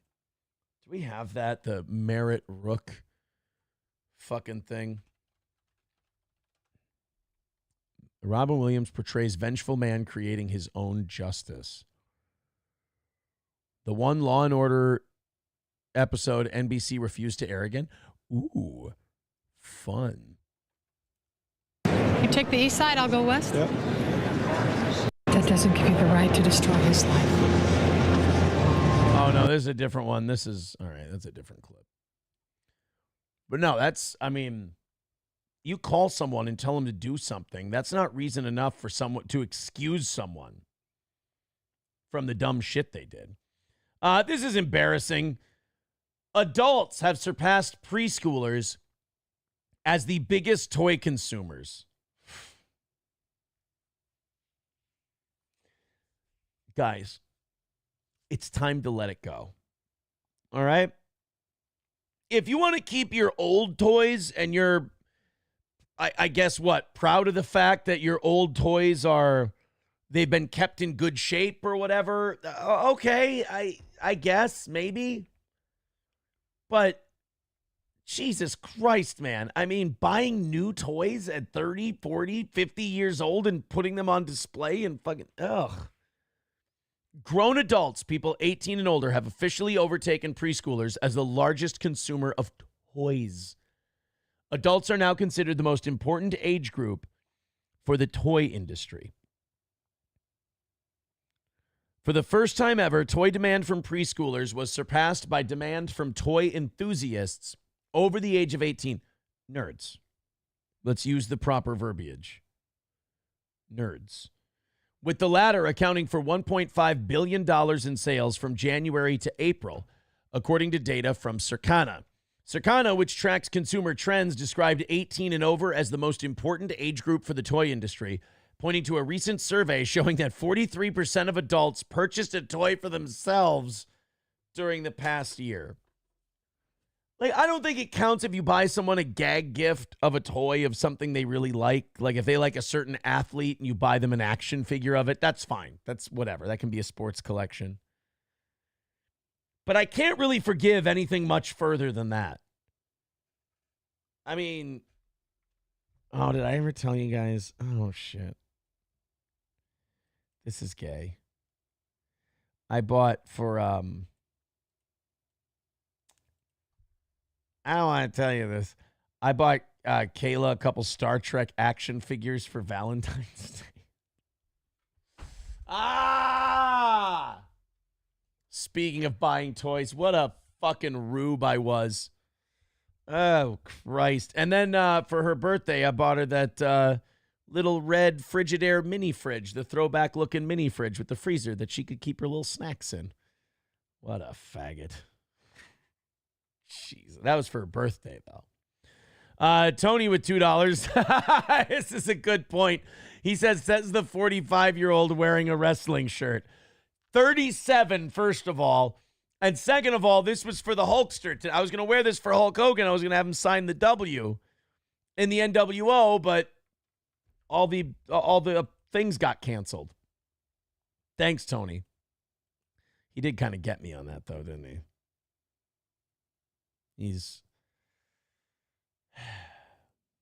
He did kind of, it kind of does put a damper in my fucking toy rant, doesn't it? I almost have, Bigot on Socialist Media says, I almost have a complete collection of Atari 5200 and Atari 7800 games. I'm too young to know what the different Ataris are. King of All Yetis says, for Valentine's Day this year, Aaron got Kayla. Kayla got Star Wars toys. Nick got April's, and April's got herpes. That's Jesus. Oh, boy. So grown-ups are the biggest toy purchasers. Fucking hell. Lego has someone on staff whose job it is to reach out to AFOLs, or adult fans of Lego, who are buying $200 sets. Indeed, Lego sells sets for adults that are far pricier, including a Titanic set that sells for $679 and a Star Wars Millennium Falcon priced at $849.99. Yeah, Kayla has a shitload of fucking Lego boxes laying around her bedroom and shit that like have never been put together. I think she just likes looking at them. She also has Lego shit that's been put together. But in another key trend, grown-ups are buying collectible plush toys reminiscent of the Beanie Babies and Cabbage Patch dolls that sparked frenzies in the 1980s and 1990s. God, we're just not growing up, are we? Oh, God, they've even given them a name? No. Kidults? No. We're not. Guys, when we give these things names, we legitimize them. We're not going to legitimize adults buying fucking toys. Stop. It's not. This is fucking heartbreaking. This is terrible. No. You shouldn't spend more money on your own toys than you do on your children's toys. That's disgusting. You should have your children taken away for that, to be honest. If your toy budget at the end of the year is larger than your kid's toy budget, we should call CPS and your kids should be taken away immediately. Because that money that you spent on toys came away from something else. Either a vacation the kids could have gone on, a shitload of SpaghettiOs, I'm sure. I mean, there were options here, guys. And you fucking bought Legos. Son of a bitch.